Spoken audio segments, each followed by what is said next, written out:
Almighty God, we, the representatives of the citizens of the City of Brisbane, are assembled here to strive and care for the welfare of our city and all its people. Lord, we ask that you guide us in the decisions we make today. Amen. Amen. Brisbane City Council acknowledges this country and its traditional custodians.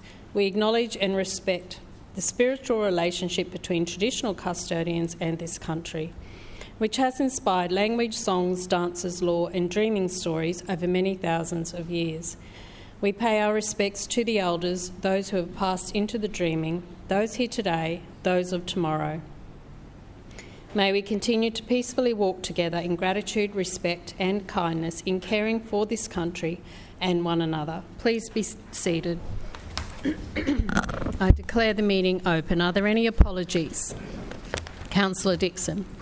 Chair, I advise that Councillor Murphy will be absent today and I move that he be granted a leave of absence from the meeting. Seconded. It has been moved by Councillor Dixon and seconded by Councillor Adamant that Councillor Murphy be granted leave of absence from today's meeting. All those in favour say aye. Aye. Those against no. No. The ayes have it. Are there any further apologies? Confirmation of minutes, please.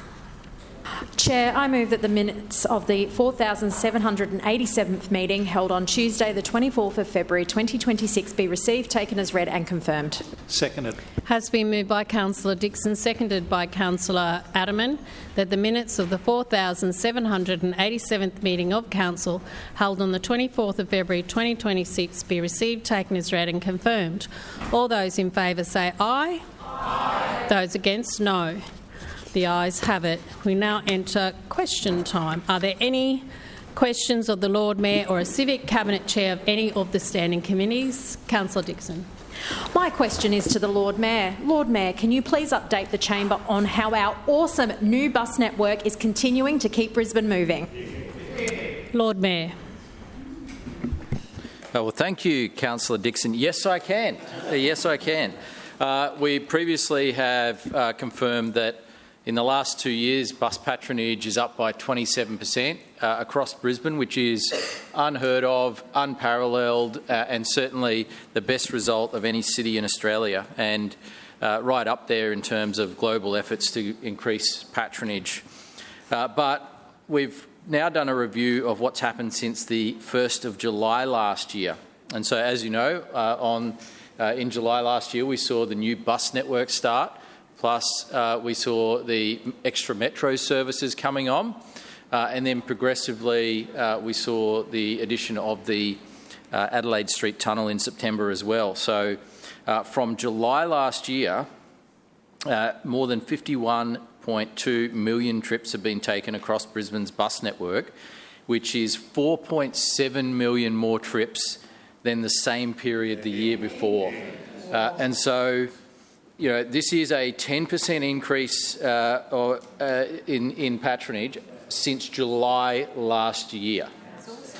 So a fantastic outcome, and once again shows that the investment that has been made, the new bus network that has been delivered, the new metro vehicles and infrastructure improvements that have been delivered have really paid off and are delivering more trips. Now, what that effectively means, though, is that there are 3.9 million trips in private motor vehicles avoided as a result of this increase in patronage.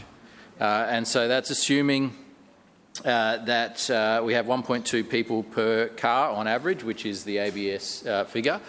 There are 3.9 million trips in cars that are not happening because people are taking public transport.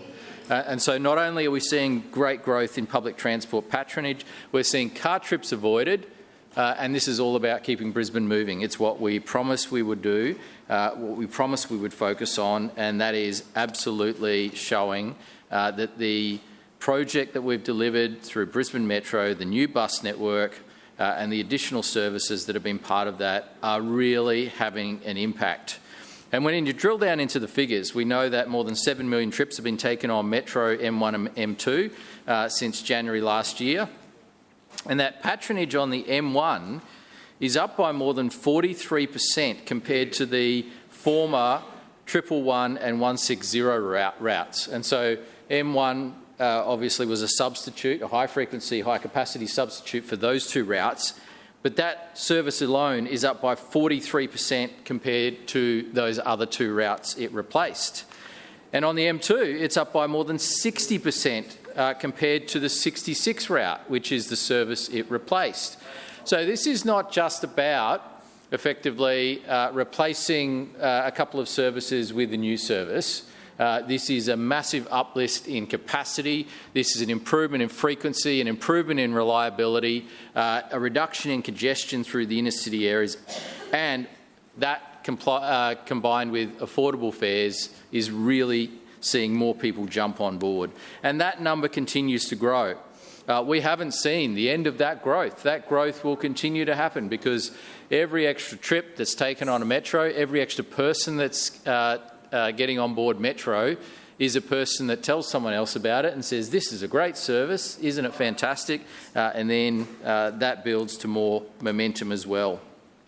We've added 1.4 million in-service kilometres into the network, 160,000 extra services across the year, and that equates to 30 million seats annually into the network. And so all I can say, Madam Chair, is that when you invest in better public transport, together with the federal and state government, people jump on board.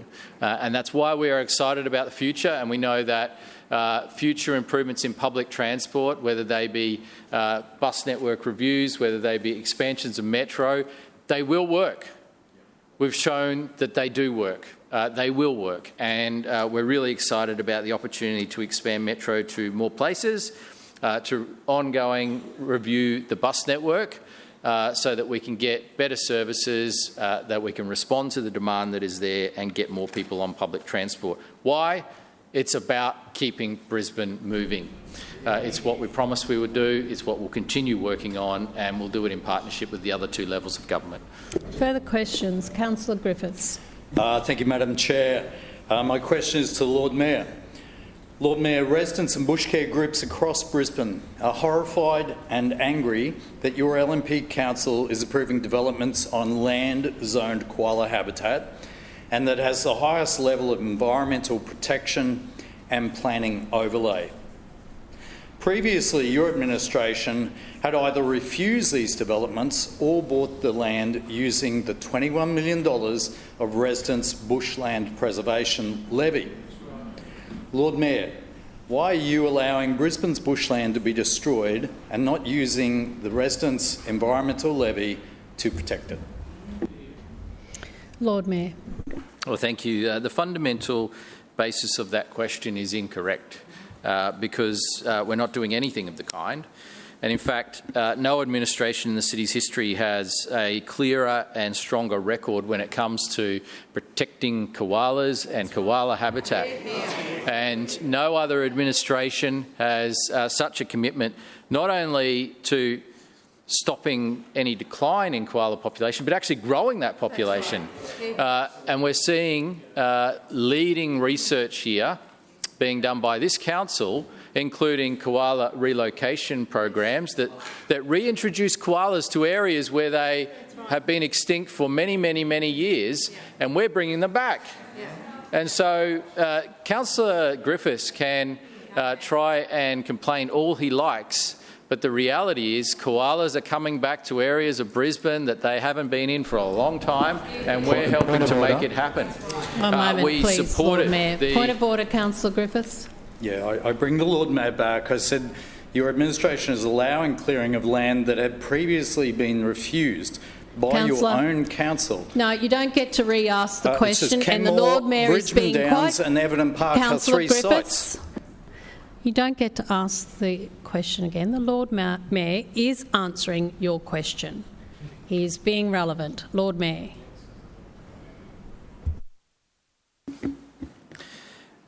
As I was saying, Madam Chair, the administration has a really clear record when it comes to protecting koalas and also trying to enhance the koala population in Brisbane, and there's some great results from that. The research that we've been doing with various universities and different institutions, the vaccination against chlamydia that we helped to fund is now approved for use, and so it was previously an experimental vaccination. Thanks to our funding support, it's now approved for widespread use, which means that, any vet can now administer this, and they do. And so we know that when it comes to threats to koalas, there are threats on multiple fronts. One of them, and a big, very important one, is the threat of chlamydia, which infects a significant proportion of the koala population.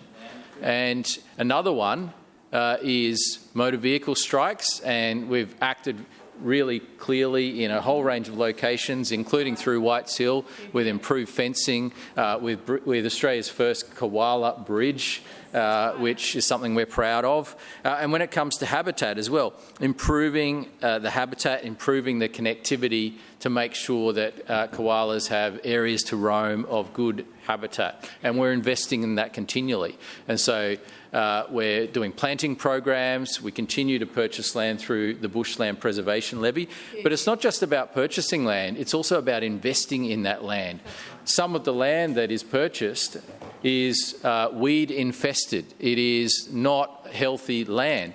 And so the funds from the Preservation Levy don't just go to purchase the land, they also go to rehabilitate and make the land healthier, to plant, to remove weeds, and to make it better habitat for our wildlife, including koalas. And so we'll continue to do this. And we know that our koala population in Brisbane is one of the strongest anywhere in Australia.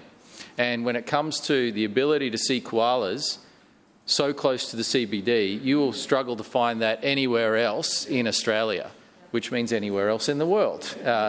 And so koalas in the wild, really close to the CBD, and we want to see more of that. And so we'll continue to put our money where our mouth is when it comes to investing to preserve, protect and support our koala population and native wildlife. And it is something that we are passionate about. It's something I'm personally passionate about. I always have a better day when I see the koalas out on the Balimba Creek Bikeway. If I don't see a koala, I know it's not going to be such a good day. But we see them so often, and the koala population continues to have our support, and we will keep also making sure that koalas are reintroduced to areas where they can be sustained across Brisbane. And we'll continue to make sure that the money collected through the Bushland Preservation Levy is used for the best possible use, not only to buy land but also to improve habitat, to do planting, to remove weeds, to support the work of amazing bush care groups and through volunteer conservation arrangements as well. There's a whole heap of responses that we have on the go, and we'll continue supporting them. Further questions? Councillor Adderman. Yeah, thank you, Chair. My question is to the Chair of Customer Services Committee. Councillor Hutton, the Brisbane Council is creating more to see and do in our parks and public spaces. Can you please explain how our food trucks and coffee carts and parks program is making Brisbane's lifestyle even better? Councillor Hutton. Thank you, Chair, and through you I'd like to thank Councillor Adderman for the question. We've just heard from the Lord Mayor about the Better Brisbane Index and the confidence our residents have in the direction of our city. Programs like the food trucks and coffee carts in parks are a perfect example of how our Brisbane Council is making Brisbane's lifestyle even better while keeping the costs down and backing local businesses. Since launching the program on the 1st of July, the new Food Trucks and Coffee Carts in Parks program has recorded more than 2,800 bookings and delivered over 17,000 hours of trade. Now, Madam Chair, that is the equivalent of 2 years straight of non-stop activation in our parks and suburbs. One of the biggest changes we made in expanding this program was going from just 13 locations to 98 right across our city. That means more choice and convenience for our residents. From beachfront bites at Wynnum to sunset grazing at Kangaroo Point to coffee runs in local dog parks and playgrounds, there was something for everyone. Brisbane is home to more than 2,100 parks and playgrounds, from award-winning destinations like Bradbury Park, Hanlon Park and Archerfield Wetlands, to local dog parks and pocket parks. Our green spaces are central to our lifestyle. We have now unlocked 98 new ways to dine outdoors in Australia's lifestyle capital. And Madam Chair, I'm very happy to let you know that our residents are responding. Our most popular locations are already buzzing with activity. The Wynnum Wading Pool leads the way with an impressive 414 bookings, followed by Eleanora Park in Wynnum with 324. Sandgate Foreshore is also proving a favourite, recording 142 bookings, and Les Atkins Park at Sunnybank has also recorded 103 bookings. These suburban parks are fast becoming vibrant local dining hubs, relaxed, welcoming spaces where family and friends come together to connect and enjoy great local food close to home. Chair, this program was designed to evolve with community feedback. We listened to traders who wanted more choices and more availability. We also wanted a location where residents could access these spaces close to home, and we responded. We introduced a streamlined approval process. We brought back drive-up sites on council roads. We allowed multiple vendors to trade at high-demand sites, transforming them into little mini lively precincts where you could pick up a sausage as well as an ice cream.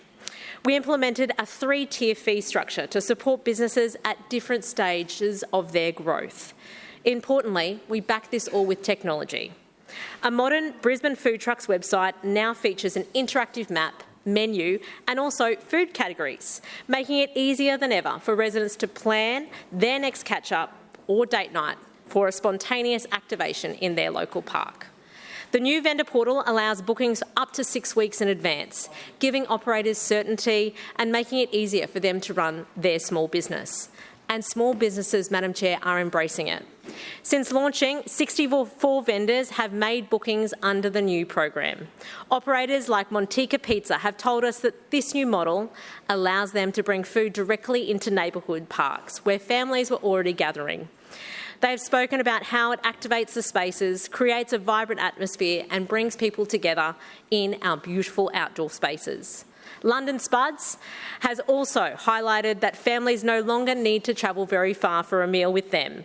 They can simply enjoy the beautiful local park and grab dinner at the same time. This is exactly what this program is all about. It is about supporting local businesses while creating more to see and do in our suburbs. And importantly, it is flexible.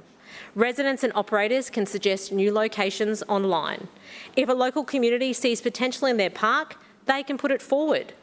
If a trader identifies a new opportunity, they can propose it.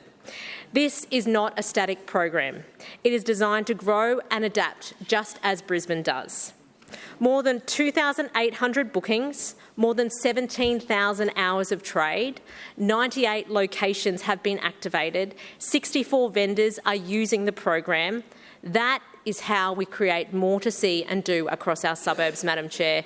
And this is how we support small, local business operators. And Chair, I'm very proud to say that our Schrinner Council is making sure that Brisbane's lifestyle is even better. Thank you. Further questions? Councillor Kim. Thank you, Chair. My question is finally to the Lord Mayor. It's great to see here. Lord Mayor, since the beginning of the school term, Council's own traffic assessment of Polaris State School indicates there are huge increases in traffic volumes, with more to come, leading to further crashes. Lord Mayor, why have you ignored the advice of your own experts in the council who have told you this? And when will you come to Pollara? Will it be in 2041 when your own document proposes that you'll be fixing Ritchie Road? Lord Mayor. Oh, thank you for the question, Councillor. Well, I don't need you to tell me about the issues in Pollara because we've known about them for many years, and in fact your predecessor did a great job in getting federal funding for the Ritchie Road upgrade. Point of order. One moment, please, Lord Mayor, your microphone. Thank you. Councillors, inappropriate to be calling out. Councillor Johnston, do you have a point of order? Yes, thank you, Madam Chair. That's twice the Lord Mayor has directly addressed Councillor Kim. That's not appropriate under the meeting's local law, and I ask you to ask him to do it properly. Thank you, Councillor Johnston. I'll ask all councillors to please refer to councillors by their proper name and through the chair. Lord Mayor. The reality is that the issues in Pollara are well known to all of us, which is why we've been proactive in making sure we get the upgrades designed. And in the past as well, as I was saying, the local councillor, rather than playing politics, has actually sought federal funding, received federal funding, and we were able to roll out upgrades of Ritchie Point Road. of order. And so, One moment, please, Lord Mayor. Point of order, Councillor Kim. On relevance, the question was, when is the Lord Mayor coming to Pollara? Will it be after a child dies on Ritchie Road? Thank you, Councillor Kim. You've asked the question and the Lord Mayor is answering it. Doesn't matter if it's not how you want him to answer it, you do not get up and ask the question again. Now, if you all stop calling out, I don't have to keep stopping the Lord Mayor and he can answer your question. Lord Mayor. we're very aware of the need to build and invest in infrastructure in Pollara. And in fact, we've got a pipeline of planning work underway for a pipeline of $100 million of infrastructure for Pollara. And so, as I said, we didn't need the local councillor to tell us about this. This has been underway for significant years. One moment, please, we'll Lord continue Mayor. investing in Pollara. One moment, please, Lord Mayor. Councillor Kim, I caution you, stop calling out. Lord Mayor. Now, some people can't resist in playing politics with issues like this, and it is really disappointing. One moment, please, Lord Mayor. Councillor Collier, I caution you. Stop calling out while another councillor is on their feet and give the Lord Mayor the opportunity to answer the question. Lord Mayor. But the former councillor didn't do that. She just got down, former councillor Angela Owen, just got down to work and sought federal funding. And what? One moment, please, Lord Mayor. Councillor Kim, be very careful.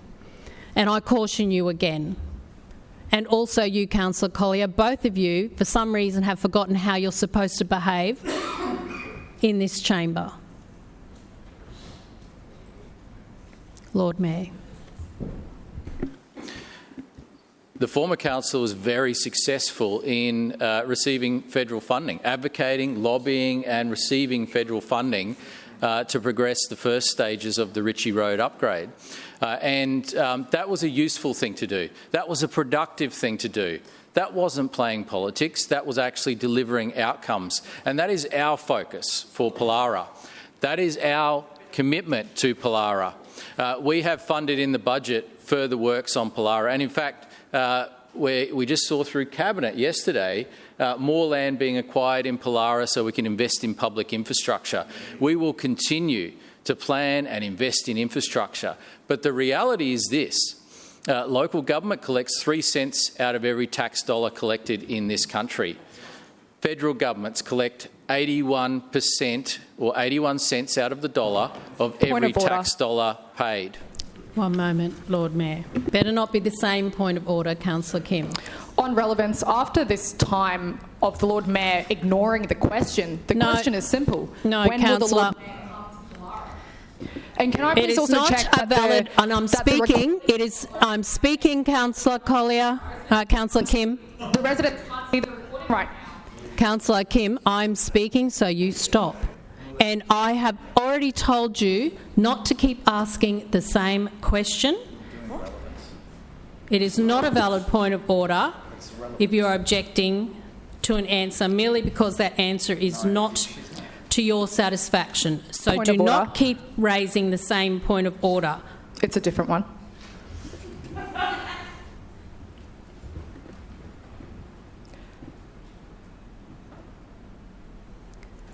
Point of order, Councillor Kim. This next point of order is a question in relation to the recording live. No, you don't get to ask another question. Lord Mayor. Are you blurring the recording right now when I've asked the point of order? Councillor Kim. The residents are texting me. Lord Mayor. Are you playing this live or are you blurring the image on the recording?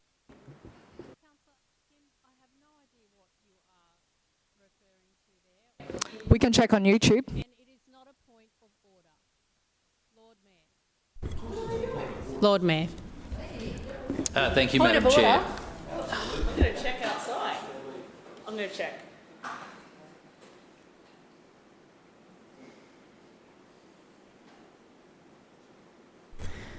Point of order, Councillor Johnston. Madam Chairman, this is a serious procedural issue. Are you or the clerks altering the recording of the meeting when councillors are making points of order? We are not, and I can see Madam Chair, No, who's Councillor giving you the Johnston. authority to do Councillor this? Johnston. Who is giving you the authority? You are all making a lot of assumptions here, and they're incorrect. Well, can you please tell us? Councillors,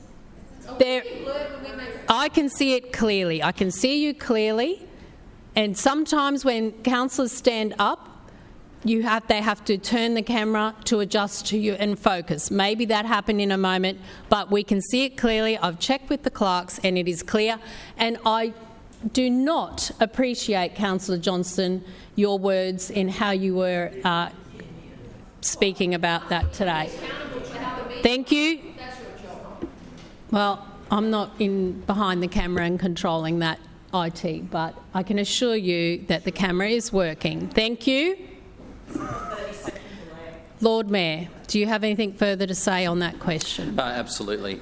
So, as I was saying, this council and my team is committed to investing in Pollara. And just yesterday, through Civic Cabinet, we approved the purchase of another site in Pollara so we can invest in public infrastructure. We are very actively planning future upgrades that are required for the area, and we have a pipeline of around $100 million of investment that we believe is necessary and needed in Pollara. So the question is not whether there's improvements needed. We agree. Absolutely, we agree. The question is, how can this happen sooner? Now, there's a view... One moment, please, Lord Mayor. Councillor Collier, that is inappropriate behaviour. And I warn you, I warn Councillor Kim and Councillor Griffiths.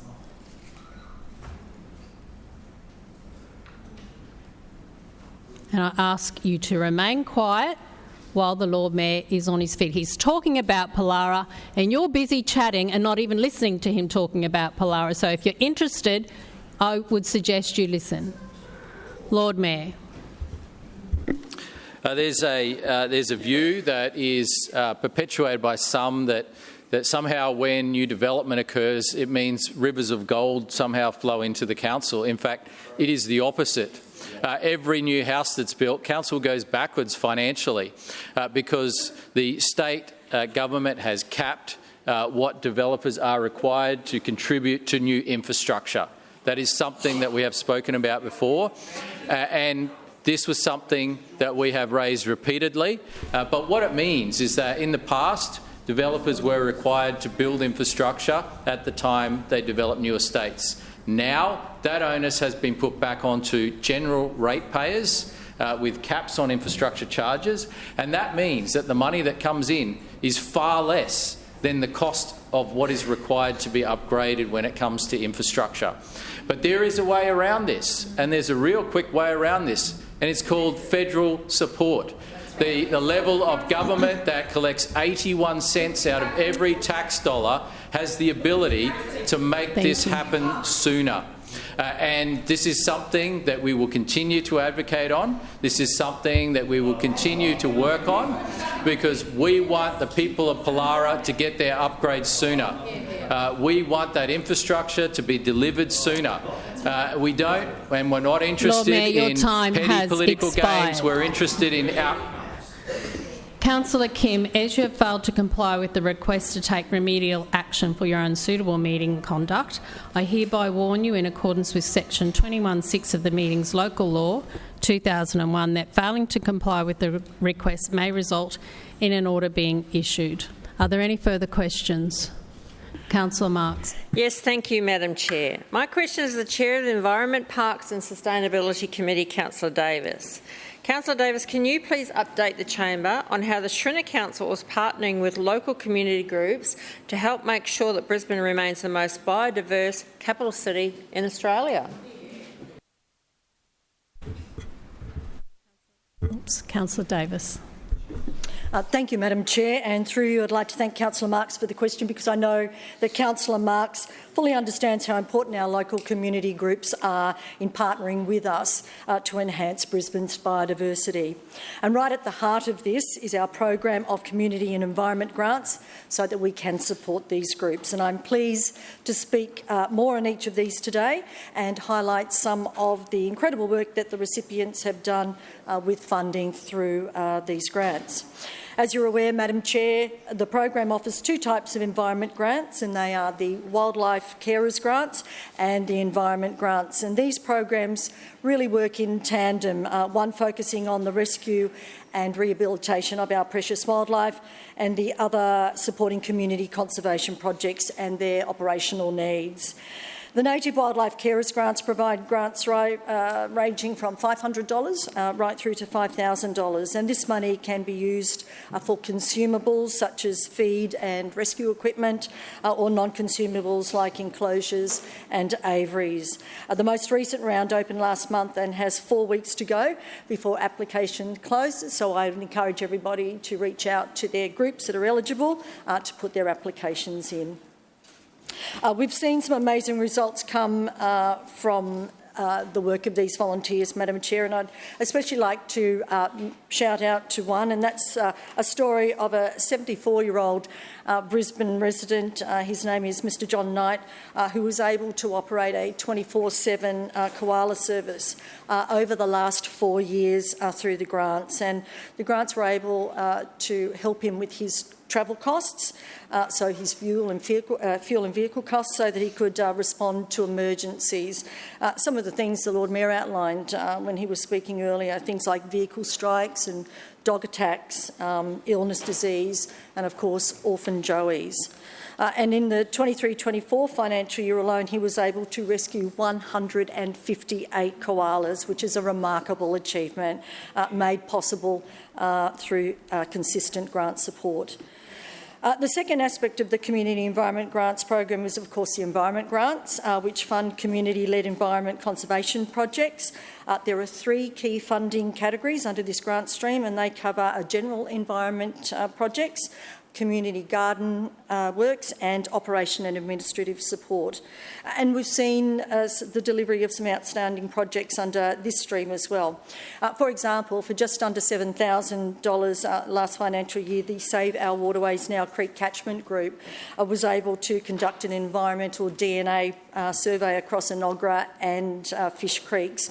And through that sampling, what they were able to determine was the presence of platypus food in that area, and that area hasn't had platypus for a very long time. So when the time comes and we're able to put platypus back into those areas, we know that it has the food that the platypus need to survive. So that's a fantastic, $7,000, what a fantastic outcome.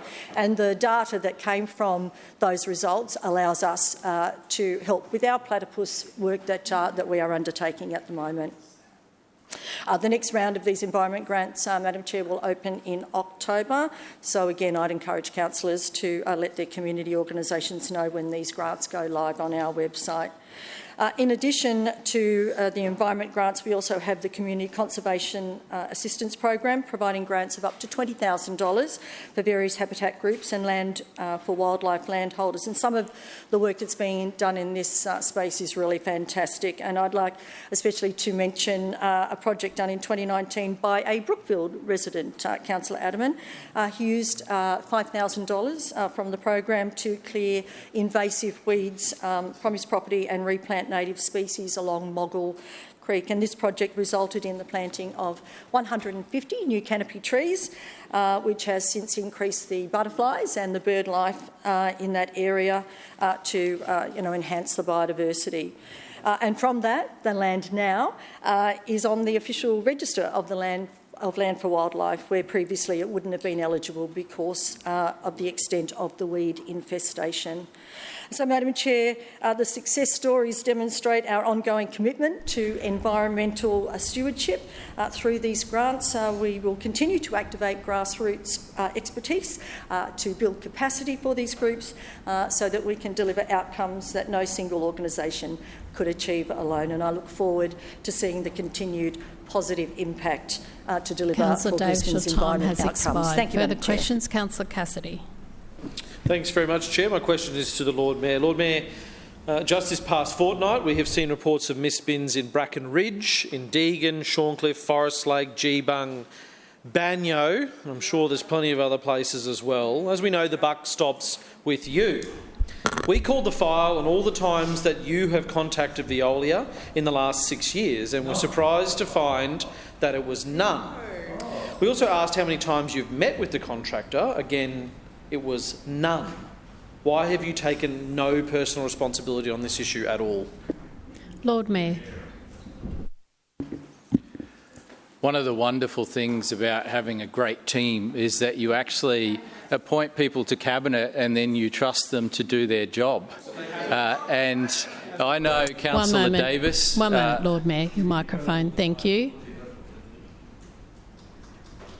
Councillor Collier. As you have failed to comply with the request to take remedial action for your unsuitable meeting conduct, I hereby warn you in accordance with Section 21(6) of the Meetings Local Law 2001 that failing to comply with the request and to stop calling out when other people are on their feet may result in an order being issued. I remind all councillors to please follow that rule. Lord Mayor. Thank you. The Labor opposition laughed when it was mentioned that we actually trust our colleagues. This is a foreign concept to them. They hate each other, they don't trust each other, they're constantly backstabbing each other. But you know what? Councillor Davis is doing a fantastic job at holding the contractor to account for the contract that we have. And there are meetings after meetings that have been held at the highest level with both Councillor Davis, the CEO, the senior managers in there. And Councillor Cassidy, do not call out. You have asked your question and the Lord Mayor is answering it. You remain quiet. Lord Mayor. Thank you, Councillor Cassidy, but the reality is Councillor Davis has this and she is working on it and she is making sure that the contract is enforced. And I have absolute confidence in my team. One of the things that has happened time and time again is we experience unexpected things and then we work together as a team and we get them fixed. In fact, that's been the entire story that we've been in office, whether it's been a pandemic, a global inflation crisis, a flood, a cyclone. Things come our way, unexpected things happen, but you know what? We work together and we get them fixed. We respond as a team, we work together, and Councillor Davis is doing everything she needs to be doing. The CEO is doing everything she needs to be doing to make sure that this issue is addressed. Point of order, Councillor Cassidy. Thanks very much, Chair. On relevance, my question was why the Lord Mayor has taken no personal responsibility. We know from the records of ENC meetings that go for 20 minutes, this is never discussed. Councillor, you've asked the question, the Lord Mayor is answering it. I don't uphold your point of order. Lord Mayor. Well, it seems that Councillor Cassidy doesn't have a question. He has a speech to deliver. But the reality is I actually have faith in the people that I work with. Having said that, I will say this. I accept full responsibility. The buck stops with me. And so if I don't have faith in my own people, then I will intervene. But I absolutely do have faith in Councillor Davis and the CEO and the managers in this area. And, you know, it's a new concept to Councillor Cassidy, but Councillor Davis, as I said, has got this. And we're seeing the biggest effort ever to make sure that our contractor delivers what we expect. And as I've said repeatedly in this place, we've got 99% of bins collected every week, and 1% of bins approximately that don't get collected. We want to drive that up. We are pushing that to be better and better, and we are doing everything within our power, everything contractually available to us to make sure that we get our contractor to deliver the service that they are paid for, the services that ratepayers expect and rightfully expect, and the services that we demand from the contractor. But ultimately, I accept responsibility for fixing this up. I will fix it up, and Councillor Davis is doing a fantastic job under my authority to make sure that this happens. Further questions? Councillor Dixon. My question is to the Acting Chair of the Infrastructure Committee, Councillor Parry. Councillor Parry, the Breakfast Creek Yorgara Bridge has just celebrated its 2nd birthday. Can you please update the chamber on how this investment in active transport is keeping Brisbane moving 2 years on? Councillor Parry. Thank you very much, Madam Chair. I'd like to thank Councillor Dixon for the question. The Schrinner Council is committed to building and maintaining the infrastructure Brisbane needs for the 21st century.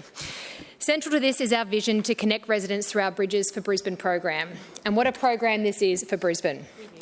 Bridges for Brisbane is currently focused on renewing our legacy bridges like the Story Bridge and Walter Taylor Bridge, but it's also seeing construction of new bridges like the Kangaroo Point Bridge and the Breakfast Creek Yorgara Bridge. This is an impressive bridge, Madam Chair, and it has now been open for 2 years, a fantastic milestone. Yeah. Its traditional name, Yorgara, means corroboree or corroboree place. Over 1.9 million people have crossed the Breakfast Creek Bridge since it opened in February 2024. And I know one of those people is Councillor Dixon, who takes her pram on that wonderful bridge and joins in, I'm sure, with the Mums Run Club run by Tilly Connius locally. It's a very popular bridge with people of all ages, and I know that as a mum myself, I love these pieces of infrastructure, or did when I actually had kids in prams. Less so on scooters and bikes. That's nearly 3,000 people a day that are using this bridge, Madam Chair, and it's well above its projected patronage of 2,500 people per day. The bridge's 14-metre high curved steel arch blends in neatly with its surroundings, complementing the aesthetic of the area. The 80-metre deck connects Newstead Park with the Kingsford Smith Promenade. Madam Chair, this key connection allows active transport users to seamlessly travel between 2 key precincts in our city. The project also delivered around 700 metres of new and improved walking and riding paths in the vicinity of the area. The bridge wasn't just a winner with the punters, it was a winner with the critics too. The Breakfast Creek Bridge has received top accolades for its design and construction, including the 2024 National Project of the Year from the Australian Institute of Project Management, and in 2025 Australian Institute of Landscape Architects Queensland's Landscape Architecture Award. Council spent $58 million constructing this bridge, showing our commitment to building the key active travel links in our network. That was actually nearly $10 million under budget, thanks to the skillful work of our Bridges for Brisbane team, led by Rebecca Slazarski, Jim Heffernan and Paul Fitzpatrick. Back in 2020, Councillor Cassidy told the Brisbane Times that this was certain to run over budget, but he was wrong. Again. Ultimately, the Breakfast Creek Bridge is yet another awkward moment for those who say that this council doesn't invest in active travel. $58 million on a key active transport infrastructure link doesn't exactly sound like nothing, Madam Chair. The truth is that the Schrinner Council believes in our active travel infrastructure and has a long history of delivering it. The Breakfast Creek Bridge is just one example, and it wasn't a one-off. Just look at the Kangaroo Point Bridge. More than 4 million people have crossed that key link since it opened in December 2024. It's also the tallest bridge in Queensland thanks to its 95-metre mast. It's quite spectacular. They said it couldn't be done, Madam Chair, but the Schrinner Council did. We delivered. Another incredible investment in our active travel infrastructure. Of course, the typical characters are somehow still criticising Council for our Bridges for Brisbane program. We know Councillor Cassidy loves calling them big, flashy projects, but these projects don't just look good, they transform how people get around our city, particularly cyclists and pedestrians. Bridges for Brisbane has steadily been unlocking the bottlenecks that are created by our river. It's helping people move around our city, it's making our city more connected in more ways than one. Madam Chair, the Brisbane for Brisbane program is connecting our city like never before. The Breakfast Creek Bridge has revolutionised the way pedestrians and cyclists move around the inner north suburbs. The Schrinner Council is indeed building the infrastructure that we need for the future. Madam Chair, as Councillor Dixon well knows, as do many people in this place, the Breakfast Creek Bridge has been a roaring success. The bridge has changed the way residents move in our city, and it's another way the Schrinner Council is keeping Brisbane moving. Councillors, that now ends question time. Lord Mayor, Establishment and Coordination Committee report of the point of order. 23rd of February 2026. Just one moment, please. Councillor Griffiths, your point of order. Yes, Madam Chair, I'd like to move an urgency motion. Now, just remember, as I spoke to you last week, that keep that, you want to suspend standing orders, and I don't need a debate. You can just say the topic. Away you go. Yep, yeah, I'll say the topic. I move to suspend that debate so I can move the following urgency motion. The Brisbane City Council stops the destruction of hundreds of mature koala trees and habitat at Councillor, you just totally ignored what I asked then. You're suspending. No, Councillor, that's not what I said, and you know that.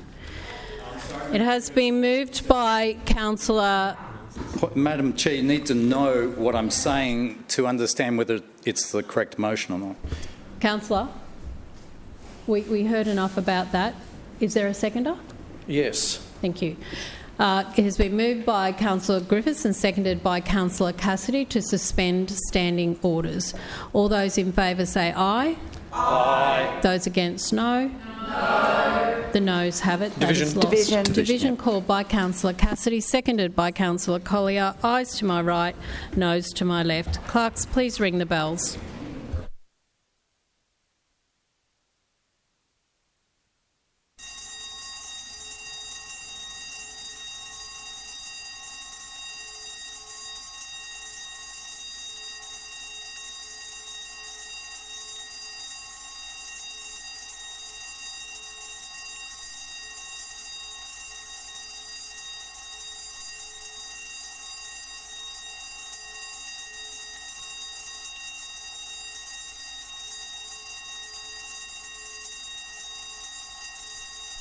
Clerks, please read the results.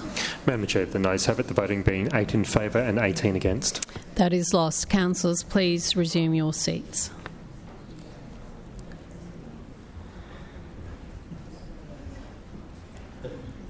Lord Mayor, Establishment and Coordination Committee report of the 23rd of February 2026. Point of order.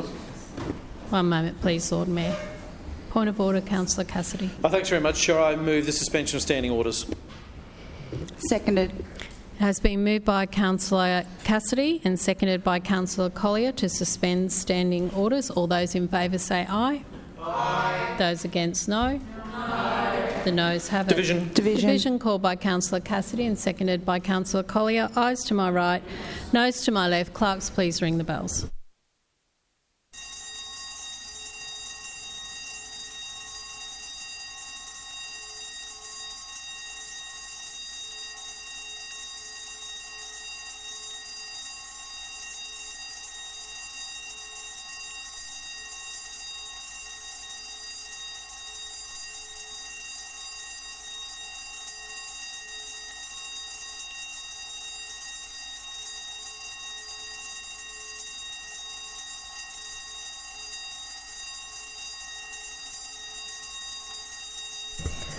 Clerks, please please read the results. Madam Chair, the noes have it, the voting being 8 in favour and 18 against. Yeah, that is lost. Councillors, please resume your seats.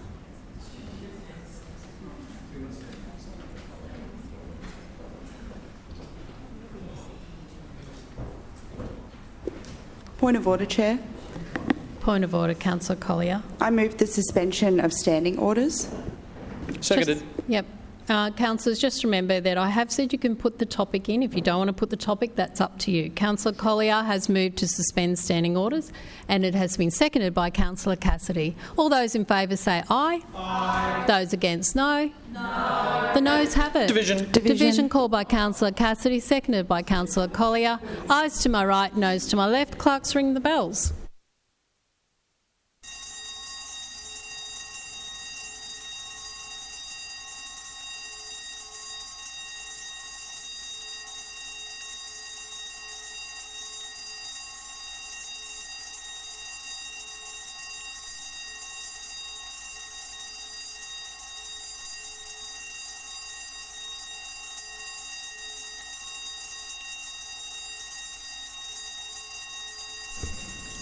Clerks, please read the results. Madam Chair, the ayes have it, the voting being 8 in favour and 18 against. That is lost. Councillors, please resume your seats.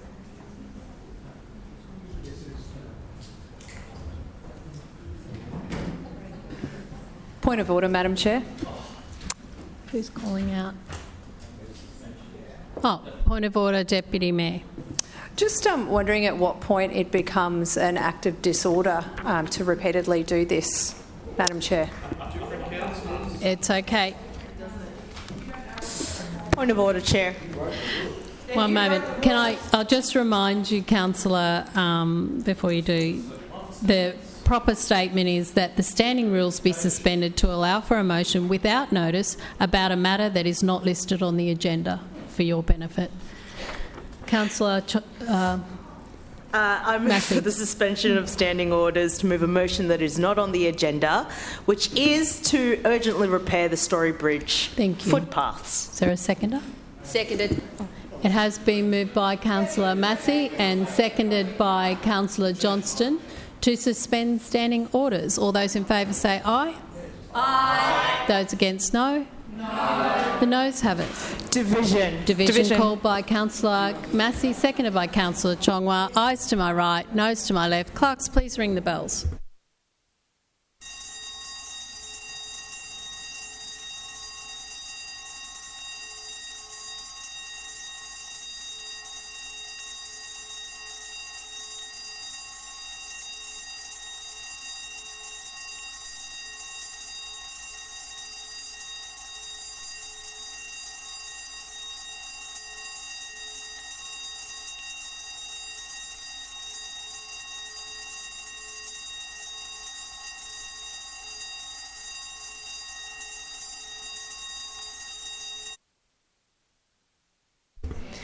Clerks, please read the results. Madam Chair, the ayes have it, the voting being 8 in favour and 18 against. That is lost. Councillors, please resume your seats.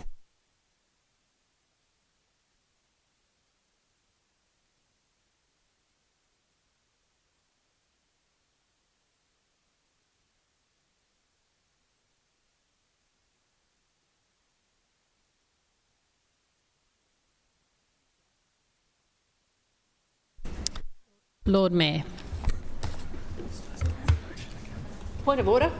Point of order, Councillor Johnston. Yes, Madam Chairman.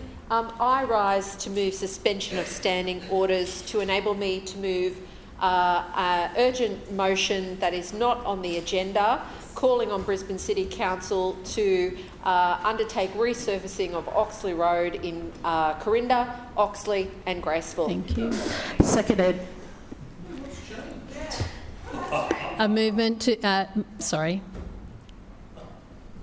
request to suspend standing orders has been moved by Councillor Johnson, seconded by Councillor Massey. All those in favour say aye. Aye. Those against, no. No. The noes have it. Division called by Councillor Johnson and seconded by Councillor Massey. Ayes to my right, noes to my left. Clerks, please ring the bells.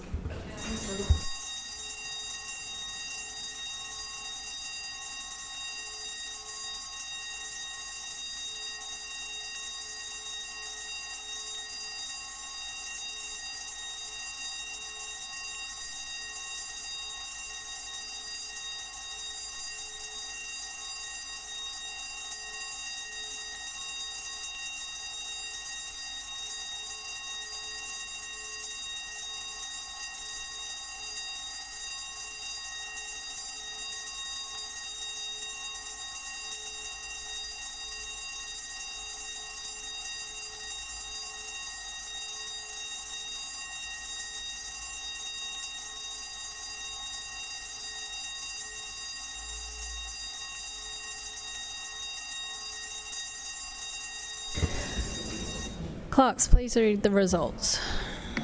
Madam Chair, the ayes have it, the voting being 8 in favour and 18 against. That is lost. Councillors, please resume your seats. Point of order, Madam Chair. Point of order, Deputy Mayor. Just wondering at what point that is an act of disorder. Thank you, Deputy Mayor. That hasn't been addressed yet, Madam Chair. When it's a repeat or excessive, then I'll make that decision, but at the moment it's not. Point of order, Madam Chair. Point of order, Councillor Griffiths. Yeah, I'd like to move suspension of standing orders in order they can move an urgency motion that is not on the papers. Thank you. And Councillor Griffiths, as you have made repeated excessive points of order, I do not uphold that. Lord Mayor. Point of order. I'm not going to debate you, Councillor Cassidy. Stop calling out. Lord Mayor. That's farcical. One moment. I'll let the Lord Mayor move this and then I'll come to you, Councillor Madam Chair, Kim. I move the report of the Establishment and Coordination Committee meeting held on Monday, 20... Second. It has been... I'm speaking, Councillor Johnston, just one moment. Moved by the Lord Mayor and seconded by Deputy Mayor that the report of the Establishment and Coordination Committee meeting dated Monday the 23rd of February 2026 be adopted. Councillor Kim, your point of order. Suspend standing orders in order to enable me to move this following motion, that the Lord Mayor urgently responds to the request that he comes to Pallara, visits Ritchie Road, and I hope that this current recording isn't being tampered with, as it was twice during question time, will be referred to the... Seconded. Has been moved by Councillor Kim and seconded by Councillor Cassidy to suspend standing orders. All those in favour say aye. Aye. Those against no. No. The noes have it. Division. Division called by Councillor Cassidy, seconded by Councillor Collier. Ayes to my right, noes to my left. Clerks, please ring the bells.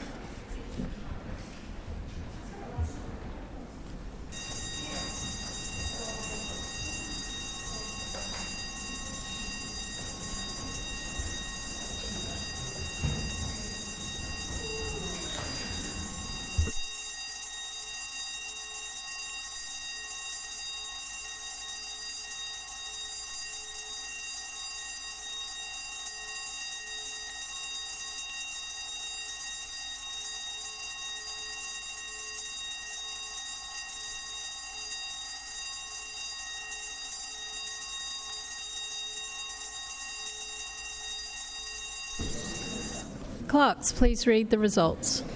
Madam Chair, the ayes have it, the voting being 8 in favour and 18 against. That is lost. Councillors, please resume your seats.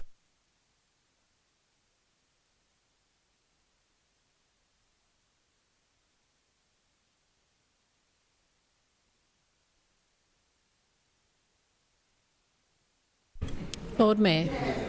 Lord Mayor. Thank you, Madam Chair. Point of order. Point of order, Councillor Chongwa. Thank you, Chair. I rise to suspend standing orders to move an urgent motion that it's not on the agenda to take back the dogget on Victoria Park, Brisbane. Seconded. It has been moved by Councillor Chongwa, seconded by Councillor Cassidy, to suspend standing orders to move a motion. All those in favour say aye. Aye. Those against no. No. Division. The noes have it. Division by Councillor Chongwa, seconded by Councillor Cassidy. Ayes to my right, noes to my left. Clerks, please ring the bells.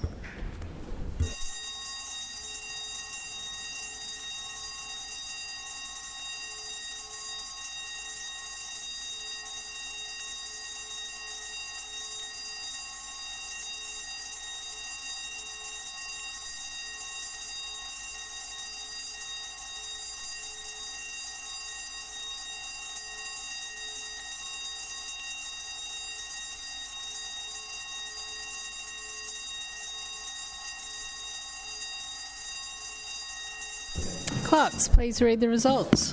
Madam Chair, the ayes have it, the voting being 8 in favour and 18 against. That is lost. Councillors, please resume your seats. When you're ready, Lord Mayor. Point of order, Madam Chair.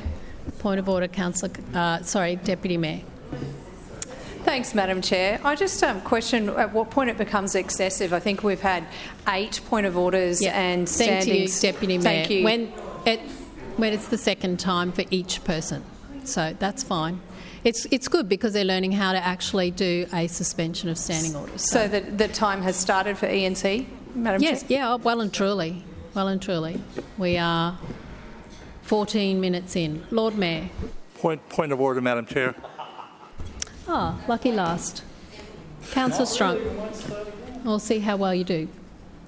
I move the suspension of standing orders that was not on the agenda, and asking the Lord Mayor bring forward the upgrade of the Azalea, Pine and Archerfield Road intersection. Well done. Seconded. Well done.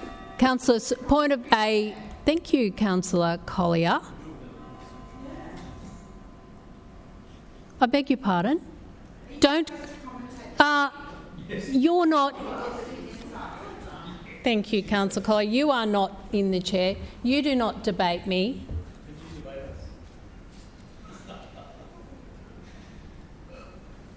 And I've already cautioned you today, and I'll formally do it in a moment. It's been moved by Councillor Strunk for a suspension of standing orders, seconded by Councillor Collier. All those in favour say aye. Aye. Those against no. No. The noes have it. A division. Division. Division called by Councillor Cassidy and seconded by Councillor Collier. Ayes to my right, noes to my left. Clerks, please ring the bells.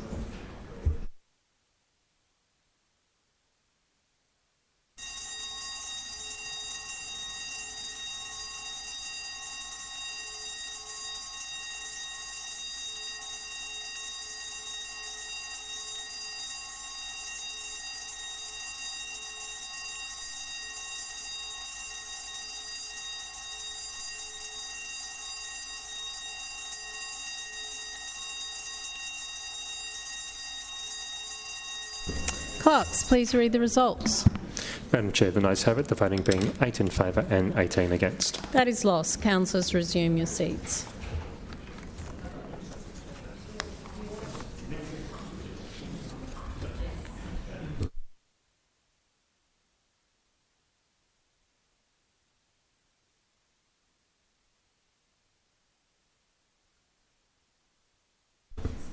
Lord Mayor. Point of order, Madam Chair. Point of order, Councillor Johnson. Madam Chair, I move that you have engaged in unsuitable meeting conduct by failing to reprimand Councillor Cunningham for her excessive points of order about the same thing, 4 points of order about the same thing, and your failure to take action against her while taking action against Councillor Griffith, who moved 2. Seconded. This one here.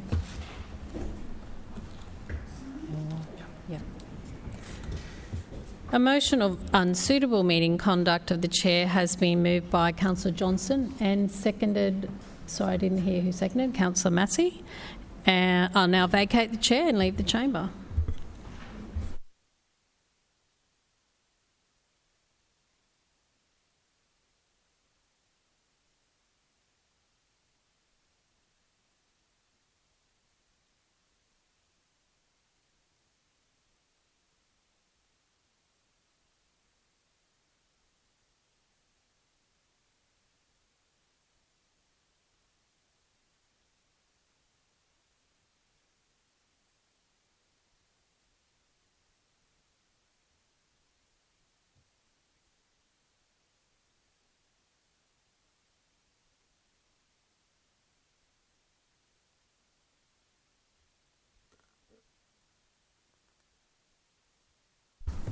Councillor Johnston. Yes, I will be brief. We've seen the rank hypocrisy of this chair reach new bounds today.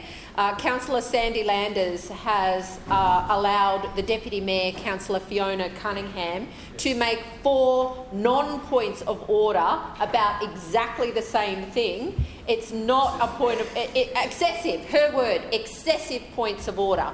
4 points of order on the same thing from Councillor Cunningham, which isn't even a point of order, and yet Councillor Cunningham refused to allow Councillor Griffiths to move an urgency motion on his point of order. He was only making his second urgency motion application, and you must say point of order. At that point, Councillor Landers didn't even know what Councillor Griffiths' point of order was going to be before she said it was excessive, and that is outrageous. So here are the plain facts about today. the Chair of Council, Councillor Landers, allowed her party colleague, Councillor Cunningham, to move 4 points of order that are not points of order under the local rules, excessive points of order, and took no action against her. Councillor Griffiths, who was attempting to move an urgency motion in accordance with the rules of procedure and only moving 2, was disallowed from doing so because he was being excessive. 2 is less than 4. So, if this chair is acting fairly, justly, reasonably, then there should have been no problem for Councillor Griffiths. But this chair is biased, unfair, an apologist for her own party, and has allowed the Deputy Mayor of this chamber to do exactly what she told a Labor councillor could not be done. That is a breach of the Code of Conduct. That is unsuitable meeting conduct. It is blatant. It is outrageous. This Chair of Council has no place chairing the meetings any longer when she engages in clearly partisan behaviour, as she has done today, by allowing Councillor Cunningham to speak. In addition to this, I'll just mention that motions can only be rejected on certain grounds. Those grounds are because they are defamatory, they will prejudice a current investigation, they are confidential, subject to legal professional privilege or legal impediment. So ruling out people trying to move motions can't be done because the Chair of Council doesn't like it, doesn't want Councillor Griffith to talk about saving koala trees, but giving the Deputy Mayor, her LNP colleague, more points of order than Councillor Griffiths and not allowing him to take action, as is his right under the rules of procedure, is unsuitable meeting conduct, and the Chair should stand down. Her bias and partisan politics is on full display for everyone today.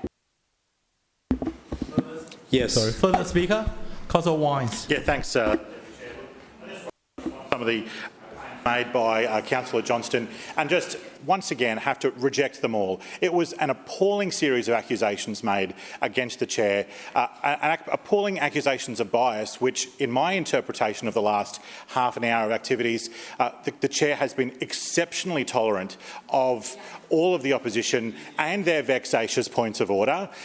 They are clearly, cynically trying to use up time and make some point that's not clear really to anybody about this point of order system that they're using.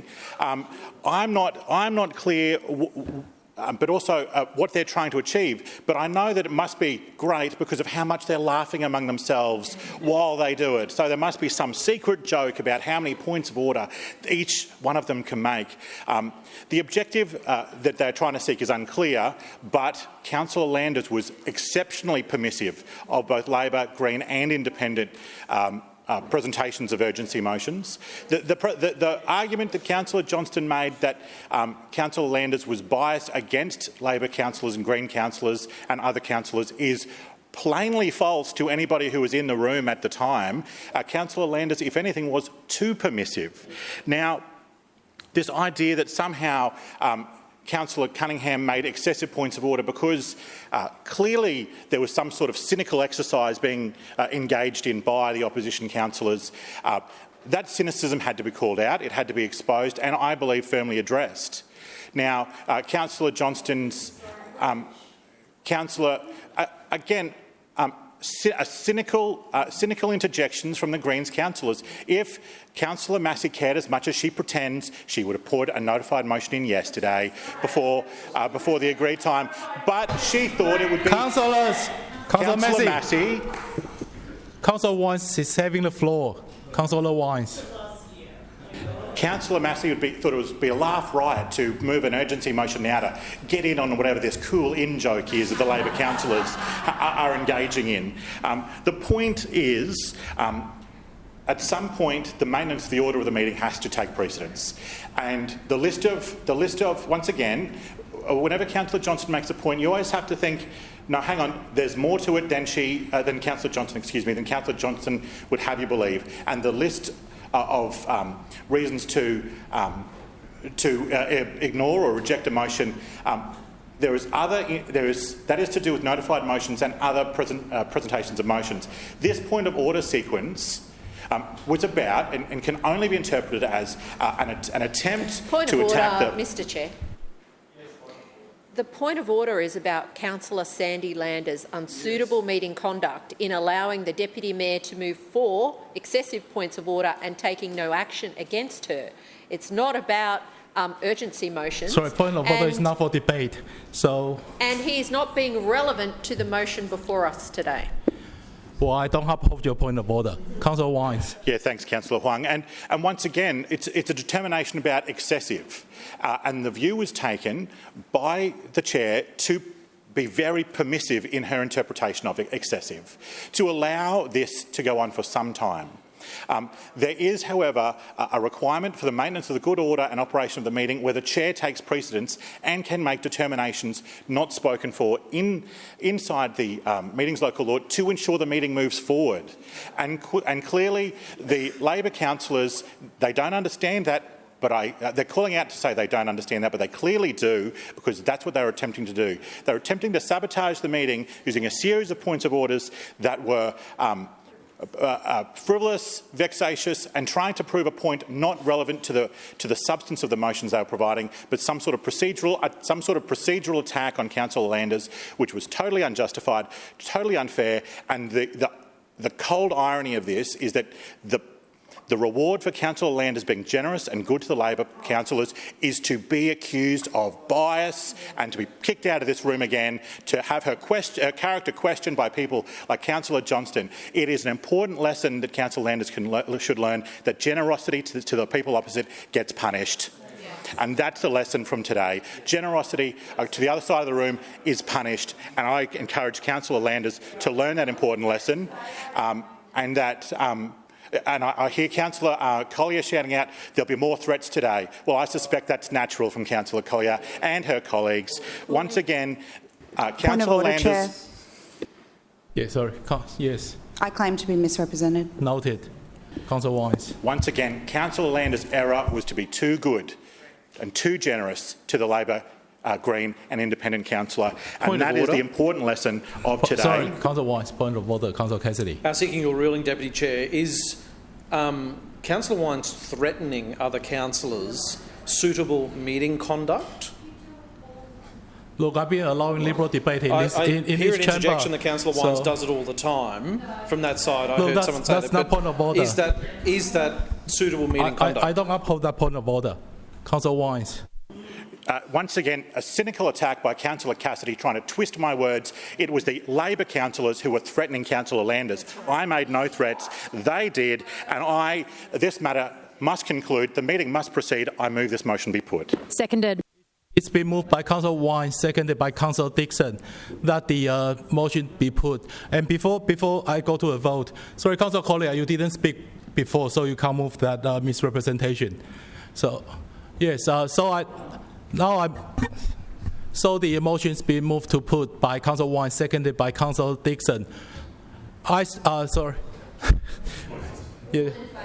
All in favour say aye. Aye. Against say no. No. The ayes have it. Councillor Johnston, right of reply. Point of order, Chair. Yes, point of order. In his previous contribution, Councillor Wines said that I, Lucy Collier, will make more threats today, and that is defamatory, and I ask him to withdraw. We'll deal with that after no, I ask him to withdraw. I did not say that. Mr Deputy Chair, Councillor Wines, would you care to withdraw? Obviously, there was a lot of noise coming from my right. I clearly heard Councillor Collier made some phrasing that said something about more threats. Will you withdraw or not? And I wholly and unreservedly withdraw. Thank you. So, Councillor Johnston, right of reply. Well, welcome back, Councillor Wines. To be honest, you've done a little bit better than your colleague, Councillor Murphy. Yeah, and definitely Councillor Toomey. But the motion before us today was about Councillor Landers' conduct as the Chair of Council. Councillor Landers made a ruling when Councillor Griffith attempted to move a second urgency motion, that his second point of order was excessive and she refused to allow him to move an urgency motion. So Councillor Griffith wasn't allowed to talk about saving trees for koalas. Obviously, Councillor Cunningham does not want any discussion about any other issue than what is on this agenda, because Councillor Cunningham stood up 4 times claiming that moving urgency motions was unsuitable meeting conduct.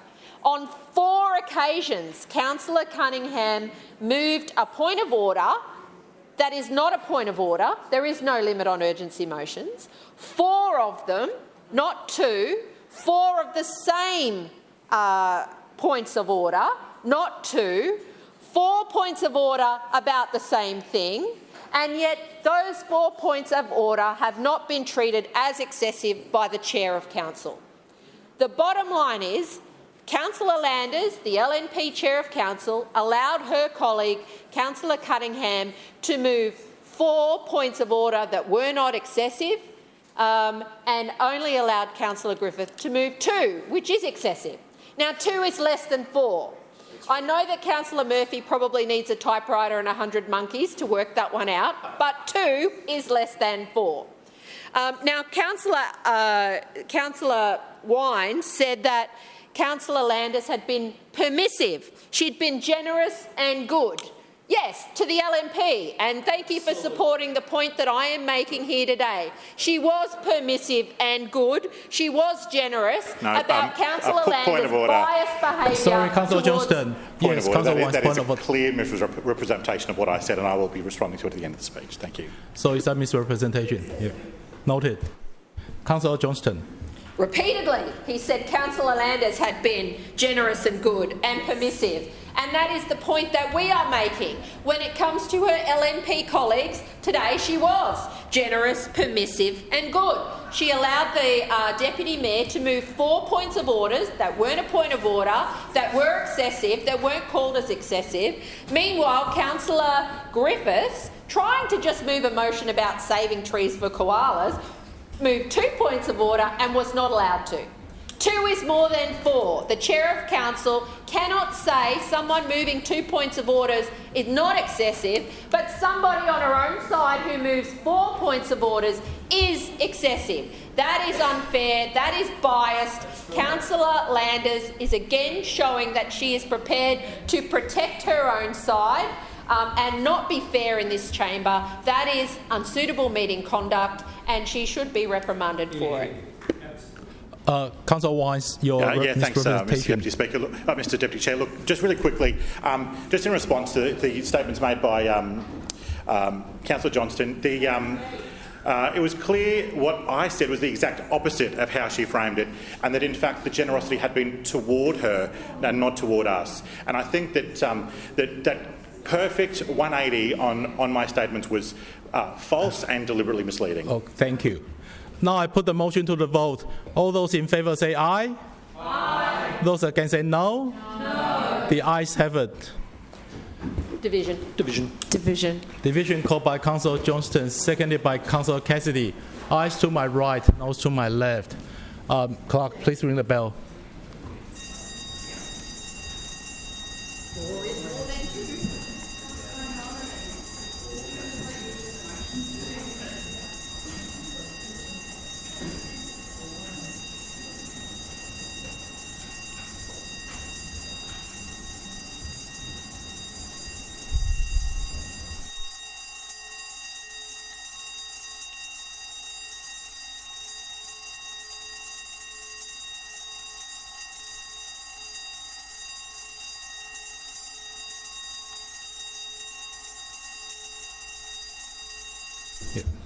Clerk, please read the result. Mr Deputy Chair, the noes have it, the voting being 8 in favour and 16 against. The motion is lost.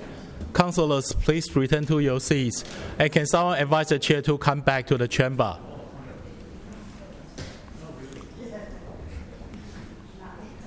Madam Chair, Madam Chair, the Council has decided you have not have no unsuitable meeting conduct, sir. Please come back to the chair.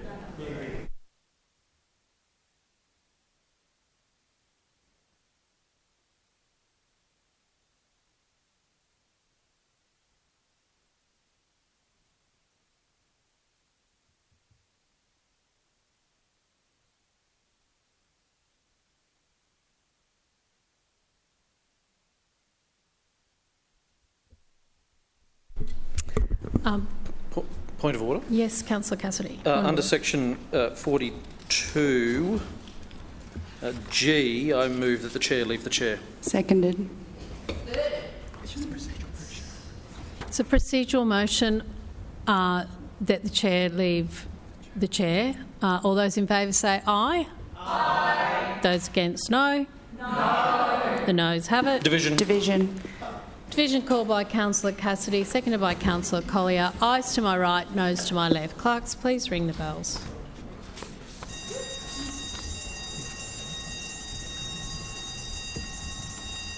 They're obviously not interested in it.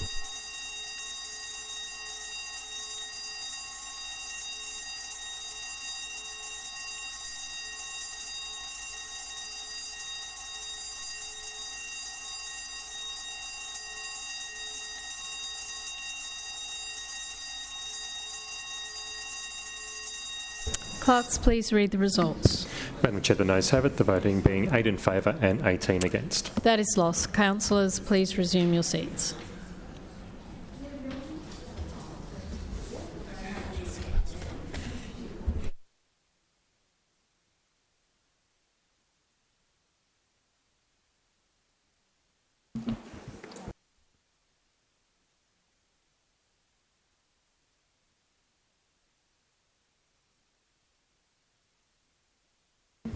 Point of order.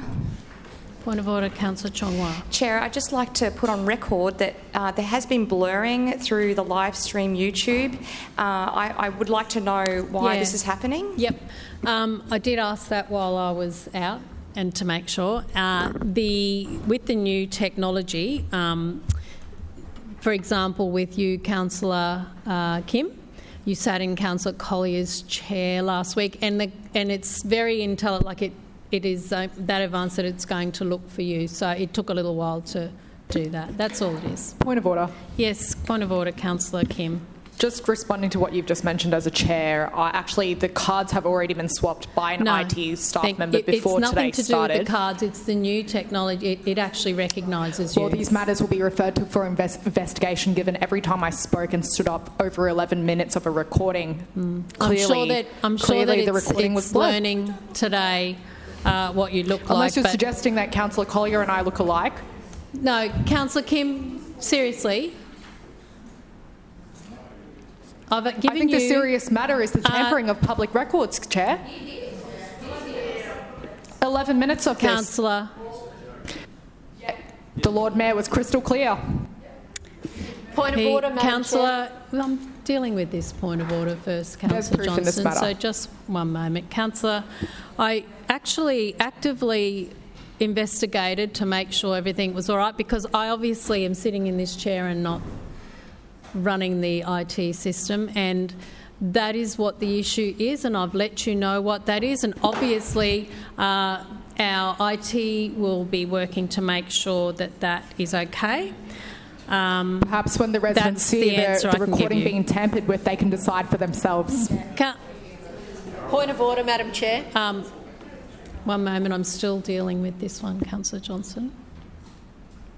I do not believe that professional people in charge of our IT are in any way, shape or form trying to interfere with that. And I resent you accusing them of that.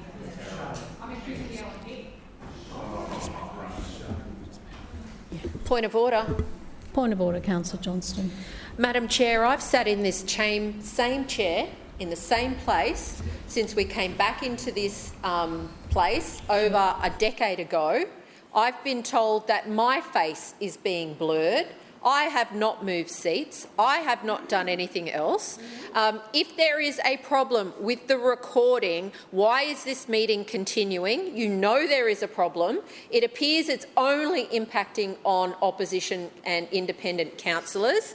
And it is improper for you to try and blame the problem on Councillor Kim, who has brought it to your attention. So what action are you going to take, given I've been in this place for a long time, my face is well known, I've not moved, and what you've just told us is clearly untrue? What action are you going to take to make sure the public record of this meeting is being kept in accordance with the law?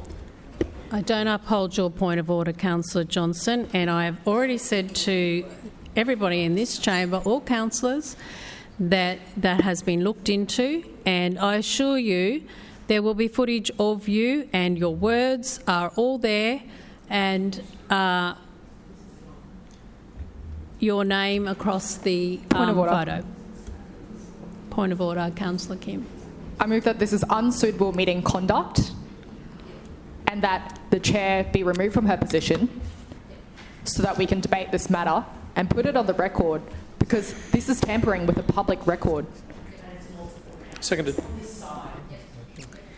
A motion of unsuitable meeting conduct of the chair has been moved by Councillor Kim and seconded by Councillor Cassidy. I will now vacate the chair and leave the chamber.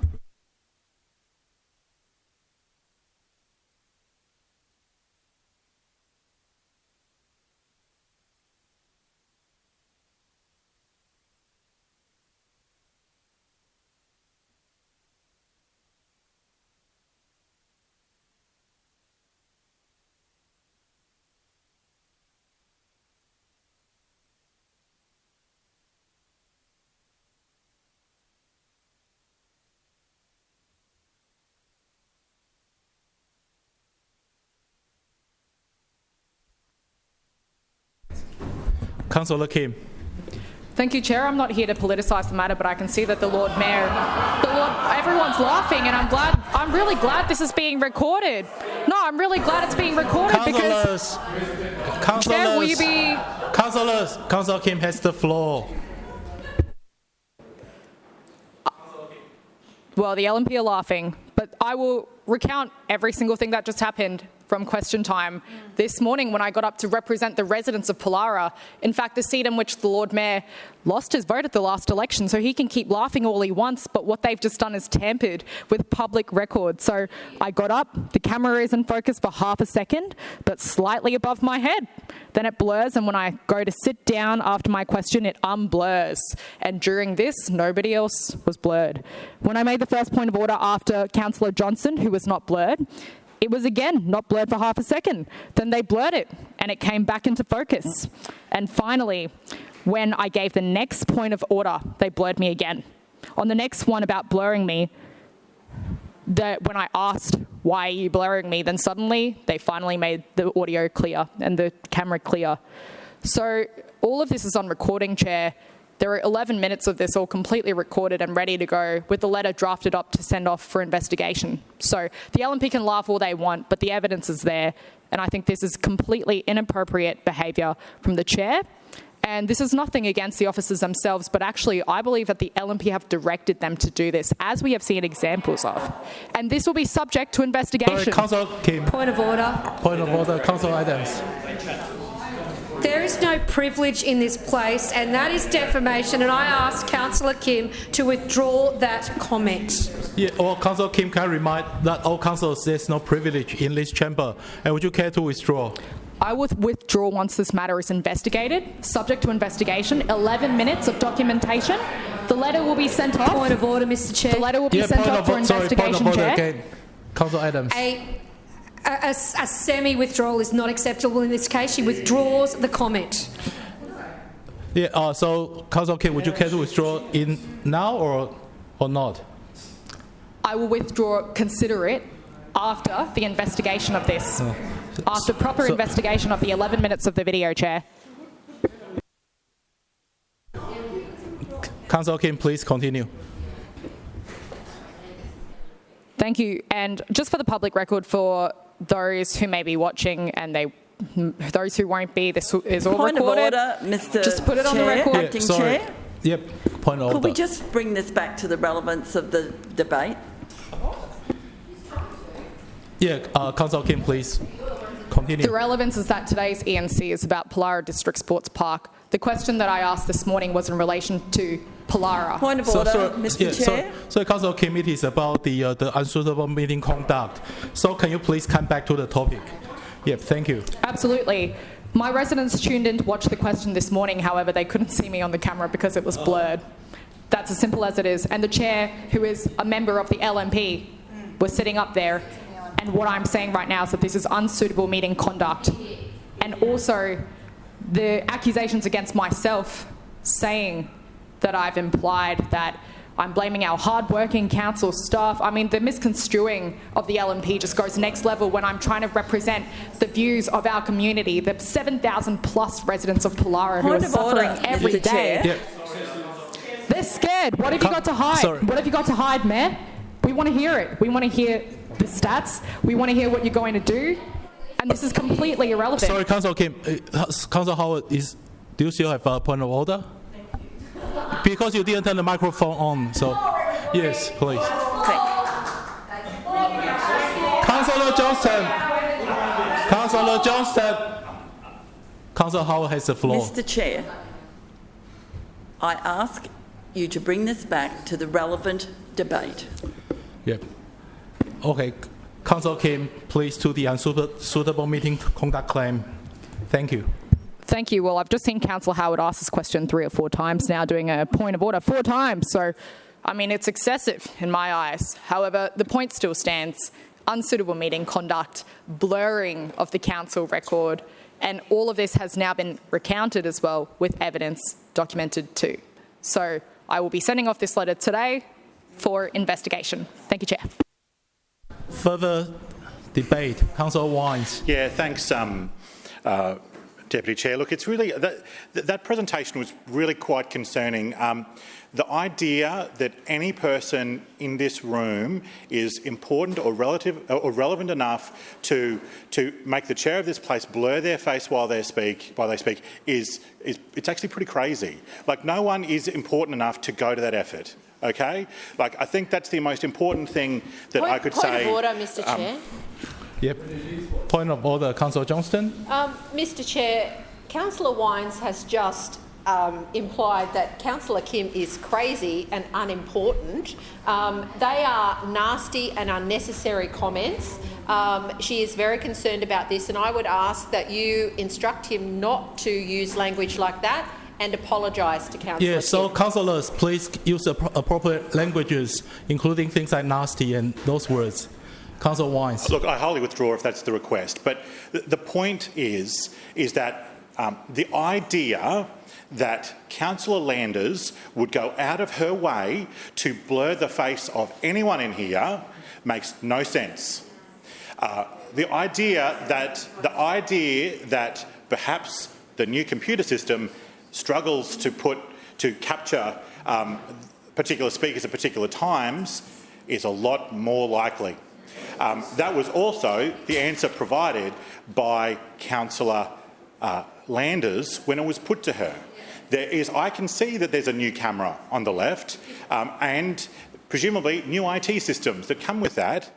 Councillor Landers provided the explanation that the cards would change because of the changed seating position, and sometimes the computer takes a little while to catch up. And as a person who has been Chair of Council, I know that that's true. And the idea that Councillor Landers directed the officers, or the officers have been engaged in a conspiracy to deny Councillor Kim an opportunity to do a TikTok video that makes no sense. No person who has a proper conception of their place in the world would think that would happen. I don't think... Point of order. Point of order, Councillor Johnston. These misogynistic statements about Councillor Kim are inappropriate. Again, he said she doesn't know her place in the world. Sorry, so Councillor Johnston, I don't oppose your point of order. And it is not appropriate.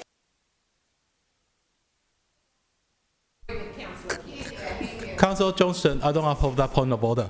Councillor Wines. Not only do I not agree with the point she's making, I am concerned that Councillor Kim may sincerely believe the things she said. And that is, I think, on a personal level, very worrying to me about a colleague in this place. And so I just worry that there's a level of paranoia occurring that people would do Point of order, this. Mr Chair. Yeah, point of order. Sorry, Councillor The Johnson. misogynistic, sexist comments by Councillor Wines.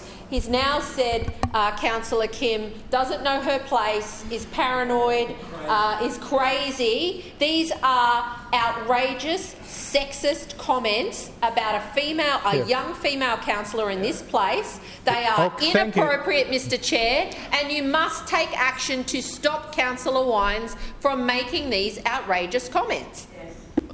Thank you, Councillor Johnson. I believe Councillor Wines used in the general term, but Councillor Wines, would you care to withdraw or refrain from? Of course. From using these terms? I'm more than happy to withdraw, but I continue to be worried about Councillor Kim. I also note that Councillor Johnston is very comfortable calling me a sexist, misogynist, nasty man. Point of order, but Chair. Of course, they're terrible. Sorry, Councillor Wines. Yes, Councillor Collier. On relevance, I know Councillor Wines might want to spend his entire contribution attacking female councillors in this chamber, but can you bring him back to what we're actually discussing today? Councillor Wines actually responding to the previous point of order. No, he's not. So, look, I don't uphold that point of order. Let Councillor Wines finish. Councillor Wines. The idea that the officers would go to the effort to do what they've been accused of doing, or that Councillor Landis has been accused of doing, makes no sense. All right? It makes no sense. I appreciate that Councillor Kim is deeply devoted to her TikTok videos, and that is the objective of this place, not to stand up for her residents, but to get clout on social media. Once again, I understand why she's so concerned about her inability to make one more video about herself, but I would encourage her. I assure you that nothing I have said today is worse than the things that Councillor Johnston said about me only moments ago. And so, no, there is a requirement of fairness and balance I would ask Councillor Johnston to one day consider for others. But this is what I say. I 100% back Councillor Landers on this. I'm sure the majority of councillors do as well. The explanation provided her was more than adequate, and I move that this motion be put. Seconded. It's been moved by Councillor Wines, seconded by Councillor Dixon, that the motion now be put. All those in favour say aye. Aye. Those against say no. No. The ayes have it. Division. Division called by Councillor Johnston, seconded by Councillor Chong-Wah. Ayes to my right, noes to my left. Clerk, please ring the bell.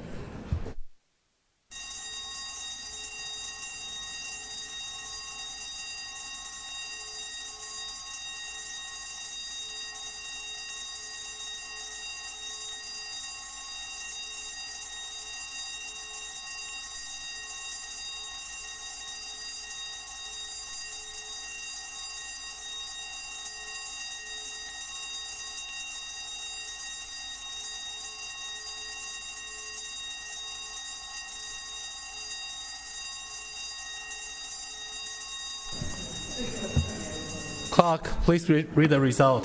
Mr Deputy Chair, the ayes have it, the voting being 17 in favour and 8 against. The motion is carried. Now the motion being put.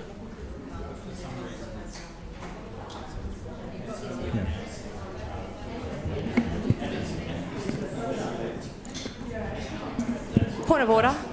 Sorry. Councillor Chong-Wah. Thank you, Chair. I'd like to put on record that that Councillor Johnson was blurred twice. Councillor Griffith was out of frame by two. That's not a point. Councillor Collier. I don't hold that point of order. Please be seated. Councillor Kim, your right to reply. Well, thank you, Chair. I hope Councillor Wines is finished now. Thank you for your comments. And also that Councillor Wines is not free from defamation proceedings himself. So I would like to also ask that he actually focus on the debate instead next time, just like I'm about to right now. The officers, when they come in here, they clearly do testing of how the mics are going. And what I've just been informed is that every councillor on this side of the chamber were blurred since this morning when they've gotten up to speak, whereas every time the LNP got up to speak, they weren't blurred. So, make of that what you will. However, all I'm outlining today is this series of events. And that's all I'm saying here today. There was no need for those nasty comments from Councillor Wines because we all have the right to get up and make a point. But I didn't come in here attacking. I just came here and recited exactly what happened. So I'll leave that. I mean, it's all on recording here today. Everyone can play back exactly those comments in the last 10 minutes, which were unnecessary, and for some reason I think it really degrades the quality of debate in this chamber here today. But I will also just quickly recount. So Councillor Johnson was blurred twice. Councillor Griffiths was out of frame twice. Councillor Collier out of frame twice. Councillor Kim, that's got nothing to do with the motion. So. Apologies, Chair. I feel like this is censoring again. But myself, I was blurred twice. Councillor Cassidy was out of the frame twice. Councillor Massey not centred / out of the frame once. LNP councillors always centred, whereas us on this side blurred. Yeah. The facts speak for themselves, don't they? Just facts. No attacks here. Just facts. So I hope that for those who are listening in and who can play back and watch for themselves, we on this side of the chamber have a level of integrity, and we hold the LNP regime to account, and we won't stop doing that. And the chair hasn't done anything about that today. We're trying to facilitate fair debate. She knew that when we called the issue during the debate, and nothing was done in that moment at that time. There was no caution to address the issue when I raised it as well. In fact, it was done, referred to as being done after the entire episode had taken place.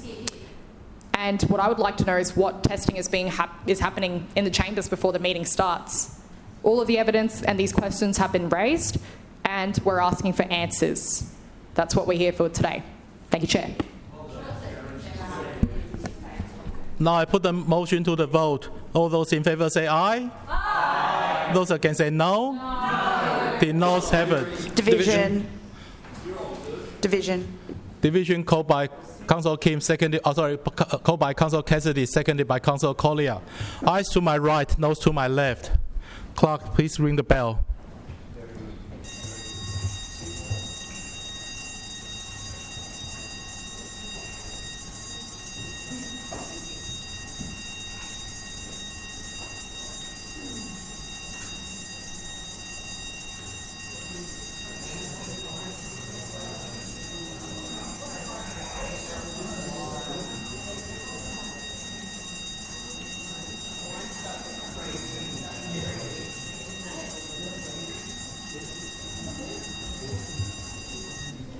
Clerk, please read the result. Mr Deputy Chair, the noes have it, the voting being 8 in favour and 17 against. The motion is lost. Councillors, please go back to your seats. And can someone advise the chair to come back to the chamber?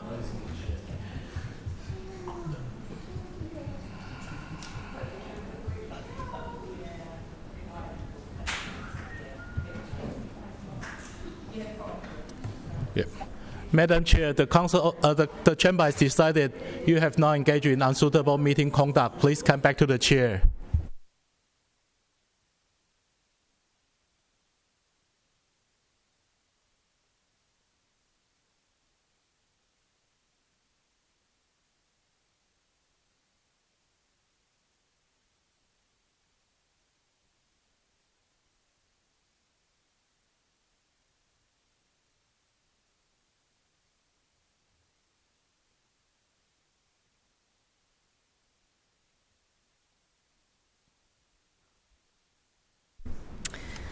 Lord Mayor, Ian Point of order. Point of order, Councillor Cassidy. Can I just confirm that the video streaming is working as it should? If not, perhaps we should adjourn the meeting until it's sorted out. I don't uphold your point of order. Lord Mayor. Point of order. Point of order, Councillor Cassidy. I move that this meeting is adjourned for as long as it takes IT to sort out the streaming issue. Seconded. It has been moved by Councillor Cassidy that this meeting adjourn until the IT issue has been resolved, and seconded by Councillor Collier. All those in favour say aye. Aye. Those against, no. No. The noes have it. Lord Mayor.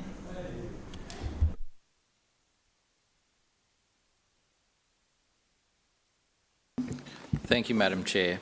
I just want to, on behalf of the Brisbane City Council, apologise that you've been subject to a repeated campaign of bullying and intimidation from opposition councillors for purely political reasons.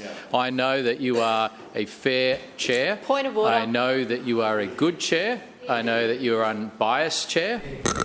Thank you, Lord Mayor. One moment. Councillor Johnston, your point of order. Claim to be misrepresented. I haven't heard the Lord Mayor say anything about a previous speech, Councillor Johnston, so I don't uphold that Point of order, Madam Chair. Point of order, Councillor The Johnston. Lord Mayor has misrepresented my speeches in this place, and I have the right to raise that as a point of misrepresentation. The rule does not require him to say my name. Councillor, it is where he has misrepresented no, what I've said, I do which not he has uphold done. your point of order. Lord Mayor. Thank you, Madam Chair. And in anyone doing their job in a safe workplace, they should not have to tolerate what you continue to go through week in, week out. Deliberate, Point targeted of order, Madam Chair. campaign against you. Point of order, Councillor Johnston. Madam Chair, the rules in this place were brought in by the Lord Mayor and the LNP. This is the statutory process that must be followed under the Local Government Act and the meeting's local law. For the Lord Mayor who brought it in, and I voted against it. I voted against it, and if you read what I said, you would see there are problems. There are problems. The Lord Mayor is now saying that what we have done in this chamber is wrong when it is the legal process established by the state parliament and then voted by you and the Lord Mayor as the process that must be followed. So why, Madam Chair, is following a legal process bullying when that is the rules in this place? I do not uphold your point of order, and I caution you about debating what another person on their feet is speaking about. Lord Mayor. I think we've just seen more evidence of that right now, and you shouldn't have to put up with that, Madam Chair, and thank you for taking it with the grace and patience that you do, and thank you for your commitment to the good running of these meetings. Now, I don't know what it is that's going on today, because almost an hour into the opportunity to discuss things like Pollara, we have seen repeated, please, Lord and Mayor. we continue to see repeated. We do. Councillor Johnston. Councillor I hope Adams it's a different and point of order. Thank you. Councillor Adams and another councillor on the LNP side called out it's a full moon, it's a blood moon, loudly across the chamber. This is inappropriate. And Councillor Adams is interjecting now. This is unsuitable meeting conduct, and will you take action against their interjections? I do not uphold your point of order, and I have told you ad nauseum that councillors can support their speakers, as this side does as well. Point of order, Madam Chair. Is the audio broken on that side as well as Councillor the Johnston. video on this side? Do not uphold your point of order. Lord Mayor. Well, just in terms of this interjection, I actually have an app on my phone. It's called Moonface. And I've had it ever since I became a local councillor because it pays to know when the full moon is. Today is the full moon, Madam Chair, just for your information, and I've just confirmed that. Now, whether that has anything to do with it, I don't know. But what I do know is that opposition councillors have just chewed up around an hour of time to debate E&C items, including Pollara, including investment in Pollara, a suburb that they claim to care about, yet they don't want to talk about it. A suburb that we're investing in and delivering new infrastructure for a growing community, yet they have used every tactic to draw out this meeting and delay the discussion on matters like Pollara. It is quite extraordinary.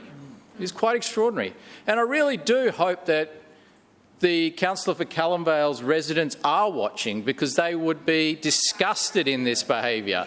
They would be disgusted in the game playing and the politicking, because what we're talking about today is investment in Pollara, much needed investment in Pollara, a growing suburb, a suburb that needs investment, a suburb that needs investment in infrastructure and parkland and various things, and a suburb where we have a plan to deliver. A suburb where we have mapped out $100 million worth of improvements that we'd like to see made. And so these are the things that absolutely we're keen to talk about, but these are the things that the opposition has delayed the meeting to prevent being talked about. And so it is quite extraordinary. What we have seen today is quite extraordinary. It's certainly not productive. And I don't think any reasonable person watching the live stream would actually think that opposition councillors achieved anything other than to disrupt and delay a meeting, to make unfair accusations about you as the chair. And this is not why opposition councillors are elected to the council. And we remember every week we're here to represent and serve residents. We're here to deliver outcomes for them. And we want to do that. And so it's counterproductive to see meetings being chewed up with endless points of order and accusations and conspiracy theories. This is not helpful. This is not helping anyone. Before I go to the two items at hand, I just wanted to, as I always do, just refer to the community causes that we're supporting through our Light Up Brisbane program. This is the program which sees assets like the Story Bridge, Victoria Bridge, Kangaroo Point Bridge, Radcliffe Place and the Tropical Dome lit up in support of community causes. Last night, City Hall was lit up in green and gold to celebrate another citizenship ceremony, and thank you to the councillors who were there to help me welcome more than 500 people becoming new citizens in City Hall. Other assets, including the Story Bridge, Victoria Bridge, Kangaroo Point Bridge, Radcliffe Place and the Tropical Dome, were lit in red to mark the beginning of Red Bow Month, a statewide awareness and fundraising campaign that builds community understanding of muscular dystrophy and the daily impact of neuromuscular conditions on individuals and families. Tonight, our assets will be lit in purple to support Bone Marrow Failure Syndrome Awareness Week, to find better support options, treatments and cures for patients living with this condition. Tomorrow, our assets will be lit in red and yellow, raising awareness for the Surf Life Saving Queensland and the amazing work that they do, obviously in their corporate colours there. On Thursday, our assets will be lit in red, white and blue to celebrate the Alliance Française French Film Festival, which is kicking off again with screenings at the Palace James Street and Barracks cinemas from the 5th of March to the 8th of April. On Friday, the assets will be lit in blue to support Shine a Light on Lymphedema, which is a lifelong condition affecting more than 70,000 Australians. And over the weekend, our assets will be lit in pink to celebrate International Women's Day, including the International Women's Day Fun Run, which raises money for the Martyr and is very well supported by so many people across southeast Queensland. I did also want to mention at this point our thoughts and prayers are with those living in our sister city in Abu Dhabi who are currently under attack from the terrorist regime in Iran. They have had to try and intercept 174 ballistic missiles, 8 cruise missiles and 689 killer drones. And this is coming from Iran into the UAE, part of a concerted campaign against their neighbours throughout the Middle East. And so our thoughts and prayers are with the residents of Abu Dhabi, our sister city, and all those across the region that are experiencing the attacks from the terror regime in Iran, a regime that supported the terrorist attacks on October the 7th in Israel, and a regime that is behind so many proxy groups that are fanning terrorism attacks, funding terrorism attacks, killing citizens indiscriminately and murdering more than 30,000 of their own Iranian citizens in recent times as well. And so I don't shed any tears for the terrorist leaders that have had their lives eliminated in these attacks, but we hope for a peaceful Middle East. We hope for a peaceful world, and we hope that the new Iran that rises out of this situation is a democratic one, is a one that allows people to be who they are, to practice their own faith, and not to have to hide their cultural identity for fear of being murdered. So we're obviously looking for peace in the Middle East, and I think the best way that we can see peace in the Middle East is to have peace in Iran and democracy in Iran, because the flow-on effects across the region we've seen in recent years play out, and not just across the region but across the world. We've seen thwarted terrorist attacks in Australia that were supported by the Iranian terrorist regime. So we know that their terrorist tentacles stretch out right across the world, and so hopefully in a short period of time we can see peace across the world as a result of that influence being removed.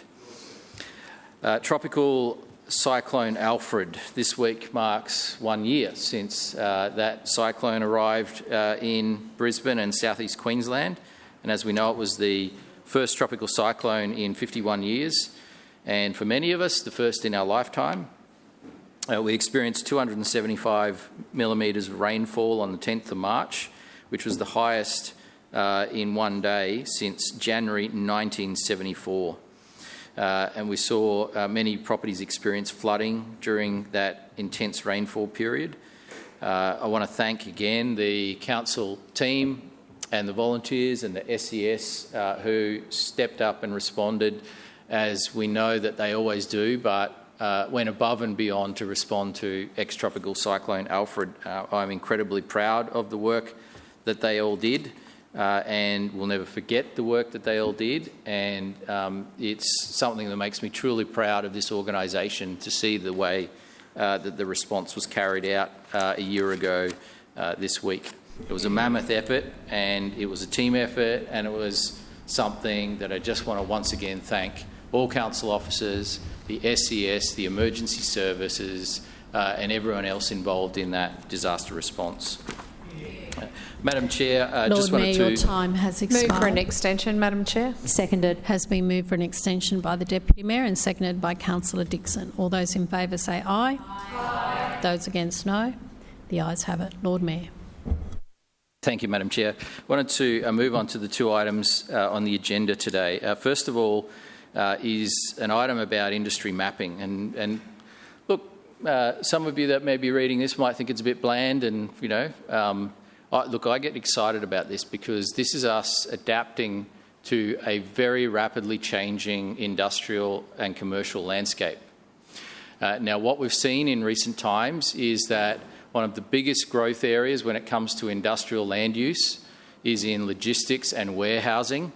And this is all about making sure that people can have incredible service when it comes to deliveries, logistics and warehousing. There's a huge demand out there in the community, and we've seen investment by a whole range of companies, including Amazon in Brisbane, where they built their facility at Murarrie.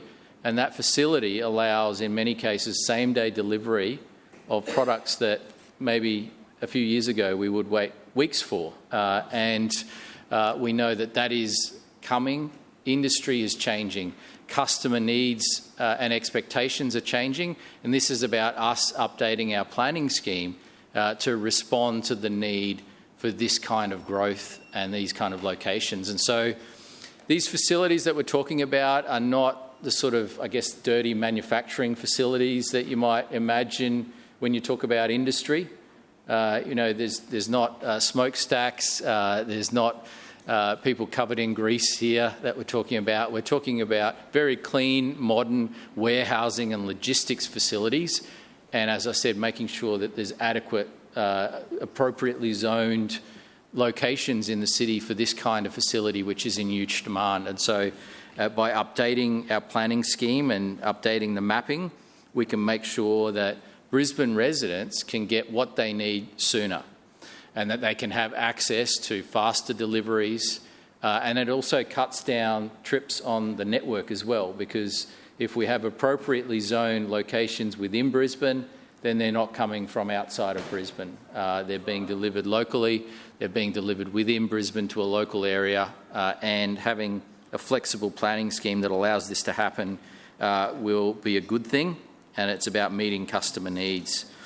And so as the economy has changed and the type of industry in different zones has changed, we need to update our planning scheme, and this proposal helps to do that. This item rezones over 200 properties in the Northern Industrial Area, in the Australia Trade Coast and the Southwest Industrial Gateway from General Industry C to General Industry B. That equates to around 82 hectares of land, which is a sizable amount of land. And in doing so, we're hoping to respond to the demand for industrial uses such as logistics and distribution warehouses. And so the message we got from industry is that this is where the growth is. We need more land for this purpose. So we've identified sites for this purpose and we're rezoning them to allow these warehousing and logistics operations to set up. And so I commend this particular item to the chamber. I think this is a positive thing and will help residents get access to faster and more efficient deliveries. I commend this item to the chamber. Item B is the SCP for the Pollara District Sports Park. And as I said before, we are committed to investing in Pollara. We are committed to making sure that Pollara has the infrastructure that is needed for such a rapidly growing suburb. It is one of the fastest growing areas of the city, and Pollara residents are right to feel like there's growing pains in the area and that more is needed. We agree that more investment is needed, and that is exactly what we're planning. We're planning better parks, we're planning better roads, and we're working with the state government also to make sure that there's more transport options for Pollara as well. What we're talking about specifically today is the investment in the Pollara District Sports Park. This is something that we have been committed to for a number of years, and we've been progressively acquiring land for the purpose of delivering great sports facilities for the local residents. This is about rolling that out now. And so from this you can see when we say we will do something, we do it. When we say we're committed to investing in Pollara, we invest in Pollara. And just as we've seen other upgrades happen in the past, we're committed to rolling out this upgrade for the benefit of the people of Pollara. This Pollara District Sports Park will deliver a mix of multi-use spaces catering to all kinds of sports, from general recreation to organised competition sport. A great deal of planning and investment has gone into where we're at today, or to getting us to this point, with the first parcels of land earmarked over a decade ago, and as I've said, we've been progressively purchasing the land, putting together the parcels to create a site large enough to create a significant district sports park. The contract provides for the delivery of at least 2 sports fields with a clubhouse, car park, lighting and irrigation systems. The contract will be awarded through an open tender process, ensuring that we deliver value for ratepayers' money and go through a competitive process. The tender process is expected to commence on the 9th of March before finishing at the end of April.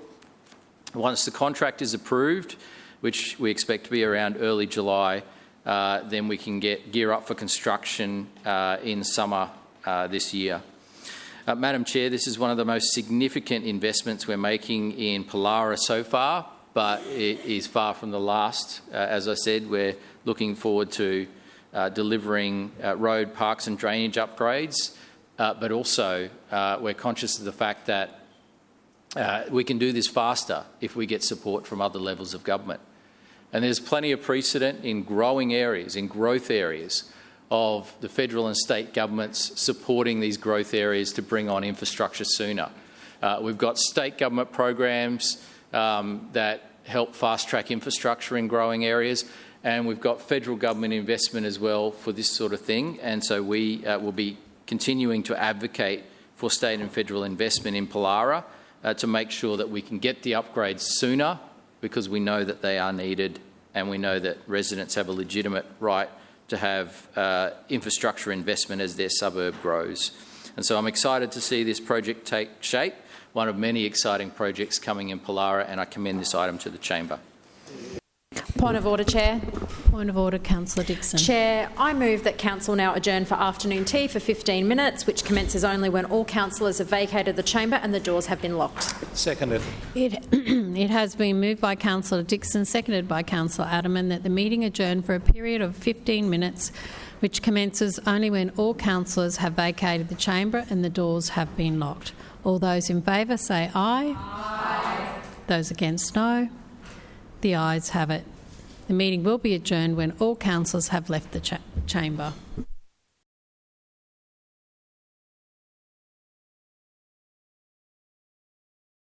Further speaker on the ENC report, Councillor Cassidy.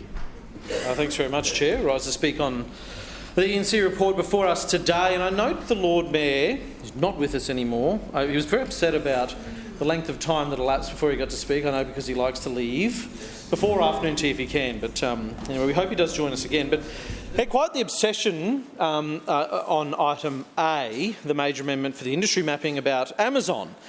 Spoke a lot about the company Amazon, interestingly, and I guess he and Amazon share a lot of values, being anti-union, being hard and harsh on workers with intense monitoring and quotas for workers, with some staff at Amazon saying they refer to the workplace as a prison. So I understand why the Lord Mayor probably focused a fair amount of his time praising that company, interestingly. But the issue before us today on item A is broader than one single company. This item came before Council in November 24 and was supported at the time by the Labor opposition. The changes are in line with the market, essentially where it's heading. It does make sense to a degree. I must note that the long-winded timeline, though, here before us, it's an initiative based off a strategy that was signed, sealed and delivered by the Lord Mayor and Councillor Allen back in 2022. So it's taken a while, and now we're here in March 2026, finally talking about it becoming a council policy. Another example of how this tired old LNP regime of where it's gotten us after 2 decades, slow lurching when it comes to policy reform. The re-election of the Albanese government last year was based on a future made in Australia, more manufacturing jobs closer to home, and obviously Council needs to identify land for this. And industry will be different. Industry is different in the 21st century from the 20th century, and certainly as we move year on year beyond this year, it looks a bit different, but having jobs close to where people live is important. The Property Council of Australia came knocking on the Lord Mayor's door recently, which I understand is closed currently still to the public, and presented the Lord Mayor with their report revealing a critical shortage of industrial land in Brisbane. And it's not just bad for business, it's bad for residents who need to pay more for shipping and logistic costs when they don't have that locally available, of course. So the state government gave the green light for public consultation on this planning scheme change in March last year, about 12 months ago, and we've learned today there were 6 submissions. No changes were made to the plan. If that seems small, I guess it's because it is. Note the public notifications method used was an email, a notice in the Courier Mail and a Google ad. It seems like the very bare minimum. If that seems like the bare minimum, it is. And we know just how much this council likes to tell people about the Lord Mayor, of course, whether it's a state government project like the Gympie Road bypass tunnel or Olympic legacy ideas. They spent a lot of time talking about that, publicising that, not so much about planning scheme changes.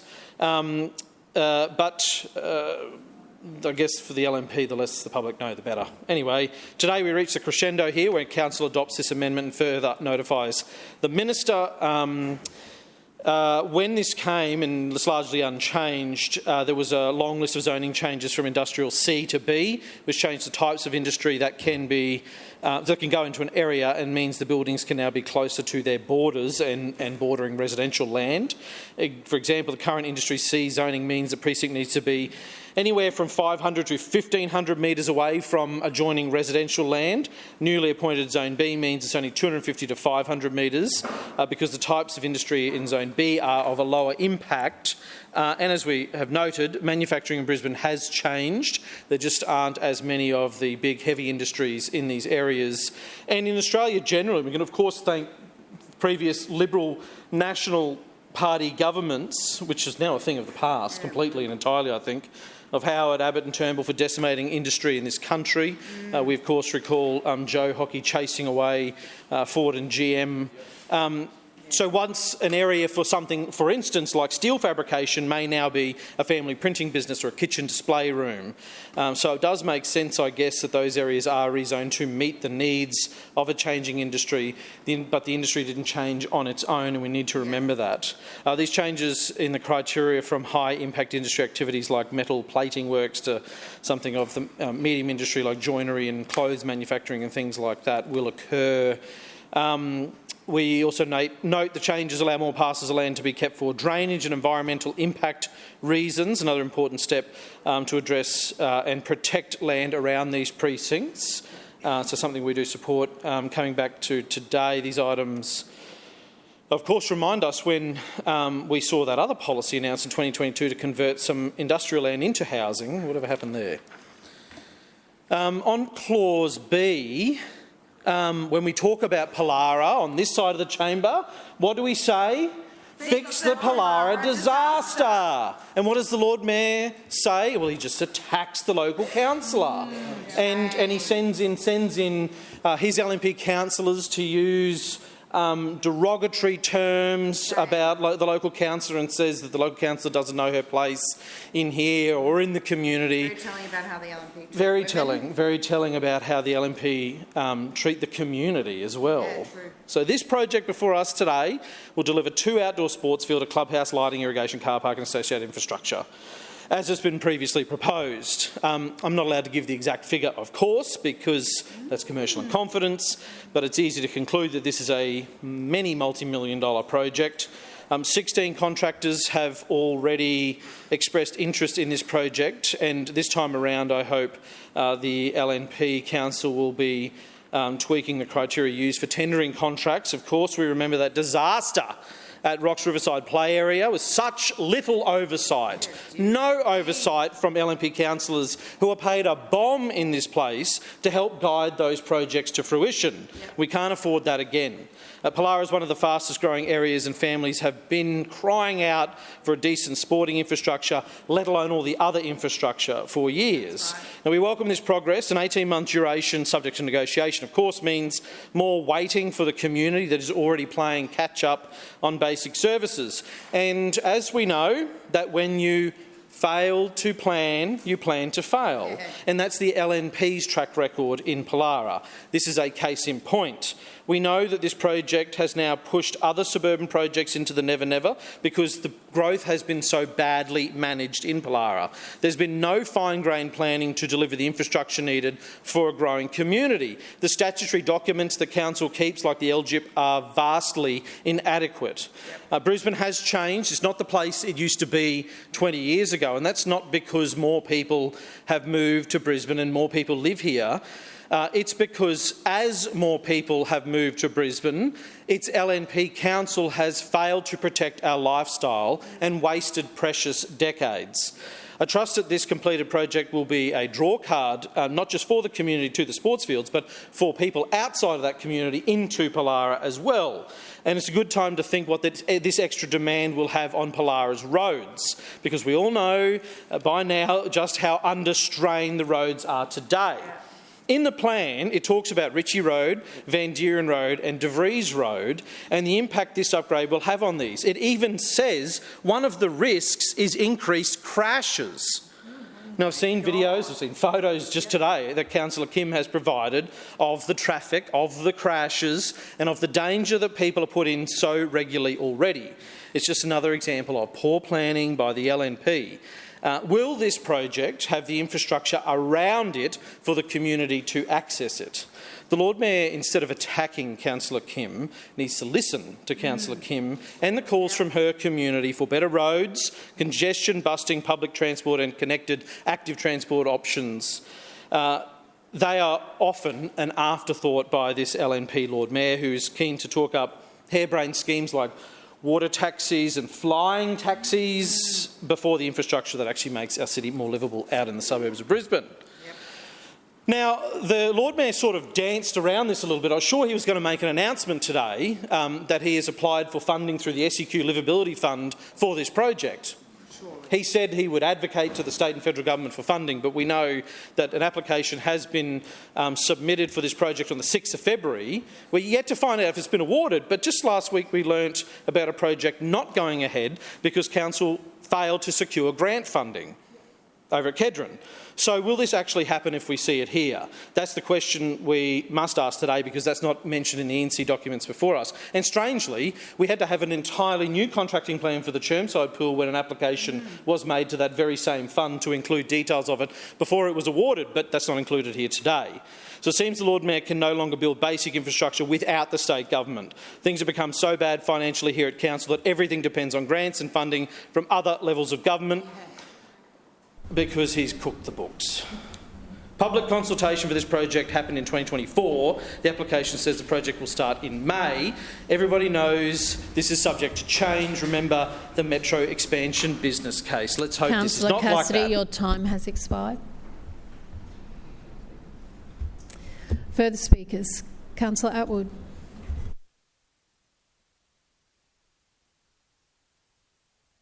Put your microphone on. Oh, sorry. Yep. It's on? Sorry about that. Okay, thank you, Madam Chair. Let me start with two key facts. There's 207 properties, just 6.6% of our general industrial C land. That's the scale of what we're debating today. A targeted plan to fix obvious zoning and safeguard businesses. The city's demand for high-impact industry is not growing at the same rate as demand for cleaner industrial warehouse logistics and distribution. In other words, fewer heavy industrial areas and more logistics hubs is what our city needs. So across the Northern Industrial Area, Australian Trade Coast and the Southwest Industrial Gateway, we are adjusting the zoning to reflect that reality. In places like Hemmant and Lytton in the Doughboy ward, where freight access, port proximity and established logistics networks already drive activity, we are enabling land to transition from General Industrial C to General Industrial B, supporting warehousing and distribution that aligns with modern supply chains. At the same time, we are cleaning up the city plan. On Export Street in Lytton, 4 council-owned stormwater lots currently sitting in an industrial zone will be moved to open space, because that's what they are, drainage infrastructure. Along Gosport Street in Hemmant, open drains and riparian corridor creeks will move to open space and conservation zones, protecting our city's biodiversity and recognising existing environmental functions. In Robinson Park in Geebung, a stormwater drain will logically move to open space as well. And at Freight Street in Lytton, a heavily vegetated site with the biodiversity overlay shifts to conservation. That's just not a rezoning reform, it's just responsible land management. Now let's talk protection, because enabling growth is only half the story. The update to the industrial amenity overlay is about protecting existing industry from reverse amenity conflicts. In Cooper's Plain, at 68 Selhurst Street, it's a resource and metal recovery business. In Virginia, at Allswater Street and Saltash Street, it's a resource recovery and concrete batching plant. In Wacol, at 262 Progress Road, it's a meat processing facility. These are legitimate, approved, high-impact industries, and we need to protect these businesses. They generate employment and economic output, which is very important for our city. So we are applying appropriate overlay buffers, in many cases 500 metres, to ensure future sensitive uses are properly assessed before encroaching. In other locations like Acacia Ridge, Archerfield and Richlands, we are applying site-specific buffers, such as 250 to 75 metres, reflecting mitigation measures already in place and the actual scale of impact. And importantly, where industry has ceased, such as 61 Railway Parade in Nudgee, the overlay is reduced to reflect the site's redevelopment for residential use. Planning works are both underway. When the land use change, the zoning must reflect this. It aligns supply with project demand and our city's demand. If projects existing industry from inappropriate encroachment. It cleans up zoning inconsistently on council-owned environmental land, and it does so just across 6.6 of our Category C land. This is strategic housekeeping, not a revolution. Brisbane's industrial areas are critical to jobs, freight movement, manufacturing and our connection to global markets through the port and trade coast. If we get industrial planning wrong, we don't just inconvenience businesses, we undermine our city's productivity. This package ensures we get it right, and I commend the amendment to the chamber. Further speakers? Point of order. Point of order, Councillor. I would like to take in Sarah item A and B to separate for voting purposes. For voting. Further speakers? Councillor Johnston. Okay. Yes, I just rise to speak on item B, the Pallara District Sports Centre. And look, I just want to put on the record, I'm just definitely not agreeing with item A, but anyway, item B is the one I want to talk about because we are being asked to sign off today on a very large new sports precinct for Pallara in the southern suburbs, and I'm sure Councillor Kim will talk in some detail about the importance of this for her local community. But as this is not in my ward, this is my takeaway of the meeting papers we've been provided today. That there is going to be a Pallara District Sports facility, that the amount is commercial in confidence, so I can't talk about it. There is zero detail about what sports are going to be at the Pallara District Sports Centre. We know there's going to be, well, I don't even know, I think it's all right, I can talk about what's in it, car park, clubhouse and fields. But what sports are going to be played? Now, I'm sure Councillor Kim is going to talk about the importance of this to a growing community, but when I see huge millions of dollars being invested into parts of Brisbane without any detail about what it's for, then I start asking questions. Most of the sporting clubs out my way are 100 years old or older, and they're in facilities that have barely been touched by Brisbane City Council in that time. At Graceville, we have the Western Districts Netball Association, which is taking players from as far away as Springfield, Kenmore and beyond, operating out of facilities that are more than 50 years old and flood repeatedly. So certainly I look forward to this investment in Councillor Kim's area. It's needed, without question. But the problem with this, and the Lord Mayor is MIA yet again, I mean, he made it to afternoon tea today, which was, you know, I think it's a first for quite a few weeks, to be honest, but he's introduced a motion into council about an important project on the south side that he says he cares about without any detail at all about what sport is going into this facility. Is it going to be leased for cricket, netball, rugby, touch football, pickleball, tennis, basketball? I don't know. Maybe Councillor Kim has some idea and perhaps we'll hear from her. But when we're planning for major sports facilities around Brisbane, I would have thought the basic information that councillors needed is what the investment is going towards. And I, for one, simply would have appreciated some information about what sports are going to be played at this new facility.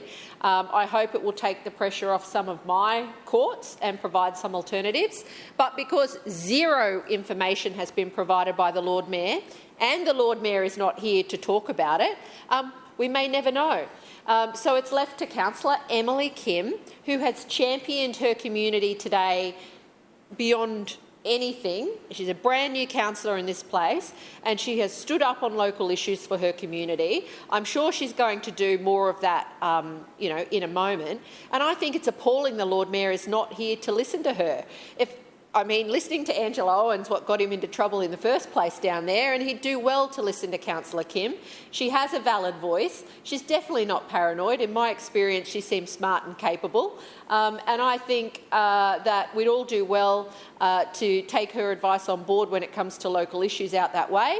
But what I would say to the Lord Mayor is, how about some basic information in the council papers when you're going to build a giant new sporting facilities? What kind of sports? What kind of sports are going to go in the new facility? That's all I'd like to know. I mean, probably 100 monkeys and a typewriter could explain it, but the Lord Mayor's not here, Councillor Murphy's not here, so perhaps Councillor Kim knows. Further speakers? Councillor Hutton. Thank you, Madam Chair, and I rise to speak on item A, the major amendment to the Brisbane City Plan 2014 industrial mapping. Our city is one of the fastest growing, and with that growth comes huge responsibility. The responsibility to protect homes and Brisbane families as we get closer and closer to industrial. The responsibility to also look after businesses and also keep our economy strong. This amendment makes sure that City Plan reflects the realities on the ground, and it does that in 3 deliberate ways. Firstly, we are proposing to rezone 207 properties from General Industry C to General Industry B, unlocking land for warehousing, logistics and distribution, as that has huge demand right now. This change reflects the real economic shift in Brisbane. I was looking at some statistics, and in 2024, Australians spent $69 billion in online shopping. That is a huge contrast from pre-COVID-19, where only 10% of households actually engaged in online shopping. We now have 80% of our communities using online platforms as the way that they make these purchases.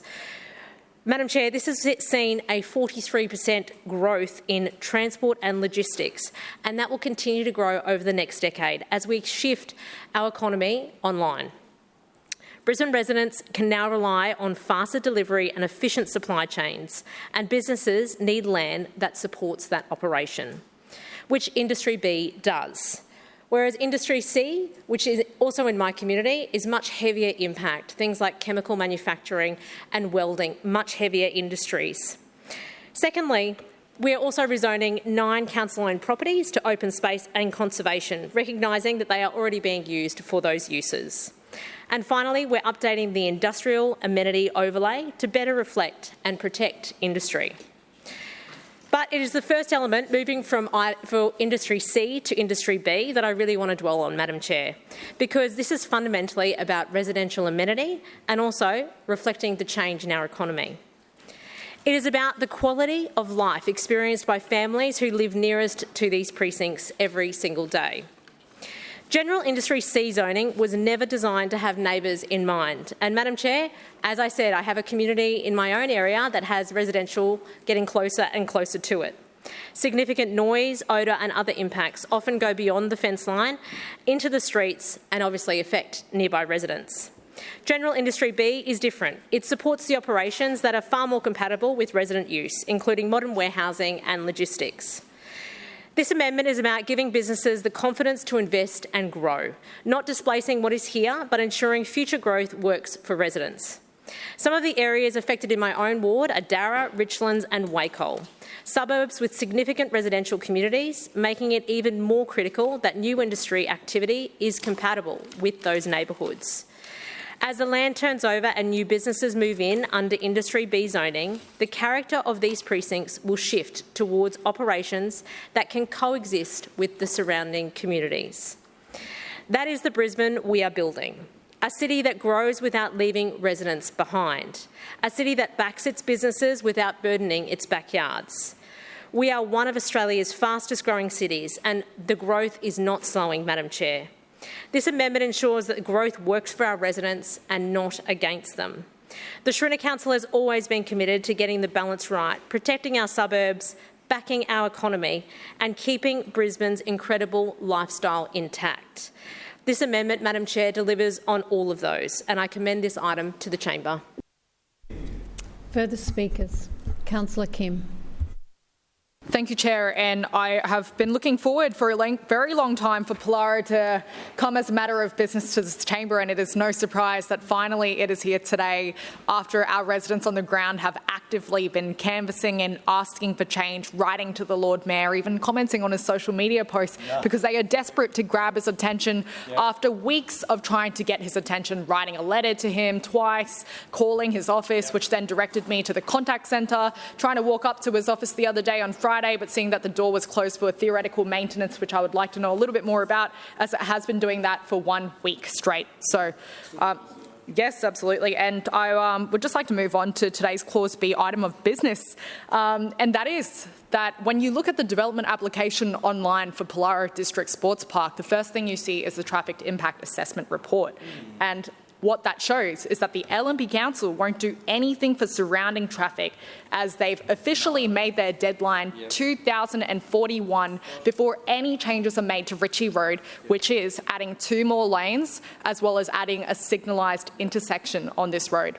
Now, before discussing the importance of the sports park, which, to answer Councillor Johnson's question, is, judging by the graph that we see on the paper, of a couple of rectangular sports, but also hard for me to acquire regular briefings about exactly what it's for unless we ask thorough questions and do requests for information to find out the latest on this, is that we need to assess the growth of the population in Pollara and what it's looked like over the last decade, because what this shows is that we're not ready for this development. As great as it is, I fully support it, but we also need the same level of investment in public infrastructure, which is exactly what the Lord Mayor admitted to himself earlier today. We need much more, actually $100 million worth more, and that's what he quoted himself saying this morning. So we're not ready. If we look at 2016, Pollara only had 511 residents. Now, when we look at the population today, we've already grown to 7,852. If we include Pollara and Willawong, it's actually over 15,000 residents in this area. Only in 2021, the census data showed that there were 3,861 residents. So that means we've gone from 3,861, then a few years later I was elected, and today we've got over 7,000 residents. So it has more than doubled in that time.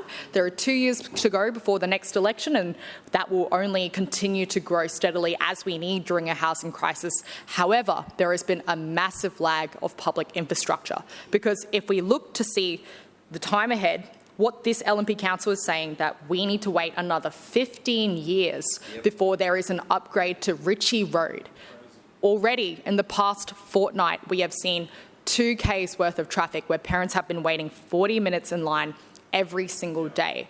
Now, this isn't political propaganda. This is exactly what it says in the traffic impact assessment report, which is that when residents try to make a right-hand turn, that they are more susceptible to an angle crash because they have to wait and try to identify gaps in traffic and then make a fly for it down the road. The problem with Ritchie Road is this, theoretically speaking, if we draw it on a map. So we have 7,800 residents who live in Pollara. There is only one road that services this entire community, that is Ritchie Road. There are only 2 lanes, so you can go either out that way or you can go the other way towards Forest Lake. That is the problem with this area. In the last few weeks, the state government proudly opened the 2nd campus of Pollara State School, where there are 2 year levels there. 100 parents travel from one campus to the other campus, and there's a staggered school start time. So that means 100 parents will travel to the other campus to pick up their kid, then everyone else who goes to the school will line up, and as a result, parents are seeing up to 40 minutes of traffic time where they are waiting to collect their kids after school. When I asked Brisbane City Council what will they do about this, not only do they tell me that I should wait for developers to buy up all the land and build it up before there's funding to do so, but I see in the official records when it comes to Pollara District Sports Park today that there will not be anything done until 2041. And I find it absolutely disappointing that the LNP Lord Mayor comes in here and can't even answer what Brisbane City Council will chip in from their $4 billion budget. And all he has to say to our residents today is that he's applied to other levels of government. It's shocking. Now, I say 3 main things, which is a theme of Pollara, which is that you need to fix the Pollara disaster, clean the streets, illegal dumping everywhere, tyres around the dump because there is no recycling tyre program, as well as connect the community. There is no footpath connection between the 2 campuses, despite the population growing from 500 to 7,800 in Pollara, and more to come. There were 2 bus stops promised 2 financial years ago. Your time has expired. Further speakers? Point of order, Madam Chair. Point of order, Councillor Johnson. I move an extension of time for Councillor Kim. Seconded. It has been moved by Councillor Johnson, seconded by Councillor Cassidy for an extension of time for Councillor Kim. All those in favour say aye. Aye. Those against, no. No. The noes have it. It is lost.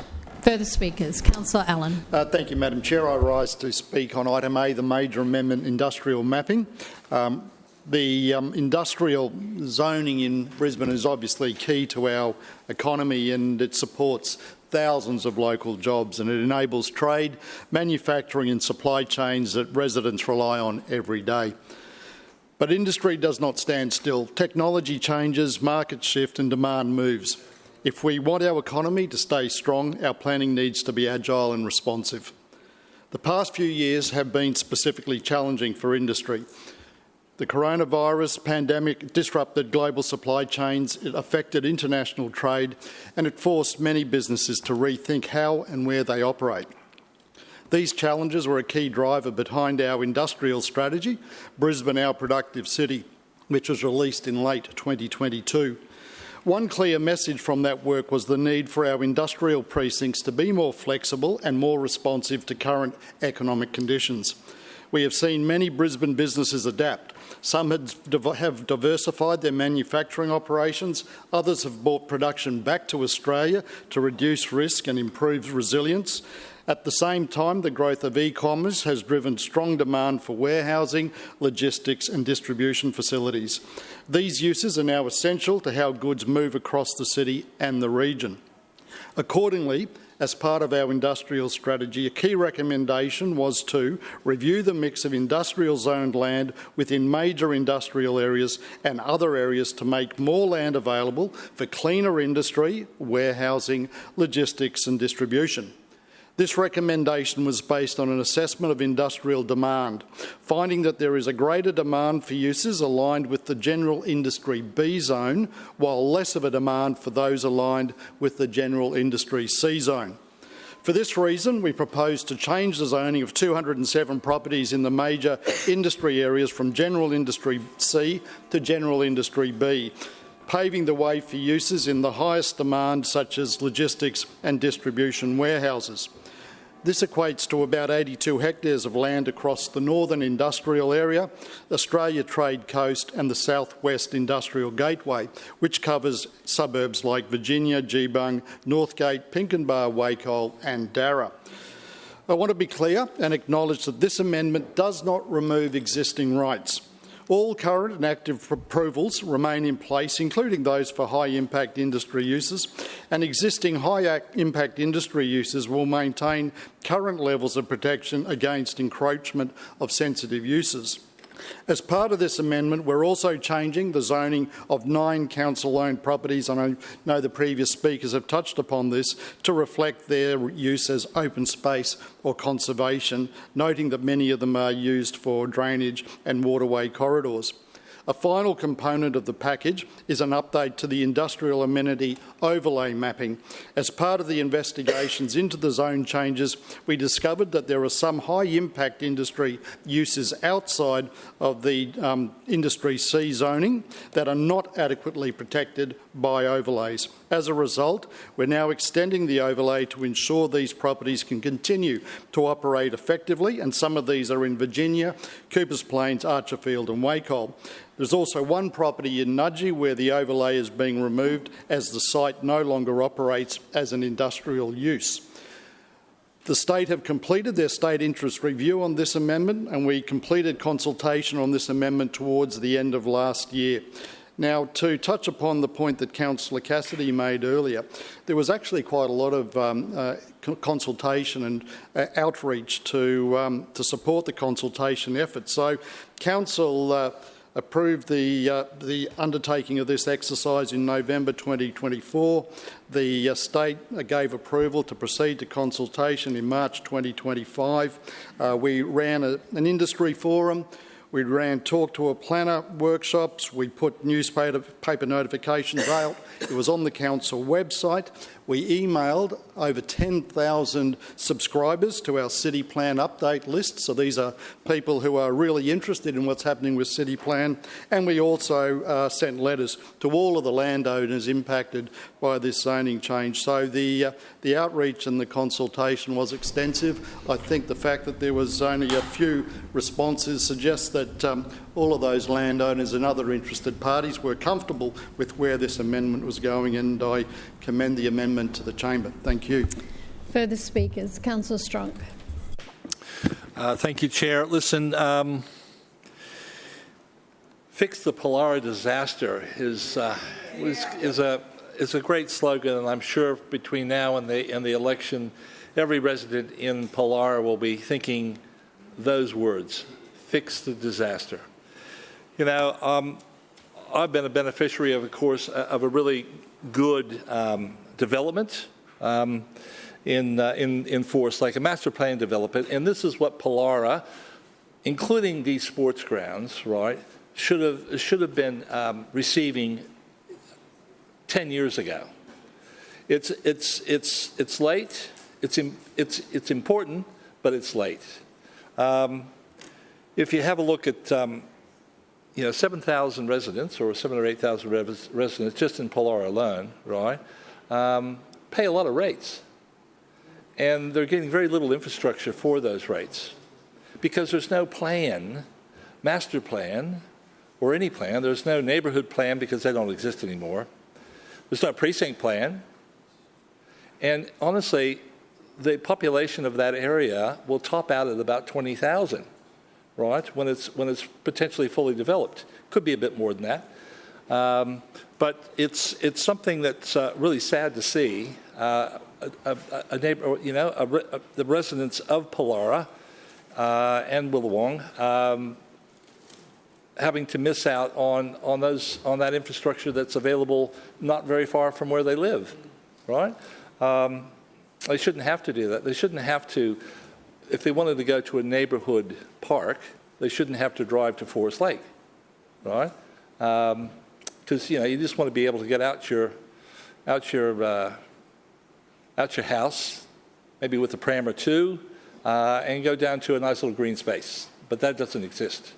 Now, these fields are going to be an intricate part of that. And I just pick up the comment also in regards to what Councillor Johnson said in regards to the papers, right? I had to ring Councillor Kim and ask her what the address was because it's not in the papers. It is not in the papers. And even if you check the website, our website, and do a search for this site, for this new bill that's going to happen, it's not in there either.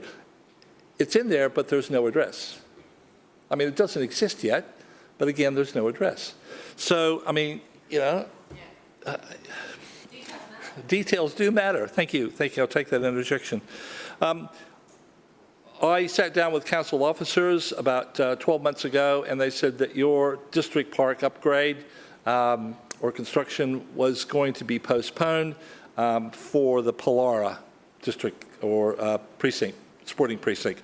And I said, I'm sad to hear that, but it's important that the people of Pollara get the benefits of what the people of the Forest Lake ward have had for many years.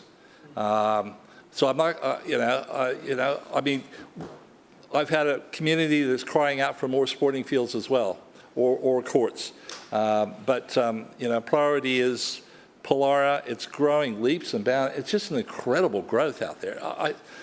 And you don't see it unless you drive into the area. It's really hard to see. Some developments you can sort of see when you're driving down a main road, right? But this one's sort of hidden away, and it's sad that the fields weren't. And the Lord Mayor says, yes, we bought the land 12 months ago, or 12 years ago, or whatever it was, for development. But honestly. The residents who've been buying in, and this is this is an area that the average median price is about $950,000, right? It's verging on $1 million, and they just don't have the infrastructure they deserve, and this council really hasn't been advocating for it, right? Councillor Griffiths, when it was in the Maruka ward, he tried his best to try to get some infrastructure in this area, right? And then you lost it on a redistribution, and Councillor Owen came in, and things started to move a little bit, right? But not fast enough. We've been dragging the chain in Pollara for a decade. We really have, and it's just sad to see that we're still dragging the chain. These sporting fields of this precinct isn't going to be available to the local residents probably for another 18 months, 2 years. And that's, again, Councillor very Strunk, sad your to see. time has Thank you, expired. Further speakers, Councillor Marx. Yes, thank you, Madam Chair. I rise to speak in support of item B, to establish a contractor for the construction of the Pollara District Sports Park. As we've heard today, Pollara is one of Brisbane's fastest growing communities, and with that growth comes our responsibility to deliver the high quality lifestyle infrastructure. Madam Chair, this council has a proud record of doing exactly that, delivering park, recreation and community projects right across the city. However, after listening to what's happened in here in the chambers today, can I just say, from a personal note, I would be delighted to have something like this in my ward, as I'm sure everyone on our side of the chamber would be. I really can't understand from the debate that we've had so far if the opposition are happy that this is happening or not. I'm still in two minds about that. Anywho, last year a milestone was reached in the District Park project with the lodgement of the development application. Now, this followed an extensive design process shaped by community feedback. Community feedback is the residents that live there giving council officers the feedback of what they want to see, and that's been the determination of that language for the 15 years I've been in this place, and I don't suspect it's changed. So the significant contracting plan before us today would allow council to commence an open tender process for construction. The scope of the contract covers 2 new sports fields, a contemporary clubhouse, a car park, field lighting and irrigation. The works will be delivered over 2 years, and with 16 suppliers already expressing interest during market sounding, this will be a highly competitive tender, something that's good for all ratepayers across the city. The tender would open next week and close by the end of February, and I'm sure the Chair, Councillor Davis, through you, Madam Chair, as the Chair of this project, has been highly involved in this from her time as being Chair, will give a more fulsome debate on what's actually happening in this space. But I just want to say I think it's a delightful thing to be happening, and I wish it was happening in my ward. Thank you. Further speakers, Councillor Griffiths. Yes, thanks, Madam Chair. I'd like to speak about both these items as well. And can't you see what a failure the LNP have been after 23 years? And this just points to it. Because for 23 years they've been running this chamber, and yet they haven't, well, one, they can't control the chamber when they do run it, but the other thing is they're just not able to deliver for people out in the suburbs, and people are waking up. I heard one of the councillors talking before about the Breakfast Creek Bridge, and that was $60 million for the inner city. But your suburbs, these suburbs where residents live, they've been ignored by this council and this Lord Mayor. I'd like to congratulate Councillor Emily Kim on the great job she's done. There was a previous councillor to you, Councillor Kim, and she spent most of her time at Sher concerts. Keith Urban, Sher, she was having a great time. And she didn't want to pay her cab fares either. Yep, and she's gone. She's gone. Yep, the Lord Mayor's... Yeah, she was everywhere. Look, everywhere but in her electorate, and the more time she spent in the electorate, the more people disliked her. And now she's not there.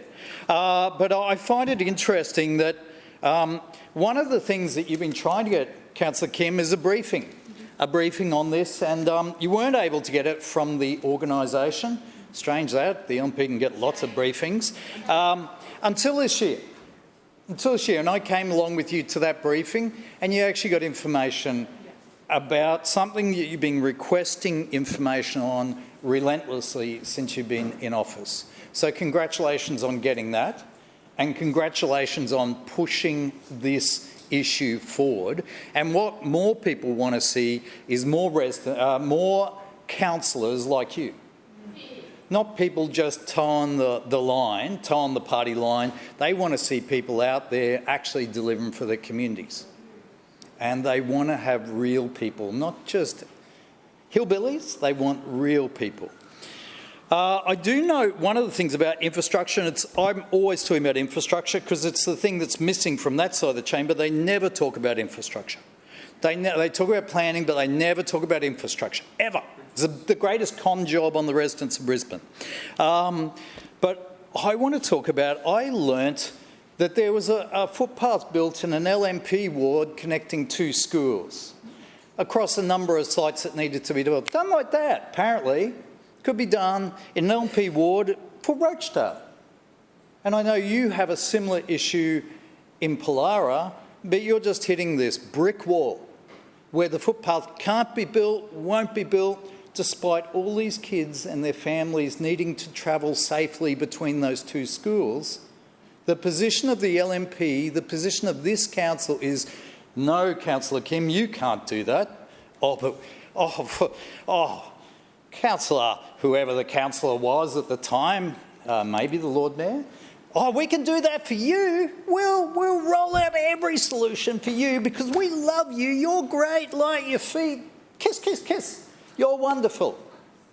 But for the kids, for the residents, for the people who need it at Pollara, there's nothing. And we're told this is great, they're getting this field, but where are the road upgrades? Where are the footpath upgrades? Where are the drainage upgrades? Where are they? In fact, it was interesting to hear the Lord Mayor today. He's obviously been watching his TikTok. He's been watching his TikTok of you, Councillor Kim, and that's why you're probably being blurred. Don't forget wine. Yeah, a few of them are watching the TikTok and going, God, Councillor Kim has coverage all over the country. I'm meeting people from Melbourne who have seen your TikToks. Are they looking at the Lord Mayor's TikToks? No, they're pretty sad little TikToks. They're pretty sad little TikToks, I must admit. That one was a bit spooky with him talking to school kids with his towel around him.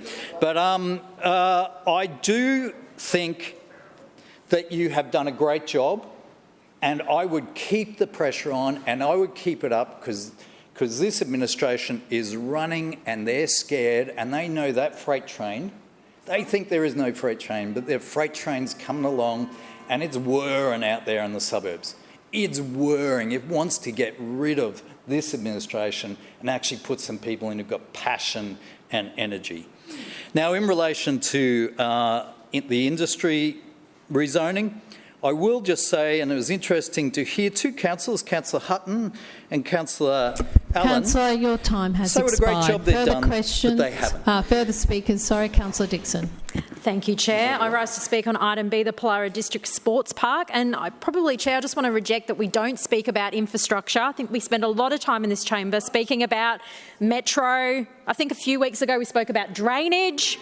I think we've got a presentation on road resurfacing. We spoke about the Breakfast Creek Bridge. But anyway, I'll get back to what we're actually talking about. One moment, please, Councillor Dixon. Councillor Griffiths, do not call out. Yeah. Councillor Dixon. So I'm delighted to be at the mic as a backbencher of this team. For you, Chair, Councillor Griffiths. This item seeks approval of a significant contracting plan to establish a contract for the construction of the Pollara District Sport Facility, an important investment in Brisbane's growing southern suburbs and into the future of sport in our city. With the 2032 Brisbane Olympic and Paralympic Games now only 7 years away, the world's eyes will firmly be fixed on Brisbane. But more importantly, the eyes of our young people will be fixed on the sporting field. So hopefully they'll be dreaming big, inspired by what they see and imagining what is possible for themselves. So if we want to foster these aspirations, we must provide the facilities that allow them to flourish. That is exactly what the Shriner Council is doing. So this project will deliver a quality sporting field, a modern clubhouse, car parking, field lighting and vital irrigation to keep those sporting fields looking great. Because sporting facilities are much more than grass and goalposts. It's a place where friendships are formed, where resilience is built, teamwork is learnt and leadership begins. They're places where children learn how to win with humility and lose with grace, where volunteers step forward to coach, to run the canteen, to mark the fields and to quietly keep everything running behind the scenes. Chair, on any given Sunday across Brisbane, you will see it. Parents and grandparents and caregivers on the sidelines cheering, volunteers on the sausage sizzle, committee members organising fixtures. That's community in action. And facilities like the Pollara District Sports Park are the foundation that will allow the community spirit to thrive. It also recognises the new and emerging communities that deserve access to quality open space and sporting opportunities close to home, not years down the track, but now. It will support families, it will support the grassroots clubs, it will also serve young people having their very first game, teenagers striving to improve and adults who simply want to stay active and connected. In a time where we talk about mental health, social isolation and the importance of physical well-being, investing in sport is an investment. in social cohesion and stronger neighbourhoods. So as we move to 2032, Brisbane has a once-in-a-generation opportunity. But that opportunity is not just about hosting the Games, it's about building a legacy, and the legacy begins at a local level. It begins in suburbs like Pollara, on local fields, in local clubhouses with local volunteers. And this contract and construction will be another step in delivering that legacy. Chair, this is a positive, forward-thinking investment. It's an investment in growth, an investment in sport, and more importantly, it's an investment in community and Brisbane's future. So I commend the item to the chamber. Thank you. Further speakers? Councillor Davis. Thank you, Madam Chair, and I rise to speak on item B, the SCP for the construction of the Pollara District Sports Park facility. And I'm very excited about this, Madam Chair. Very excited to be delivering this sports facility in what has been described by many councillors here today as the fastest growing area that we have in Brisbane. But Madam Chair, I nearly choked on my Mentos when I heard Councillor Kim suggest that the only reason that this item is on the agenda today is because she wrote a letter. Yeah. She wrote a letter. I can assure you, Madam Chair, that this very important milestone that I am very excited about today... Councillor Griffiths, stop calling out. Stop being rude. Councillor Davis. Point of order, Madam Chair. It was a supportive interjection. You allow those. I'm not debating, Councillor Griffiths. Stop calling out. Councillor Davis. I caution you, Councillor Griffiths. Stop talking.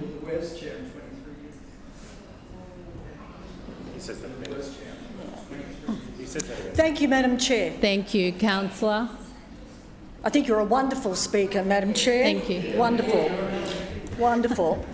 Madam Chair, as I was saying, I'm very excited about this project, and I've been very excited about it since my very first site visit when I first became a chair, when I met with the then councillor for that ward, who was strongly advocating for her local community for this new district park.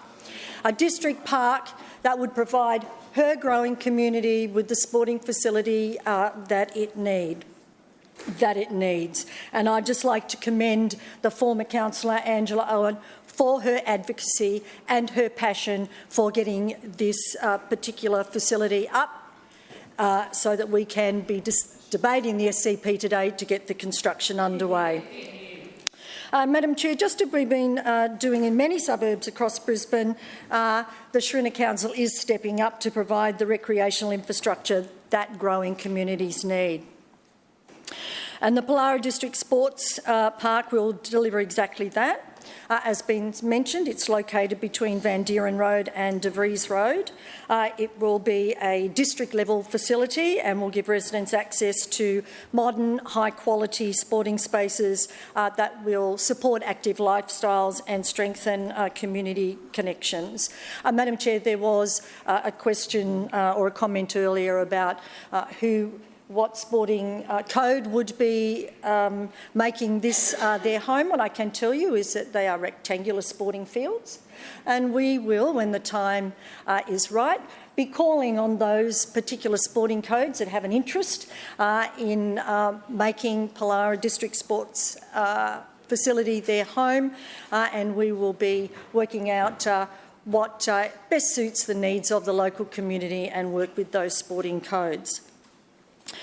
Madam Chair, the contract outlines the delivery of 2 new sports fields, a contemporary clubhouse, there'll be field lighting, irrigation and a new car park, and these works will be undertaken over a 2-year period. When we were considering the options for construction, we considered whether Council's infrastructure branch was best placed to deliver the project, but given the scale and the complexities that goes with building these sorts of facilities, it was determined that in this instance it was best to engage a contractor who had experience in these sorts of constructions and get the best and most effective approach for that construction phase.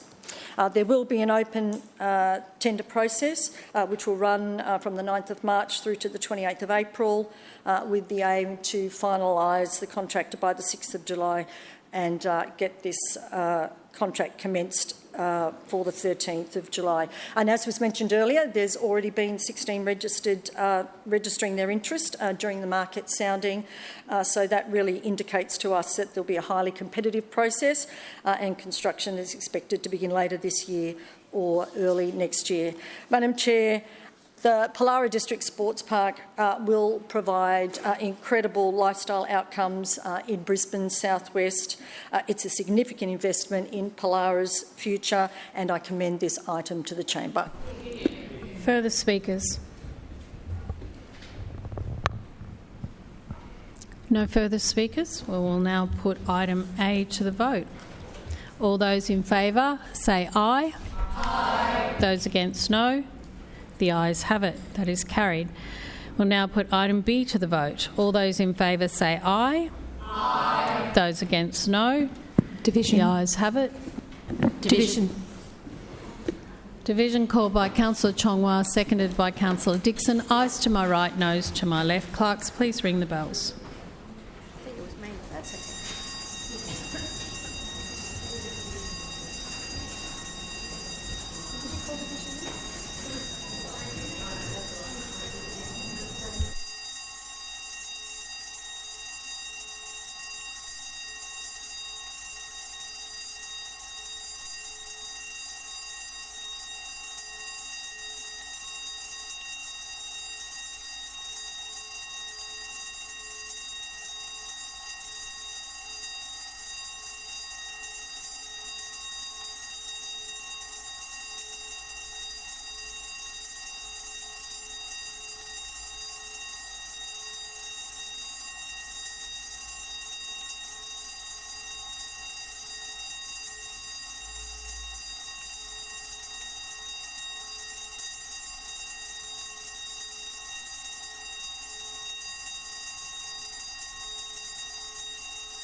Clerks, please read the results. Madam Chair, the ayes have it, the voting being 23 in favour. That is carried. Councillors, please resume your seats.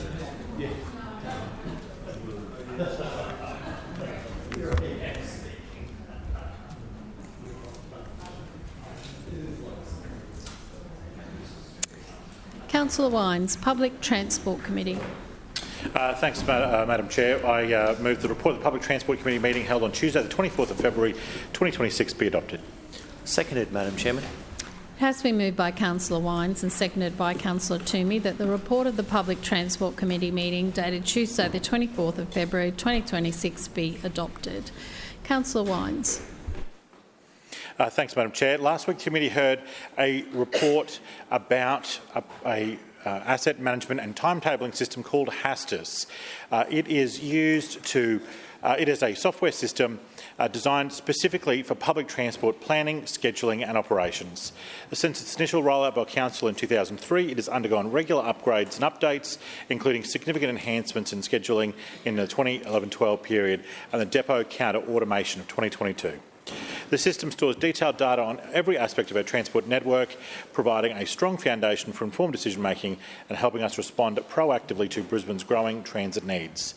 One of the key advantages of HASTUS is its alignment with the state government system within TransLink, and by using the same platform as TransLink, Council is able to deliver an integrated bus network for Brisbane residents that aligns with the state systems as well.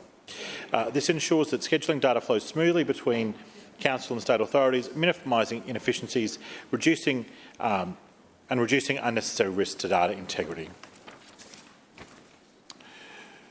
There is no system that we have identified that compares with HASTUS, and it provides us with a reliable and consistent service that we continue to use, as you've heard, we've continued to use for many decades now. HASTIS allows Council to create live schedules, daily vehicle and driver rosters, undertake scenario testing and cost estimation, and creates an interface with other systems, including workforce and payroll management, customer experience tools and mapping for route planning. Its algorithms creates both vehicle and crew allocations, ensuring legislative, industrial and local rules are met while addressing operational expenses. Looking ahead, the next upgrade to HASTIS is expected between 2027 and 2028, and we'll look to introduce some of these modern AI features to enhance the user experience for depot staff and planners and create a more seamless level of automation. These improvements will further streamline vehicle scheduling, manage short notice disruptions and enhance daily vehicle and crew allocations. There were also 2 petitions considered by the committee last week. The first one speaks to the 431 and 443 bus services. We've agreed with the petitioners and have sought the extension requested with TransLink. The second, a petition with 3 signatures that ask Council to reconsider recent changes to Brisbane's bus route to the city's south-east, particularly in the south-eastern suburbs. I will look forward to debate in the chamber. Further speakers? Councillor Collier. Chair, can I ask that item A be taken seriatim for voting, so A and then B and C together? Thanks very much. Thank you. Further speakers? You are speaking as well? Councillor Collier. Yep. Thanks very much, Chair. And before I begin, just through you, Chair, can I congratulate Councillor Wines on the recent addition to his family. Life with 2 kids is pretty challenging, and it's admirable that more politicians choose to have families in these very public-facing jobs. So I just want to wish you and your family all the best for what is going to be an interesting time ahead. We're here for any chats about daycare viruses or sleepless nights. Anyways, but on the business of the Public Transport Committee, particularly around item C, we know that the Lord Mayor and the LNP are desperate for a win, and they keep trying to claim credit for Labor's incredible 50-cent fares initiative that's seen huge growth on the network. We, of course, on this side of the chamber, believe in a bus network that works for everyone, unlike the LNP, who want to continually silence those Brisbane residents who want to speak out about their real-life experiences and how they have been let down by an LNP administration that fails to listen to them. On this side of the chamber, we do listen. We are listening to these residents every single day who are telling us about the challenges that they are facing on this new bus network. The Lord Mayor said today that he's focused on keeping Brisbane moving. Then why is Brisbane the most congested city in all of Australia? Why do residents get left behind at bus stops in the suburbs, waiting for buses that will never come? And why are they waiting at inaccessible stops with no shade? This is what the LNP Council call a better version of Brisbane. Well, on this side, we think that the LNP have failed time and time again because deep down they do not care about public transport and they will not listen to the people of Brisbane. I spoke a bit earlier about Labor's incredible 50-cent fares initiative. That has resulted on huge growth on the network, but that growth needs to be met with services that work for all residents. And under the LNP, it's very clear that they simply aren't getting that, whether it's residents who are signing petitions, speaking to us directly, or filling out surveys. They have made their views clear. And if you want to take the Lord Mayor at his word, he said when he was the chair of the Public Transport Committee in 2018 that the most important thing you can do is reduce the cost of public transport. He said that frequency and reliability of public transport were minor levers to pull to reduce congestion and that it was all about fare prices. But now today, the Lord Mayor says the opposite. I just don't know what to believe, because when this Lord Mayor speaks, as you know, a half-truth is still a whole lie. It is still wild to me as well that the LNP have decided to implement a whole new bus network based on user feedback and behaviour that was captured prior to 50-cent fares coming in. This LNP council have been in power for 20 years, more than 20 years, and that laziness shows. They just don't want to do the work for the people of Brisbane. They don't want to listen, and character is revealed in what you choose to ignore and to hide. The Lord Mayor says that his council's bus network and public transport system is one that responds to demand. We always hear that in this place. We will be responsive for demand. Why then has this LNP council not built one single new bus to add to the network since 2022? Point of order, Madam Chair. Point of order, Councillor. Is this the Adams. petition item on the services for 431 and the 443 bus route? No, it's not. It's on Hass. This is my problem, relevance. I'm not quite sure where this is in the report or the petition. Yeah. I'll ask Councillor come back to the report, please. Yes, and what another great example of the LNP being so totally not across their brief. I am, of course, talking about item C, petition requesting council reconsider changes to Brisbane bus routes. Councillor, don't call out. I've asked Councillor Collier to come back to the report. Thank you.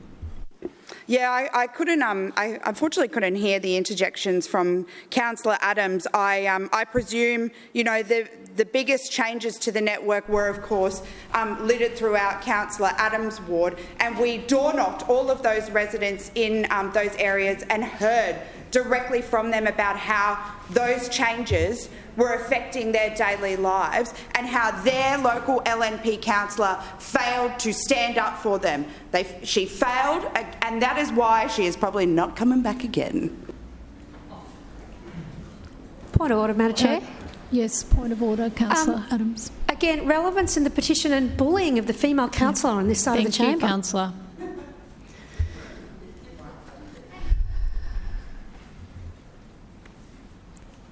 Further speakers, Councillor Adderman. Point of order, Chair.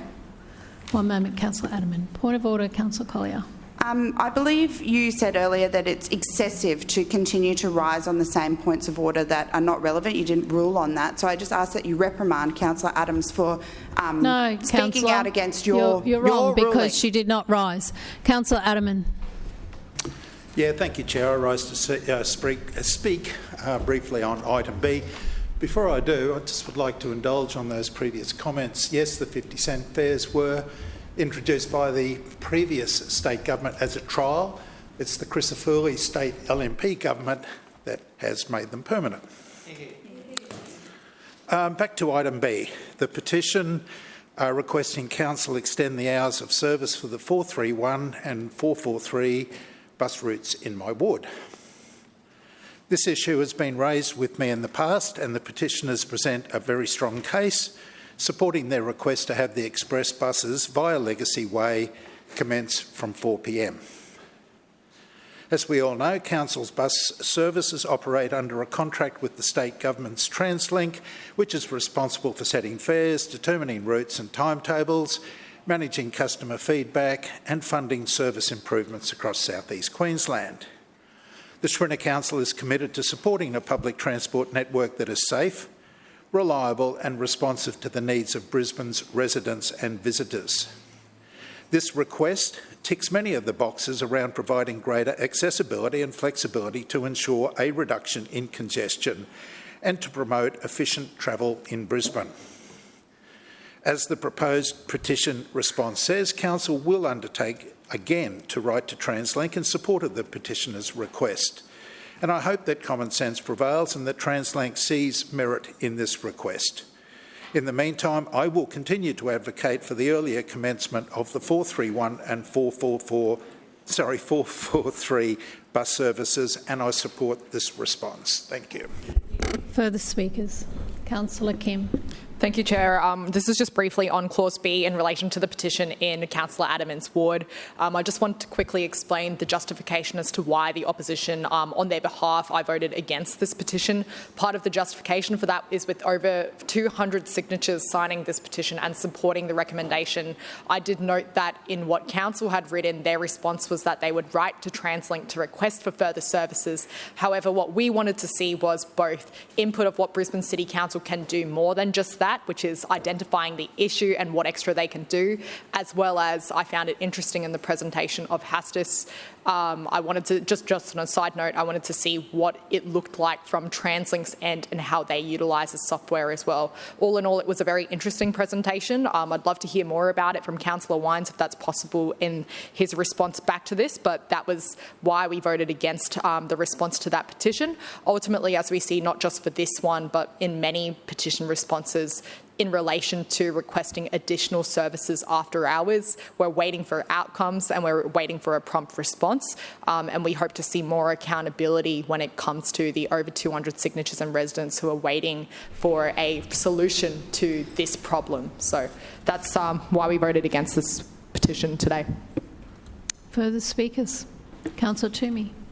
Thank you, Madam Chairman. I too rise to speak on item C, the petition requesting Council reconsider the recent changes to the Brisbane bus routes. Madam Chairman, it's important to note the 3 residents in this petition are asking Council to reconsider changes that were a result of extensive planning, data analysis and public consultation. I do thank them. However, these changes were not rushed, nor were they arbitrary. They formed part of a deliberate citywide strategy to modernise Brisbane's public transport network. As Councillor Wines knows, Brisbane is Australia's fastest growing city, and now young David is in that number. If we are serious about tackling congestion, supporting economic growth and maintaining the livability, we must ensure our transport network evolves with our population. Doing nothing would be irresponsible. The implementation of Brisbane's new bus network on the 30th of June 2025 was a transformational reform. It was designed to simplify a complex and, in many cases, duplicative network. It was designed to improve reliability. It was designed to increase frequency. And critically, it was designed to integrate seamlessly with the high-frequency turn-up-and-go Brisbane Metro on the South East Busway. Across the network, services are now more frequent, better connected and more reliable. That is not speculation. That is supported by detailed customer travel data and service demand modelling that underpinned the redesign. The restructure of Route 170 to 179 now provides direct connections from Wishart, Mount Gravatt for residents to key destinations including UQ Lakes, PA Hospital and Boggo Road. And the routes mentioned in the petition, 171 and 179, operate every 10 minutes during peak periods, a significant improvement in frequency, maintaining CBD access. The merging of routes 174 into 175 created a high frequency spine between Garden City and Fortitude Valley via Logan Road and the CBD. Rather than running parallel, lower frequency services, we now have a much more stronger, more dependable corridor. Similarly, merging routes 184 and 185 has doubled off-peak frequency to Newnham and Cavendish Roads. Route 185 now services the Riverside Precinct and provides same platform transfers at Woolloongabba to busway services for the Martyr Hill, South Bank and the Cultural Centre, delivering faster overall journey times for many, many passengers. Route 180 has not been lost. It has not lost its alignment and now includes additional afternoon services to meet school demand. A new Route 182 has expanded connectivity between Garden City and Holland Park West, integrating directly with the M1 and the busway. Route 181 was refined following consultation to better serve Carindale Heights and Mansfield, while alternative high-frequency services offset changes elsewhere. What this demonstrates is not a reduction in service, it demonstrates optimisation. It demonstrates a shift towards frequency, a reliable network integration. In modern public transport planning, frequency is freedom. Frequency is freedom. A service every 10 minutes gives passengers flexibility and certainty.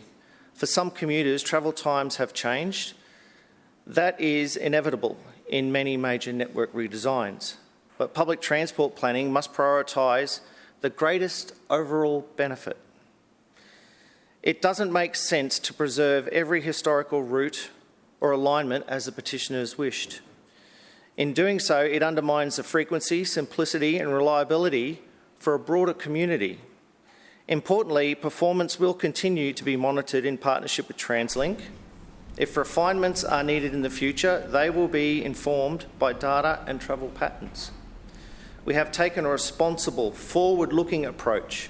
We have invested in a network that supports growth, reduces duplication, increases peak frequency and strengthens connections Councillor across Toomey, the your city. time has expired. Thank you, Madam Are there Chairman. further speakers? Councillor Strunk.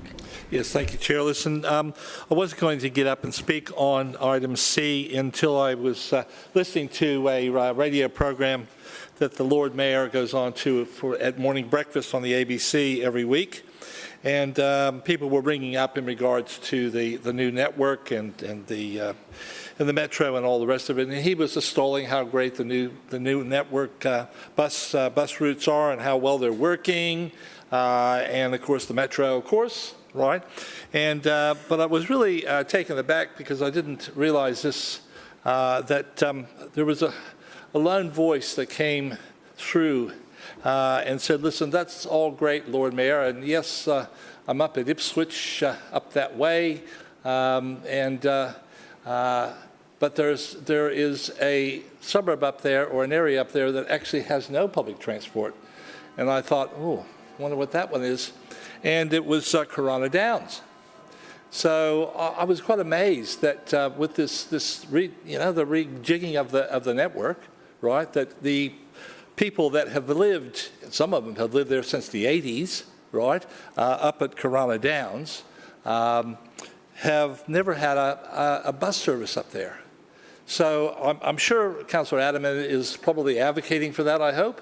And if he isn't, please do, because the Lord Mayor is looking into it and he's going to see what he can do. But I just think, the new network really isn't for everyone in Brisbane, right? It doesn't service everyone in Brisbane, number one, and it doesn't serve everyone in Brisbane very well, or it's not as well as it used to in some cases, right? I just want to say those few words to advocate for those people up at Corona Downs. It holds memories for me because I've known people that have lived up there for many years, and I just didn't realise they don't have a bus service. So, thank you, Chair. Councillor. Further speakers? No further speakers. Councillor Wines.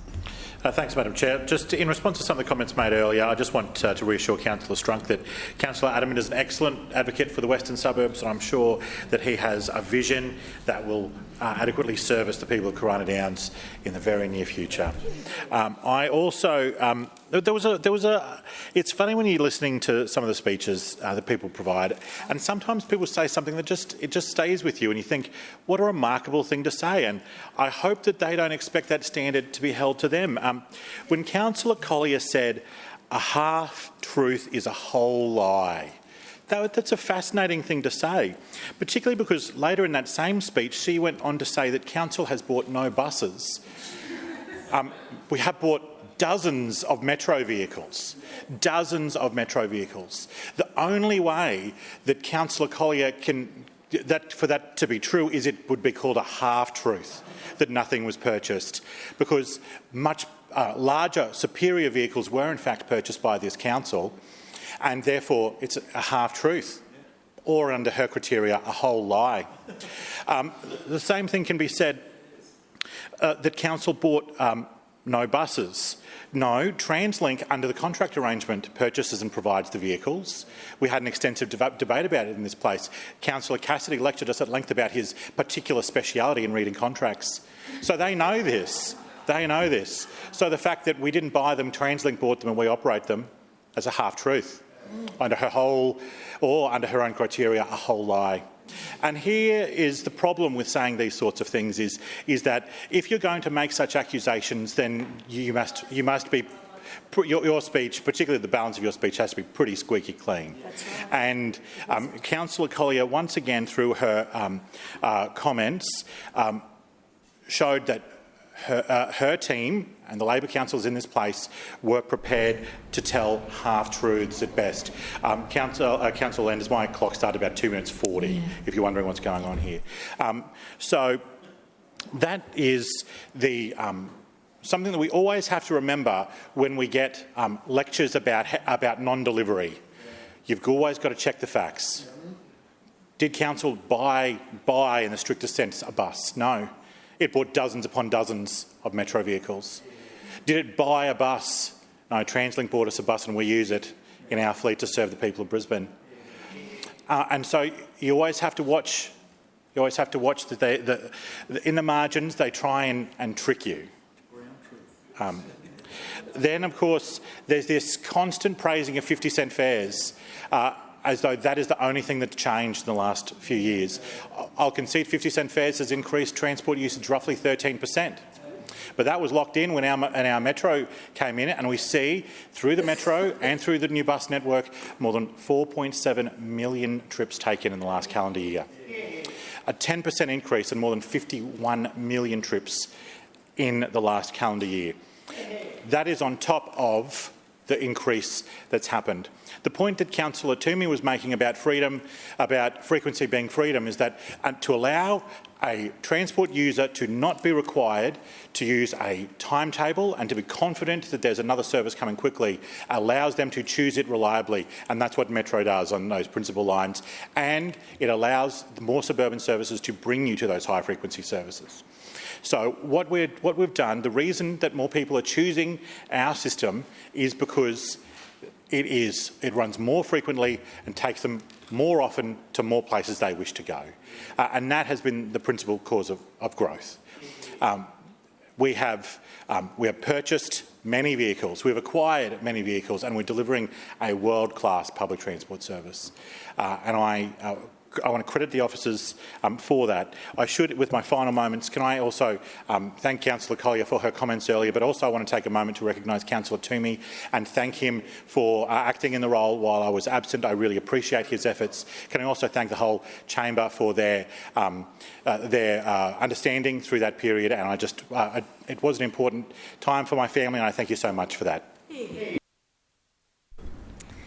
Councillors will now put item A to the vote. All those in favour say aye. Aye. Those against no. The ayes have it. We'll now put item B and C to the vote. All those in favour say aye. Aye. Those against no. No. The ayes have it.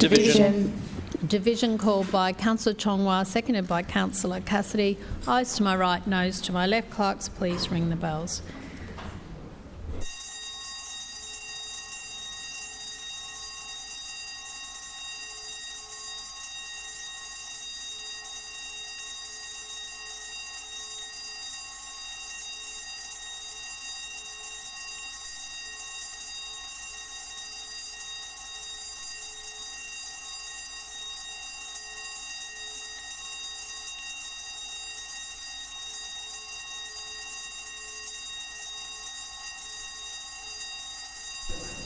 Clerks, please read the results.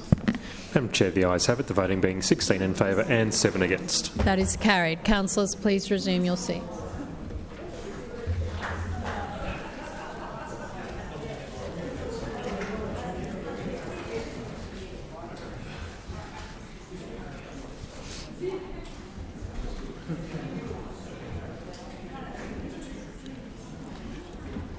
Councillor Parry, Infrastructure Committee. Madam Chair, I move that the report of the Infrastructure Committee held on Tuesday 24th of February 2026 be adopted. Seconded. It has been moved by Councillor Parry and seconded by Councillor Huang that the report of the Infrastructure Committee meeting dated Tuesday the 24th of February 2026 be adopted. Councillor Parry. Thank you, Madam Chair. Last week, the Infrastructure Committee received a fascinating presentation on Asphalt and Aggregates Road resurfacing program. by the wonderful Tim Gander. This covered the causes of damage to our roads, and what we learnt was the impact of water. Water is not the road's friend. As well as the short, medium and long-term interventions that are delivered to maintain our roads in good working order and keep Brisbane moving. These interventions range from potholing, minor patching and crack sealing through to full road resurfacing, known colloquially as mill and fill. The mill and fill process involves the removal of the top wearing course, without the need to replace the structural layer of pavement below. When the new wearing course is applied, a design choice is made based on the road traffic characteristics. For light vehicle traffic, a base bitumen product is suitable. However, for roads that experience high levels of heavy vehicle traffic, a polymer-modified bitumen product is chosen. This modified product is better able to withstand the forces applied to the road surface by heavy vehicles. Madam Chair, to date the road crews within asphalt and aggregates have filled well over 32,000 potholes across our city. Productivity for the crews has also increased significantly since the Christmas break. A drier than normal start to 2026 has made all the difference, particularly compared to previous years. It has allowed the crews to lay significantly more asphalt while simultaneously not having as much minor road maintenance to manage. As I mentioned earlier, less water ingress means less wear and tear on our road surface. Thank you to all the road maintenance crews for all the work you do to keep Brisbane moving. I have been out to our asphalt and aggregates plant. I see the innovation that's happening there and I see the hard work of many of our crews. It's really, really impressive, and it's something that the Council, Brisbane City Council, our team is very, very proud of. We are innovating in this space. We're working really hard and we are keeping up with the job of resurfacing our roads, particularly in what has been an environment of lots of water over the past few years. So it's been really impressive. The committee has also noted two petitions last week. The first requested that Council implement traffic calming devices on Arcana Street in the Gap. Arcana Street has a speed limit of 50 kilometres per hour and is classified as a neighbourhood road. This street has been identified as a street that may benefit from traffic calming and may be considered in future budget development. Councillor Toomey has allocated his CEF funding towards a detailed design of curb ramps and traffic islands to assist with improved safety on this street. The head petitioner also noted that changes to parking restrictions, requested that changes be made to parking restrictions. The current arrangements whereby if two cars are approaching, one may need to pull over is not considered to be an issue. In fact, this can often, as we know, help with the speeds of cars. The second petition, the second petition requests Council install pedestrian crossing improvements on the intersection of Commercial Road, Florence Streets and Chermside Streets in Tenerife. Existing pedestrian refuge islands are currently in place on Florence and Chermside Streets. These are Council's preferred crossing treatments as they allow pedestrians to cross without impeding traffic flow. On Commercial Road, sightlines and location on a bend do not permit installation of a refuge island. There is also multiple existing crossings nearby to this site. Madam Chair, I would like to finish by thanking, again, just reiterating my thanks to the hard-working maintenance crews that do such a good job on our roads, and just let them know that their work doesn't go unnoticed. I commend this item to the chamber. Further speakers. Councillor Strunk. Thank you, Chair. Listen, can I move that the item C is taken, item for voting purposes, please? Yep.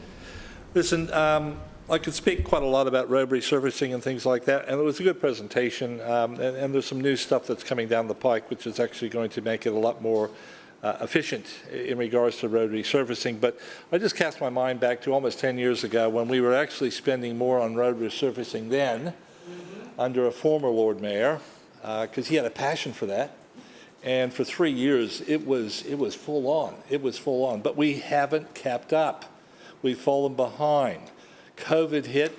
Yeah, prices went up, but we've become more efficient. So we should be doing more, especially leading up to the 2032 Olympics. You know, it's going to be a sad state for people that are driving around from overseas and just have a look at our roads, right? If we don't do more to upgrade those and resurface them. In regards to the petition on C, we really failed the petitioners here and the people that live in and around and use that intersection of Florence, Chermside, Commercial Roads, Tenerife. Yes, it's a challenging intersection. You don't even have to drive into it to see that. Just look on Google Maps. But we've given up. We said we can't do any more. And we literally said to the petitioners in the response that you just have to take your own safety issues in hand and travel across the road if you can, and at your own risk, basically, right? And that's basically what we said. And if you don't believe me, read the papers. That's what it says. And the closest crossing, safe crossing, really, is about 300 meters away. And yeah, for someone who's able-bodied, it's a distance, but it's doable. But for people with mobility issues, it's not. It's not safe. So they're sort of locked out of that intersection or those commercial entities around that intersection, if that's where they want to do their shopping or go to services, whether they be doctors or physiotherapists or other services that are available in and around that area. But I just think that sort of response really isn't appropriate. It may be. I mean, the road engineers may say it's just not safe to do this or this, but there's got to be something we can do to make it safer and to make it easier to cross. There's just got to be something. And so I just put it to our infrastructure chair to keep looking for solutions in this intersection, because there's got to be one for the residents of that area and for people that actually may not live there but actually work there, or if they don't live or work there, actually traverse it to get to work somewhere else further on. Anyways, I'll just close it off there, and we won't be supporting this as obviously as thank you, Chair. Further speakers, Councillor. One moment, Councillor Wolf. Point of order. Thank you, Chair. I'd like to take item B and C separately for voting purposes. So all items will be separate for voting. Councillor Wolf. Thank you very much, Chair. And I rise to speak on item A, the presentation of road resurfacing, asphalt and aggregates. Now, road resurfacing may not always be the most glamorous area of infrastructure investment, but it is certainly one of the most essential. Through you, Chair, Councillor Strunk made it clear that he has concerns that these upgrades aren't continuing on our roads, but I can assure you that they certainly are happening and will continue to happen as we move into 2032. From what I can see, it's all about protecting the integrity of our transport network, extending the life of existing assets and ensuring smoother, safer journeys across Brisbane's suburbs. The resurfacing program is a proactive investment, identifying roads at the right time and renewing the surface before more costly reconstruction is required. Across our great city, this program represents a substantial annual investment in maintaining hundreds of kilometres of roadway. It focuses on not just major routes that carry high traffic volumes, but also on suburban streets that connect families to schools, parks, shops and to public transport. A balanced approach ensures that we are maintaining the entire network, from key corridors to local neighbourhood roads. As outlined in the Roads Resurfacing Program, resurfacing works play a critical role in maintaining safety, extending the life of our pavements and ensuring smoother, more reliable journeys for all road users. Now, in the Walter Taylor ward, I'm seeing this investment being delivered on the ground. In the current 25-26 financial year, I'm seeing 20 roads being completed in the ward. That represents significant, tangible investment in local infrastructure. Real outcomes that residents can see and feel every day. These resurfacing works have included sections of Indooroopilly Road through both Taringa and Indooroopilly, improving driving conditions along this vital commuter corridor. Council have also delivered resurfacing along Swan Road in St Lucia, along with Corella Street, Gunnan Street and Fig Tree Pocket Road in Fig Tree Pocket, streets that serve local families, schools and businesses. Further works will continue and include important sections of Moggle Road and Jefferson Street in Toowong, key routes that carry high volume traffic that connect the inner west suburbs to the CBD. These upgrades are not cosmetic improvements. They reduce wear and tear on vehicles, improve skid resistance and improve safety outcomes to help prevent formation of potholes. Proactive resurfacing protects the long-term integrity of our road network and ensures ratepayers receive value for money. Walter Taylor Award demonstrates that consistent planned infrastructure delivery looks like investment across major arterials and local neighbourhood streets alike. This is about practical outcomes, this is about safety, and it's about ensuring Brisbane's transport network remains strong, reliable and ready for the future. And I commend item A to the chamber. Thank you. Further speakers, Councillor Cassidy. Thanks very much, Chair. I rise to speak on item A and C. And just picking up on what Councillor Wolfe just said about road resurfacing and apparently how magical it is under the LNP.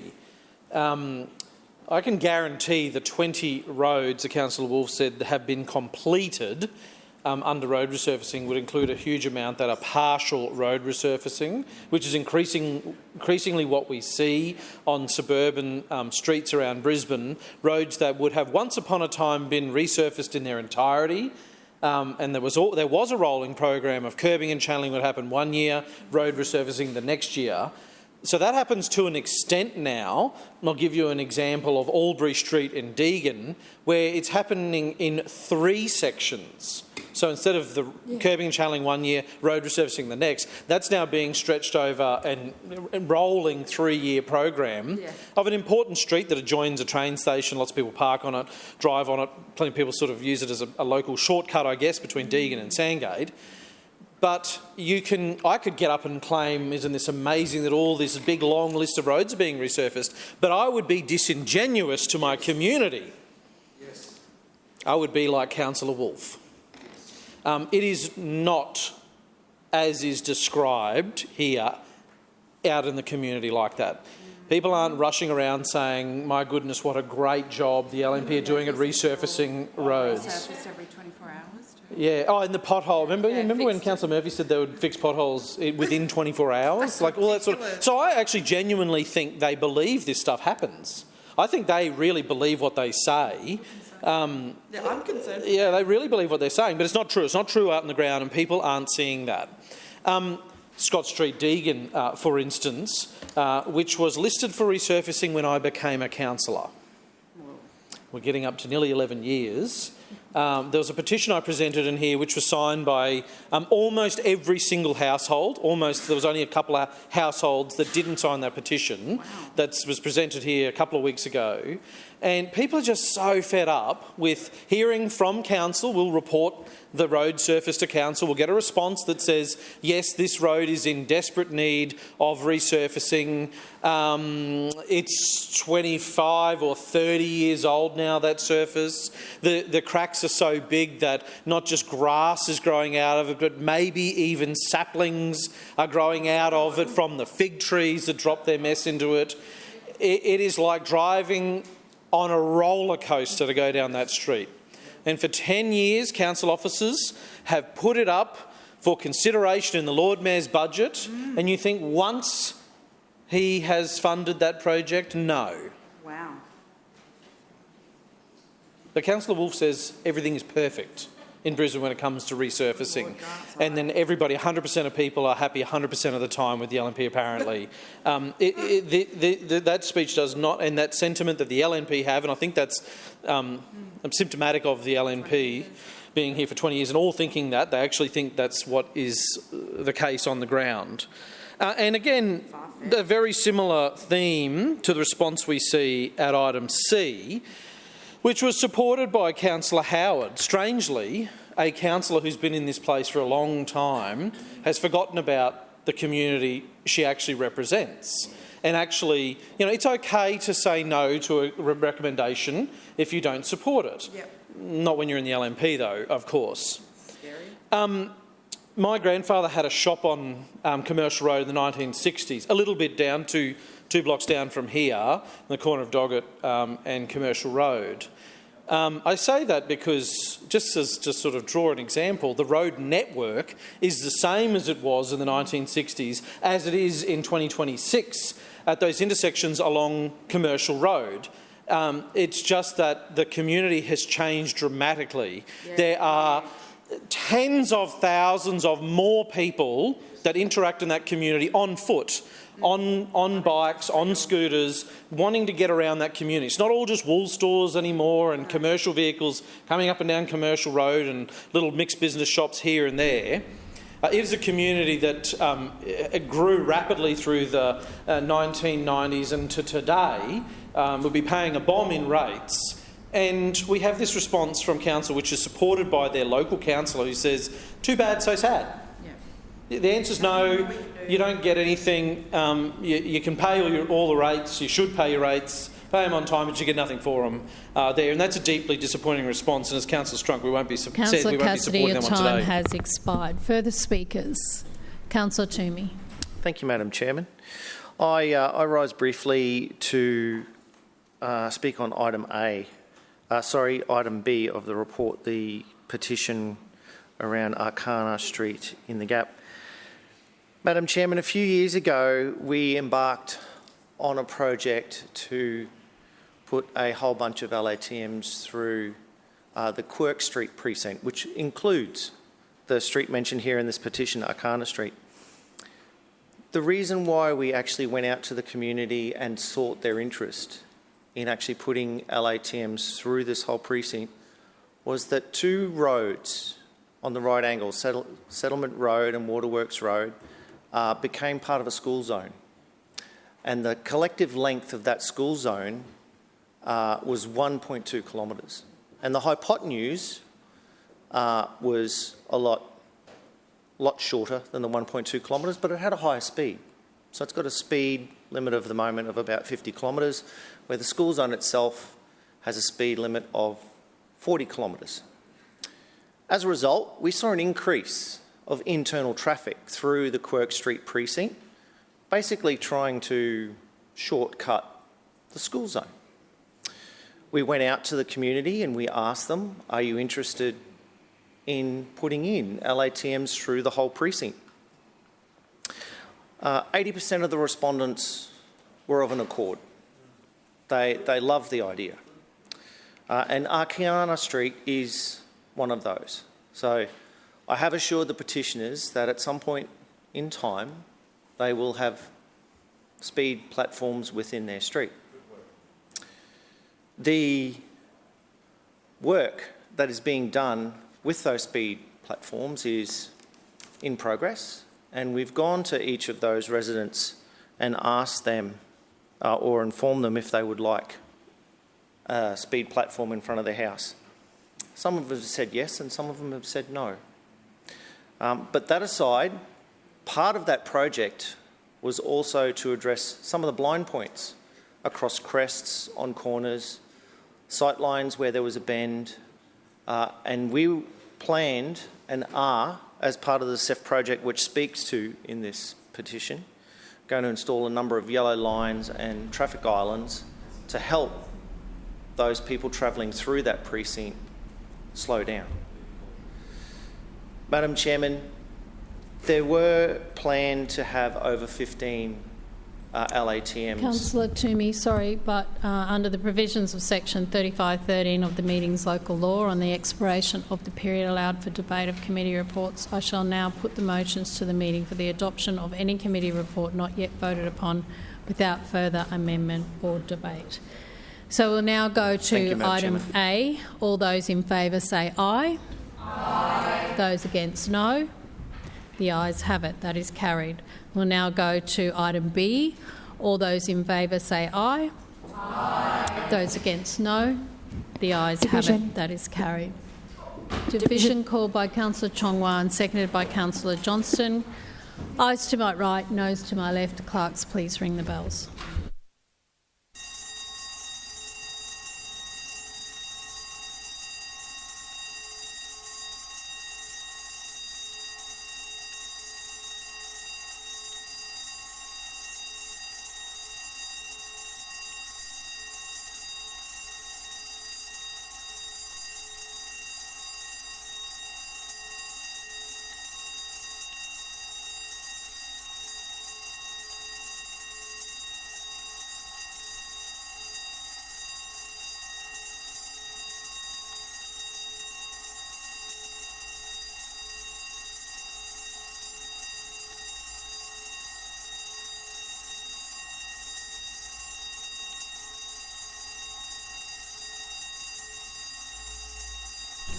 Clerks, please read the results. Madam Chair, the ayes have it, the voting being 22 in favour and 1 against. That is carried. Councillors, please resume your seats.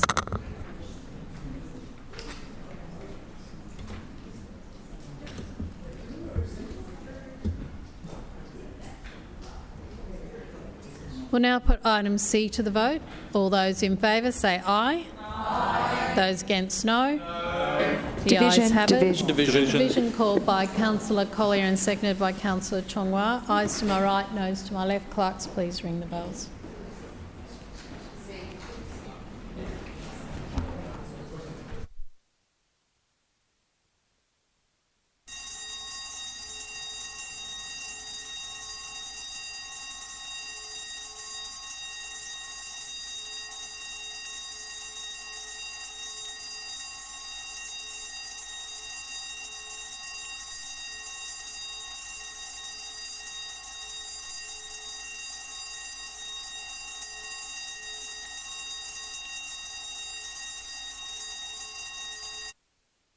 Clerks, please read the results. Madam Chair, the ayes have it, the voting being 16 in favour and 7 against. That is carried. Councillors, please resume your seats.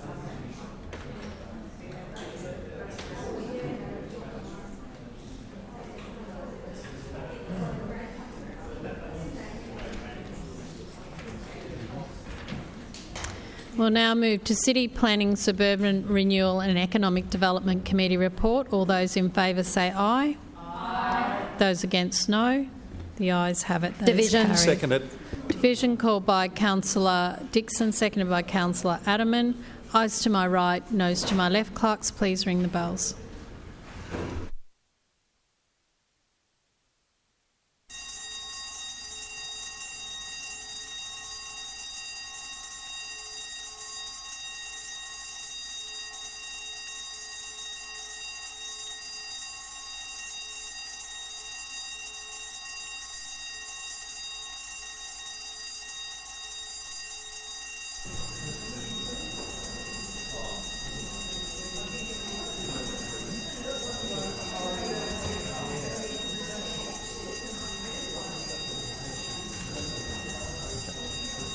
Clerks, please read the results. Madam Chair, the ayes have it, the voting being 23 in favour. That is carried. Councillors, please resume your seats.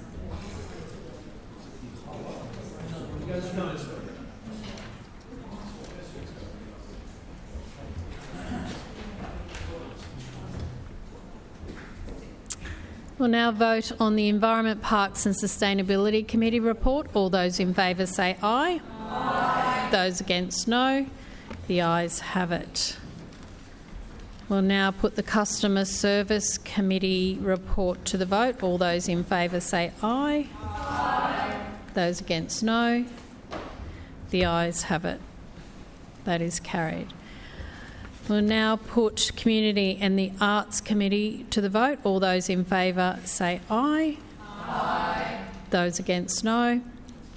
The ayes have it. That is carried. And we'll now put Finance and City Governance Committee report to the vote. All those in favour say aye. Aye. Those against, no. The ayes have it. That is carried. Councillors, are there any petitions? Deputy Mayor. Sorry, Madam Chair.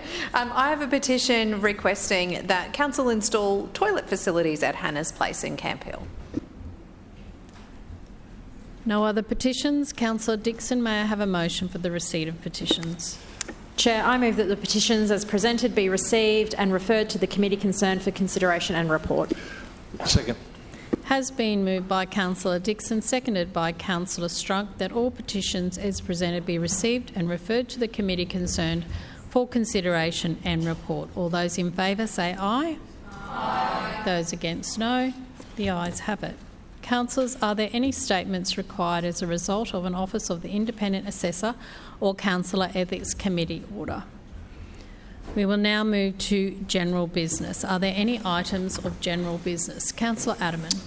Yeah, thank you, Chair. I rise to speak again about the Commonwealth Bank's decision to close its branch at Kenmore Village. It is a shame. I'll take that interjection.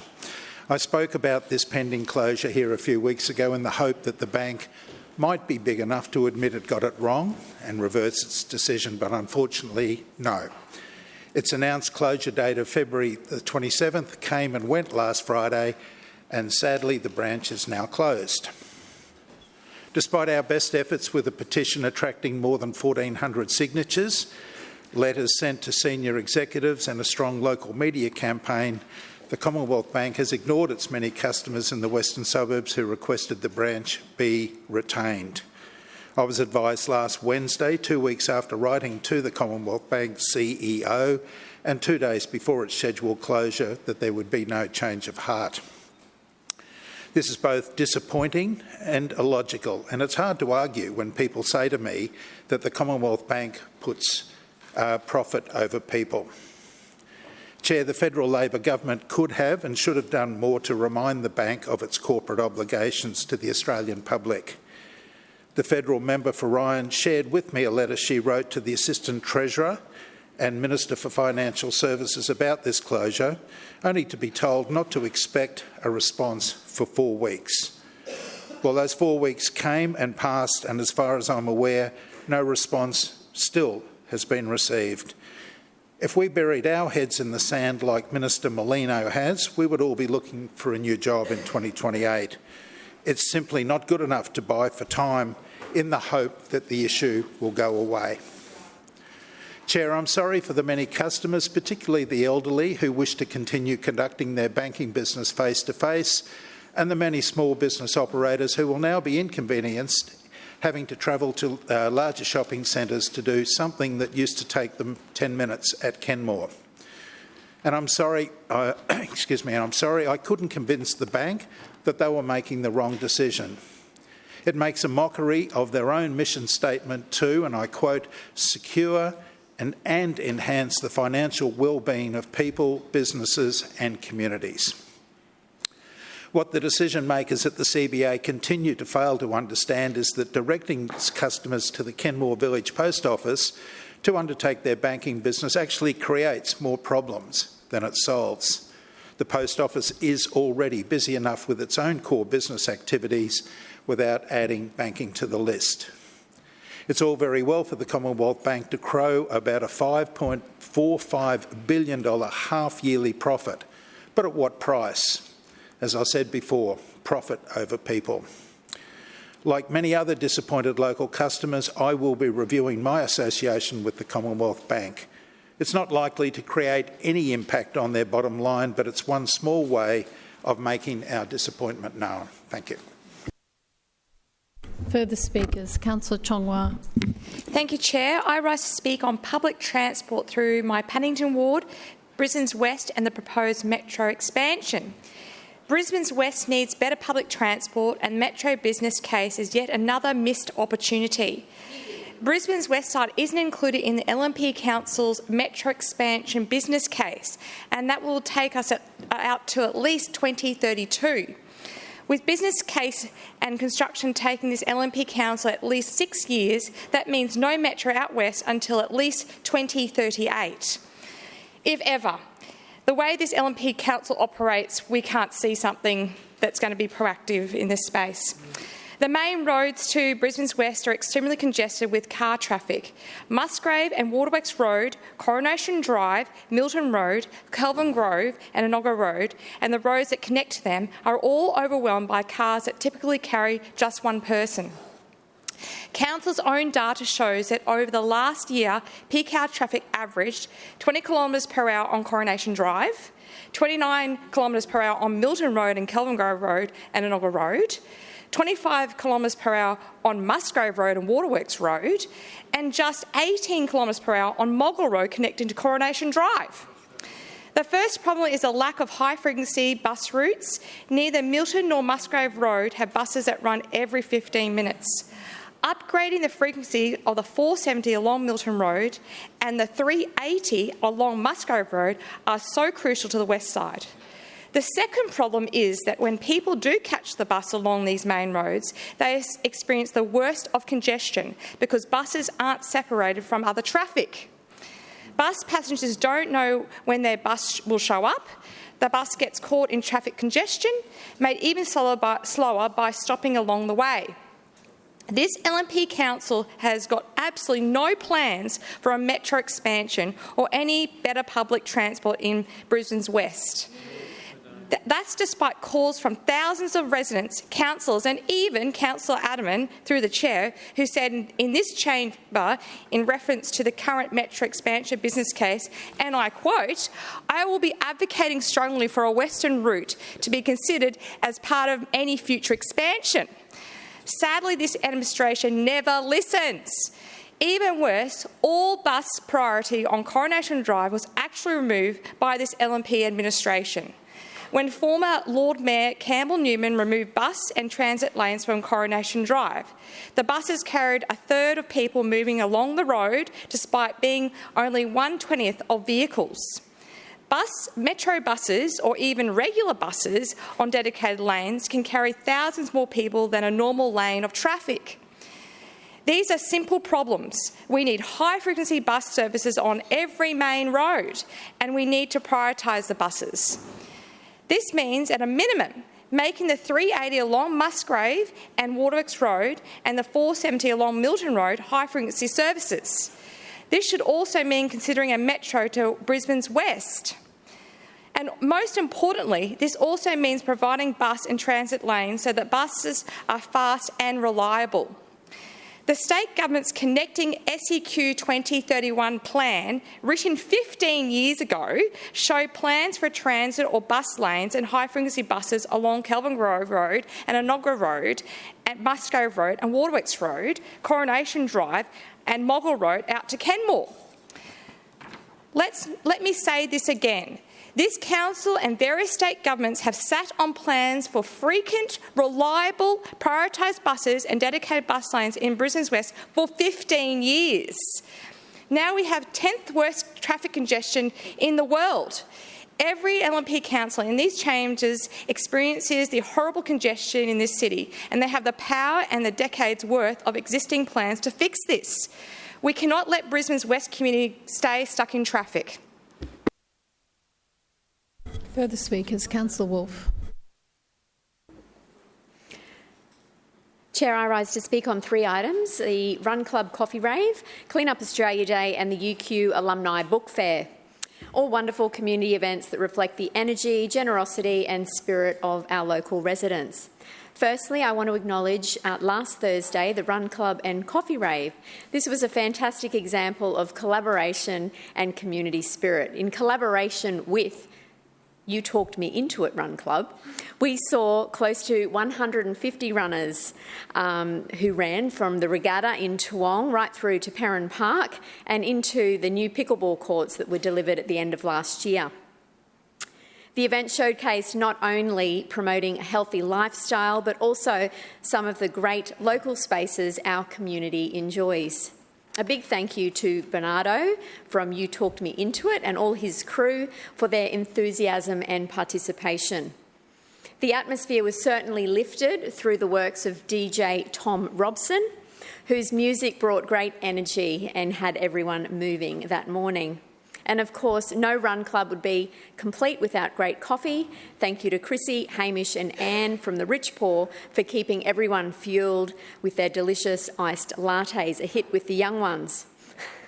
It was a brilliant morning that combined fitness, fun and the strong support of Brisbane's lifestyle being even better. Secondly, I'd like to commend everyone involved in the Inner West Youth Ambassador Program's Clean Up Australia Day. From Station Road through to Keating Park in Indooroopilly and the surrounding streets, we had a team of 20 who stepped up and picked up.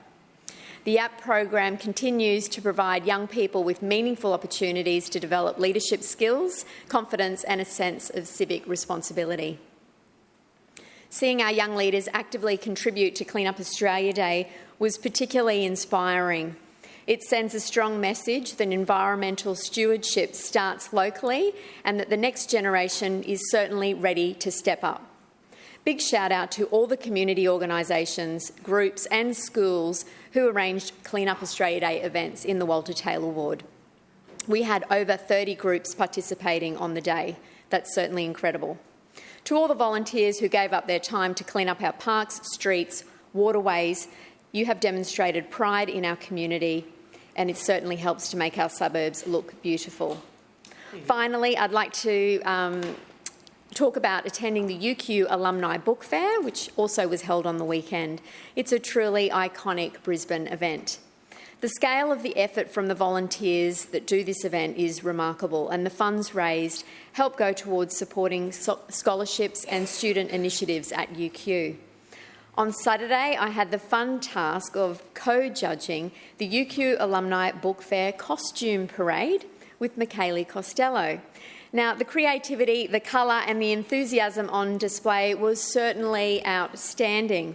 From astronauts to princesses, there was some pretty cool and bizarre book characters, let me tell you. It was a reminder that community events do not just raise funds, but they bring people together, they create memories, and they strengthen connections across our generations. Chair, these events, from fitness to environmental action to fundraising and celebration, highlight the diversity and the vibrancy of the Walter Taylor Ward. They demonstrate what it truly makes our inner west suburbs so special. It is the people that show up, they get involved and they contribute, and I thank them all dearly. Thank you. Further speakers, Councillor Collier. Thanks very much, Chair. I just want to talk about two things. Firstly, Kyle and Jackie Osho, and secondly, the movement of matrescence to get the word into the dictionary. So I just want to reflect on breaking news that the Kyle and Jackie Osho is officially off the air. Thank God for that. No thanks to the LNP, who, of course, just 2 weeks ago voted in this place to continue to spend ratepayer money on funding this show. I want to give a big shout out, though, to all of the people who are part of the MFW community. They have worked relentlessly for 2 years to highlight this disgusting behaviour on this show and call for better. They have been strong advocates in this space, and I put this whole win of getting them finally off the air down to their hard work and this community's hard work. So congratulations, MFW, well done. Secondly, I want to talk about matrescence. So what if I told you that there was a word that could change how millions of people understand motherhood? A word that could capture real experiences of becoming a mum, not just medicine or biology, but the emotional impacts, the psychological impacts and the social impacts. That word is matrescence. Right now, there's a movement happening across the world, a campaign to get matrescence into the dictionary. And many people, especially new mums, live through this profound transformation but have no language to describe it. In fact, 70% of mums have never heard this word. Most mums don't know the word, and neither do the systems and the decision makers that are around us. Matrescence is how we name the transition to motherhood, the shift in our bodies, hormones, relationships and our identity. It's like adolescence, a developmental transition that reshapes you beyond recognition. But unlike adolescence, matrescence has been left out of everyday language until now. And it matters because language shapes reality. When we don't have a word for something, we struggle to name it. And when we struggle to name it, we struggle to understand it. And when we don't understand it, too often we blame ourselves and we don't know where to go for help. So imagine being a new mum, exhausted in the middle of the night, questioning if you're doing it wrong, not knowing that what she's experiencing is part of a universal transition. Imagine if matrescence had been in every class before having a baby, in every doctor's room, in every midwife's group. Imagine if families, partners, workplaces and healthcare providers all knew this term. Imagine if decision makers, even in this very place, knew about it too. How much less lonely would so many mums feel? This campaign isn't just about a word in a dictionary. It's about legitimising an experience that for too often has been totally invisible. It's not symbolic, it's a statement. It's a statement that we say to all new mums: we see you, we name your experience, you are understood. And so let's get rid of a squiggly red line underneath the word matrescence once and for all. And in doing so, we can all open the door for deeper support, for better policies and for a cultural shift in how we honour motherhood. So today I ask all people in this place and in the community, talk about it. Talk about it with your friends, with your partners and with your communities. We should want to make matrescence not just a concept but common knowledge, because when we name this transition we will validate it, and when we validate it we can finally properly support it. Further speakers. Councillor Toomey. Thank you, Madam Chairman. I rise to wish the Australian Army a 125th happy birthday. Madam Chairman, on the 1st of March 1901, just 2 months after Federation, the military forces of the 6 Australian colonies were united to form a single national force, the Australian Army. From that moment, our Army stood as a symbol of unity, service and sacrifice for the Commonwealth of Australia. Over the past 125 years, generations of Australians have answered the call to serve. They've done so not for recognition or reward, but out of a deep sense of duty to protect our nation, our values and our way of life. The story of the Australian Army is inseparable from the story of our nation. In 1915, soldiers of the newly formed Australian Imperial Force landed at Gallipoli during the Gallipoli campaign. In that harsh and unforgiving environment, the Anzac spirit was forged. Courage, mateship, endurance and sacrifice. Though the campaign was costly, it helped shape Australia's identity. In the decades that followed, Australian soldiers served with distinction on the Western Front and again during the Second World War in North Africa, Greece, Crete and the Pacific. From the jungles of Kokoda to the deserts of the Middle East, they demonstrated resilience and determination in the face of immense adversity. The Army's service did not end in 1945. Throughout the Korean War, the Vietnam War and more recent conflicts in Iraq and Afghanistan, Australian soldiers have continued to uphold our nation's commitment to global security and collective defence. They have also served in peacekeeping operations around the world, providing stability, humanitarian assistance and hope for communities in crisis. At home, the Australian Army has stood shoulder to shoulder with the Australian people in times of need, whether responding to devastating bushfires, floods, cyclones, or supporting communities during national emergencies. Our soldiers have demonstrated that service to country extends far beyond the battlefield. But this milestone is not only about reflecting on the past, it is also about recognising the present and looking to the future. The modern Australian Army is highly trained, a technically advanced force that is more diverse and adaptable than ever before. The Army continues to evolve to meet emerging challenges in a rapidly changing strategic environment. From cyber capabilities to humanitarian missions, today's Army stands ready to defend Australia's interests wherever required. Behind every uniform is a person, a son or a daughter, a partner, a parent, a mate. We honour not only those who serve, but also the families who support them. Their strength, patience and sacrifice are woven into the fabric of the Army's success. We also pause to remember those who made the ultimate sacrifice. For 125 years, Australians gave their lives in service to this nation. Their legacy lives on in the freedoms we enjoy and in the enduring values that define the Australian Army. As we mark this anniversary, we celebrate more than an institution. We celebrate 125 years of courage, 125 years of service, 125 years of sacrifice, and 125 years of unwavering commitment to Australia. To all who have served and who to continue to serve, we thank you. We carry forward a proud tradition. You embody the spirit that has defined the Australian Army since 1901, and you ensure that whatever challenge lies ahead, Australia stands ready. Happy birthday, the Australian Army. May you have 125 more celebrations ahead. Further speakers, Councillor Cassidy. Thanks very much, Chair. I rise to speak on housing and homelessness tonight. There is increasing evidence that the supply-only model of addressing a housing crisis doesn't work, and it's increasingly clear that the LNP Council's heartless approach to homelessness isn't working either.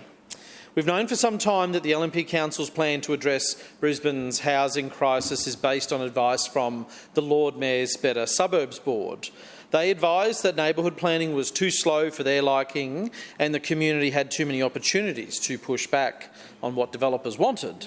So a new model was born, one where developers and landowners led the charge and the community was consulted on a predetermined outcome. And then the LNP's mantra, and we hear it week in, week out from the Lord Mayor and from Councillor Allen, is supply, supply, supply. But the question is the supply of what? I spoke about the unintended consequences of this approach from around the world and in other parts of Australia recently and here. A higher supply of luxury or high-priced product for those who can afford it and increasing rents for those who can't. But maybe as the more we think about it, we realise that probably wasn't an unintended consequence. Recent commentary I've seen on the LNP's LMR review has intrigued me also. I read some commentary from town planners and developers alike on what the LMR review as proposed currently could mean for Brisbane. One developer has said a project they're working on currently is to demolish a block of units and replace them with a two-lot subdivision, reducing the number of homes in Brisbane. They say the feasibility of building a three-storey block of units is not currently there. This particular site would not reach 4 storeys under the proposed plan without an impact assessable DA still. The read of this developer was that the LMR review, as it stands, would likely see more apartments and townhouses actually convert to small lot homes and dual occupancy dwellings, reducing housing supply. Auckland did a far larger version of this planning exercise, reviewing their whole city, which allowed for 2 to 7 storeys across 75% of Auckland's land area. This boosted Auckland's zoned capacity by 100% of existing housing stock. And what we have seen as a result of that is about 0.7% of that boosted stock was built each year as extra new housing. We have been told that the 6,000 additional dwellings proposed in the LMR review is conservative. We heard that this morning, with a 20-year horizon on construction. So what the LNP are hoping for and crossing their fingers for is 300 additional homes a year out of this review. The added challenge we have as a city, of course, is the Olympics construction juggernaut, which is about to start. And we are already today tens of thousands of construction workers short of what we need today, let alone what happens in the years ahead. With the risk of pushing more working families towards a choice of homelessness in Brisbane, or leaving everything they know and moving away, possibly for good, surely we would have leadership in council that not only provides the support where we can as a council, but is also the loudest advocate in the room. Last week we saw an extraordinary thing, Chair. Councillor Howard, who is the Chair responsible for Council's policy setting on homelessness, got up in this chamber and responded to calls for increased funding for community organisations working on the ground with the following statement, and I quote, "The issue has now been resolved, particularly as there was a donation made to the Emmanuel City Mission." Just let that sink in for a minute. Say it again. Councillor Howard said the issue has now been resolved, particularly as there was a donation made to Emmanuel City Mission. So the LNP, after 2 years of thinking of a response to this crisis, say a one-off donation has resolved the issue of homelessness in Brisbane. That is ice cold. That is the very definition of heartless. How can you throw your hands up and say you give up like that when we know there are 360 families and 600 kids sleeping rough in Brisbane. So I guess my question to Brisbane would be, do you think adding a dozen beds to the Emmanuel City mission has resolved the issue of homelessness in Brisbane? Because the LNP do. Further speakers? Deputy Mayor. Thanks, Madam Chair. I rise this evening to speak about Clean Up Australia Day, which this year we held at Moorhen Flats in Woolloongabba. We have this event that we do obviously each and every year, and Moorhen Flats is an area that we've been looking after for some time, but there is an army of volunteers that also come down to this site. It's for those you who aren't familiar with it, it's a bushland area roughly around 4 hectares in Woolloongabba. It's bounded by Norman Creek and Kingfisher Creek, and it's a really special part of the world. This year we had 39 volunteers in total turn up to our cleanup. It's always led by Richard, who is our fearless leader, as I said, but this year he was ably assisted by other N4C volunteers, including Lorna and Will, who give up so much time and effort for their community, Debbie, Leanne and Yohei. Every year, the outstanding young men from Villanova College, which is just down the road, come along and help as well. They're always so polite and willing to get dirty on the creek banks, and it's something that we sincerely appreciate Villa Boys doing for us. For those of you that know this waterway, it's a tidal waterway, so each and every day we see a lot of rubbish coming up and down this creek, and it's so important that all members of our community are getting involved to make this area great again. So I just want to congratulate and say a big thank you, especially to Richard and to Lorna and Will, who every year turn up for Clean Up Australia Day at Moorhen Flats. Further speakers? Councillor Strunk. Yes, thank you, Chair. Listen, I want to speak on 4 items tonight. The first one is the Australia Day cleanup, which took place over the weekend. The DeSoto Bush Care group in my area, Sarah, who was the team leader, pulled together a good 20-odd people, residents, right, that were not connected to the Bush Care group necessarily, to come out and help for a couple of hours. And we concentrated on around the lake, because I joined them for 2 hours of severe exercise, picking up litter. Listen, we had a great time. There was a barbecue afterwards. Now, this was just one of about 7 or 8 groups. The other groups were a bit smaller that also undertook a Stray Day cleanup. Most of them weren't registered with the Stray Day, but 2 of them were, but the other 6 weren't. And we couldn't advertise them because of that. But anyways, it was a great turnout. We collected a lot of discarded items. Nicely, we didn't have any sharps, which was really good to see, at least in and around the Parkland precinct. Moving on to trees, and as you know, of course, I've got a word called Forest Lake. So we get a lot of trees, whether they be in Forest Lake itself or in Inala, which is even older trees, actually. And a lot of legacy trees there. And the problem is that the only KPI now is for an arborist to come out within 30 days to assess it. 30 days. And after that, there is no KPI as to when it's going to be fixed. Yep. Right? Now, we have the same problem with dumping. We have the same problem with dumping.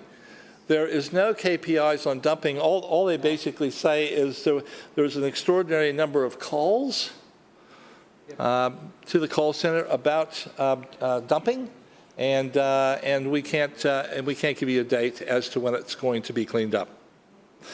So roads, rubbish, rates. Those are the pillars of any council, and we're failing on the roads. We're failing on the rubbish. The bins aren't being picked up, and we can't even pick up the illegal dumping as well. with any time frame. So we're charging the rates all right, but we're not following up with where the rates should be spent. Finally, I just want to echo what Councillor Adaman was talking about in regards to the Commonwealth Bank. I had a Commonwealth Bank that's closed down in the Forest Lake suburb. Margie Nightingale, the state member, took up the challenge to try to keep it open, right, but had the same success, unfortunately, as Councillor Adaman has had. Now, the only thing I took exception to what Councillor Adaman said was in regards to what the minister did or did not do in regards to a closure of a branch or branches across Australia. There is no legal, right, legislation that a minister can employ on an operational decision of a CEO. Right? We sold the bank. It's a private bank. It's not owned by the Commonwealth anymore. We sold it decades ago. And like all the other commercial banks, they decide what they're going to do with their branches. Luckily, there was good news that the NAB is actually opening up in the same space as the Commonwealth Bank is in the Forest Lake Shopping Centre. And I just happened to run into the incoming branch manager and finance manager. I didn't know that was happening until I ran into them, because I knew the manager used to work for another bank, and she lives locally as well. So I just happened to run into her. She was coming out of Woolworths and she was telling me about it, and I'm thinking, well, that's a great result. But why can the NAB, why is the NAB thinking that there's a good business case to open up a branch there and the Commonwealth doesn't? It just tells you a lot about the Commonwealth Bank. Thank you, Chair. Further speakers, Councillor Huang. Thank you, Madam Chair. I rise to speak on the Lantern Festival, which is today. Lantern Festival falls on the 15th of January in lunar calendar, which marks the end of the Chinese New Year celebration. And why it's called Lantern Festival? Because it's a celebration of light, reunion, and hope for the year ahead. And lanterns symbolize light overcome darkness. So this is the day to express wishes for good fortune, peace, and a bright future. And round shape represents unity, family togetherness, and completeness. So on this day, there are certain things you can do and there are certain things you can't do. For example, on this day, that normally the Chinese families don't do laundries or haircuts, because anything you wash or cut means you are going to wash away your fortune, or you are going to cut your fortune away from for the rest of the year. But there are things we do that the Chinese family often eat this little round gluteus rice ball, which is a round object and a symbol for unity for the family. And also it is encouraged not to wear black and white, because that's not considered as a... Probably not black, but white is all right, because that's been considered as white is fine, but black is definitely not a lucky color. Oh, sorry, I'll offend you. I'll offend somebody by saying this.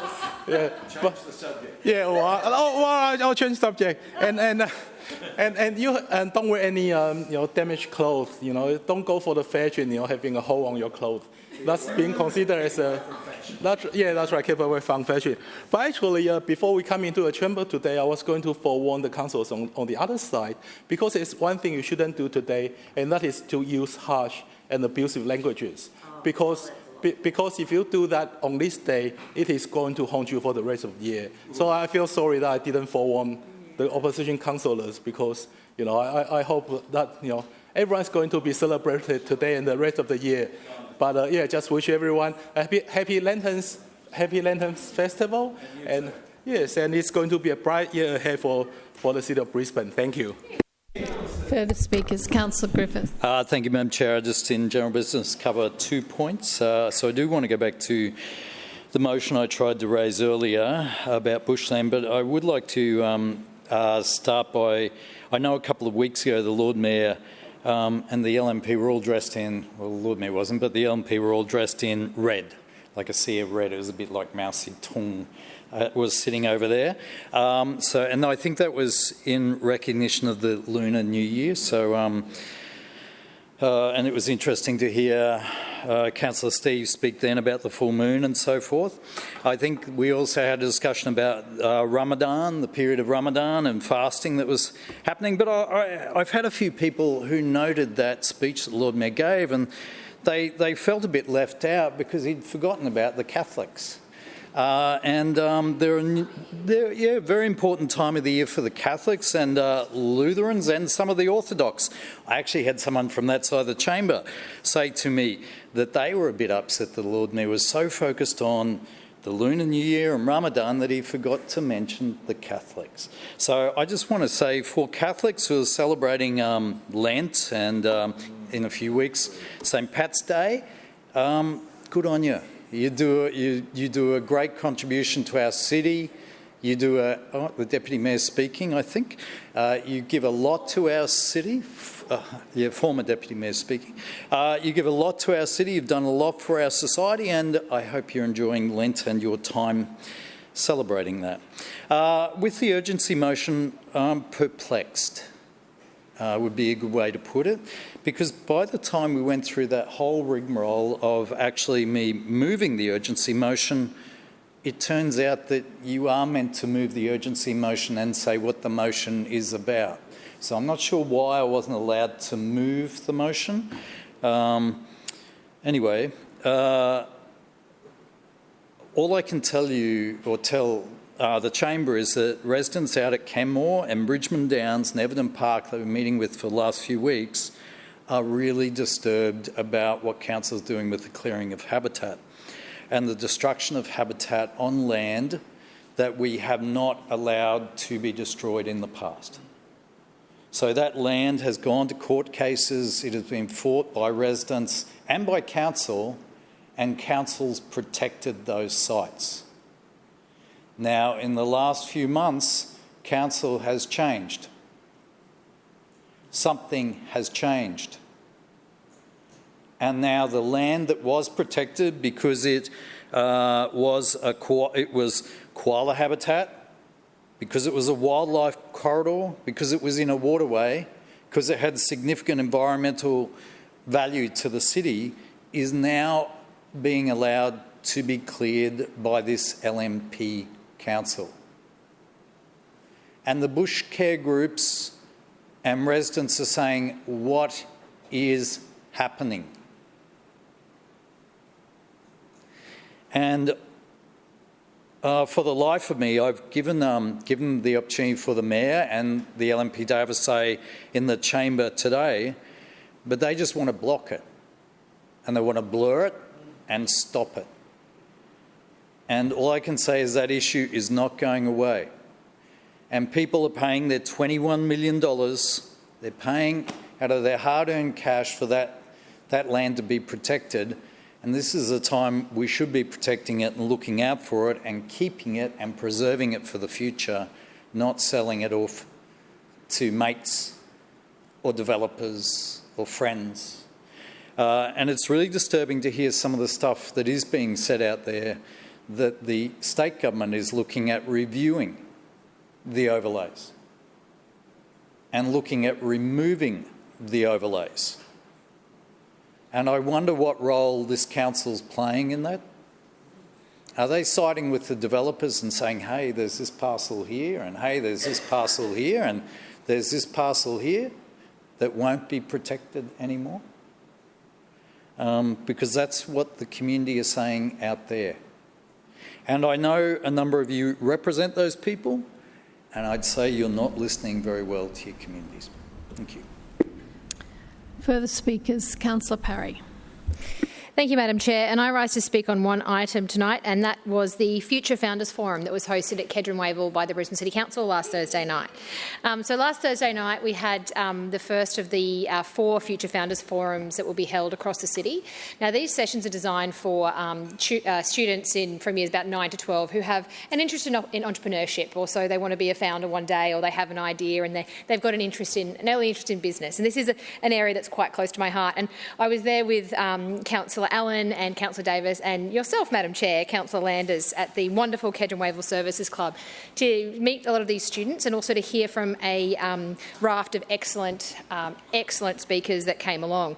We were supported by BOP Industries and UQ Ventures, and UQ Ventures runs a lot of workshops and programs for students who attend UQ, as well as other sort of, I suppose they try and connect with founders as well to bring students and founders together to try and uplift their capabilities, which was great to have them there. Those pathway connections are critical from high school onto higher education, particularly in the current environment that we exist in, where technology is moving at such a rapid pace. So the guest speaker that we had was a young man by the name of Henry Coward, and Henry Coward came up with a startup called Tollsy. And the spark came when his parents were complaining about the price of tolls. And he thought to himself, well, what if? What if I can do something about this? And often those ideas, those business ideas, no matter how small or how big they are, they come from trying to solve potentially, I suppose, a mundane problem, an everyday problem. And but Henry was very vulnerable in the way he spoke, and he talked about how he took a risk by going on Sunrise on live television, how he overcame that fear and how he made the decision through what was actually a pretty elegant sort of matrix, and he did a whole sort of life cycle, I suppose, of his career and what he's done. Mind you, he's about 19, so when I say career, I mean he started this thing at 15, so it's just incredible, and how he went from a what if and to a yes-no option, which was, if I say yes, all these amazing things could happen, and if I say no, all I'm doing is avoiding the fear of being on national television. And he was really candid in the mistakes that he made. He was also really inspiring, I think, for the young students that were there, in that he acknowledged the mistakes that he made, he acknowledged that he had to manage his time really well, he acknowledged that he had to go above and beyond to achieve what he wanted to achieve. And he wasn't the only one there, Madam Chair, as you are well aware. There was a panel discussion, another young lady by the name of Jade Catania, who came up with a card game. Her and her family travelled around Australia for 6 months and met with lots of farmers on their travels and had this incredible experience with a family travelling around this great country. And as she did that, she wanted to impart some of the knowledge she got from those farmers to children. And so she came up with a card game and she designed the prototype herself. She went to local game stores and said, hey, would you consider selling my card game? And they gave her feedback on that, and she was able to improve the product, and now she runs this business. And then on top of that, she works a fairy floss stall at local markets, and she's just entrepreneurial and business minded, and she was just so switched on and so open and honest with lots of these students. The third panellist that was there was a lady by the name of a young woman by the name of Sabrina Goose, and Sabrina Goose runs environmentoring. So she's studying journalism and environmental science at QUT, and she came up with an idea to run workshops for students, primary age students, to build things like bee hotels and frog hotels, and ways that she can again instill this importance of environmentalism amongst young people and do it in a way that's fun and engaging. And she identified a need because a lot of the beehives and bug hotels you buy that are mass-produced aren't actually long enough to support native bees, which are obviously so important to our ecosystem. And she went from running these workshops herself to having a staff of 18, and it's grown, and it was really inspiring, and I was just so impressed by the crop of young people we had in that room that night. There were over 120 registrations. I am running out of time. I've rabbited on a bit, so I do want to say thank you to Sandra, Sam and Georgia from Council, who did an amazing job, Claire from the host city team, of course Rebecca Rowlands, who sort of moderated that panel. She's the acting manager for economic development. She is an absolute ray of sunshine and was brilliant on that night. This Thursday we have another session, the 5th of March at East Leagues Club, so that's in the Deputy Mayor's ward, and we also have the next one on Thursday the 14th of May at the Mighty Glen in 8 Mile Plains, and then on the Thursday the 28th of May we have Figs on Sylvan in Toowong. So we're north, south, east and west. We'll be across the city. Please encourage all the local school students in your wards to go along. Thank you very much, Madam Chair. Further speakers? Councillor Gibney. Thank you, Chair. I rise this evening to speak on International Women's Day and the Finns Sailing Championships. This week we recognise International Women's Day, which is officially this Sunday. It's a day to celebrate progress, but also to reflect honestly on the work that remains. I stand here not as someone who planned a political career from the beginning, but as a mum who stepped into public life because I wanted to make practical difference in the community that I love. Like many women, I am juggling full-time work, raising 2 children and supporting a husband through a serious illness and renovating a house to make it wheelchair-friendly. But none of that is extraordinary. In fact, it's entirely ordinary, and that's precisely my point. Across Brisbane, women are carrying extraordinary loads, and many of us wouldn't even know. They are running small businesses while caring for ageing parents. They are volunteering at PNCs and sporting clubs after working all day. They are leading community organisations, mentoring young people, fundraising, organising events and holding families together through crisis. International Women's Day is not just about recognising women in high-profile roles. It's about recognising the women in our suburbs who keep our city functioning. The teachers, the nurses, the carers, the business owners, the community volunteers, and yes, the women on both sides of this chamber. Sadly, they're not here. But celebration must be matched with commitment. We must continue to advocate for safer communities for women and girls. We must support pathways for female leadership. We must ensure that caring responsibilities do not limit opportunity. And we must be clear that violence against women in any form is never acceptable. International Women's Day reminds us that equality is not a finished project. It's a responsibility that we all share. And if there's one thing that I know about women in my life, that is this: when something needs to be done, we do not wait. We just get in, roll our sleeves up and get on with it.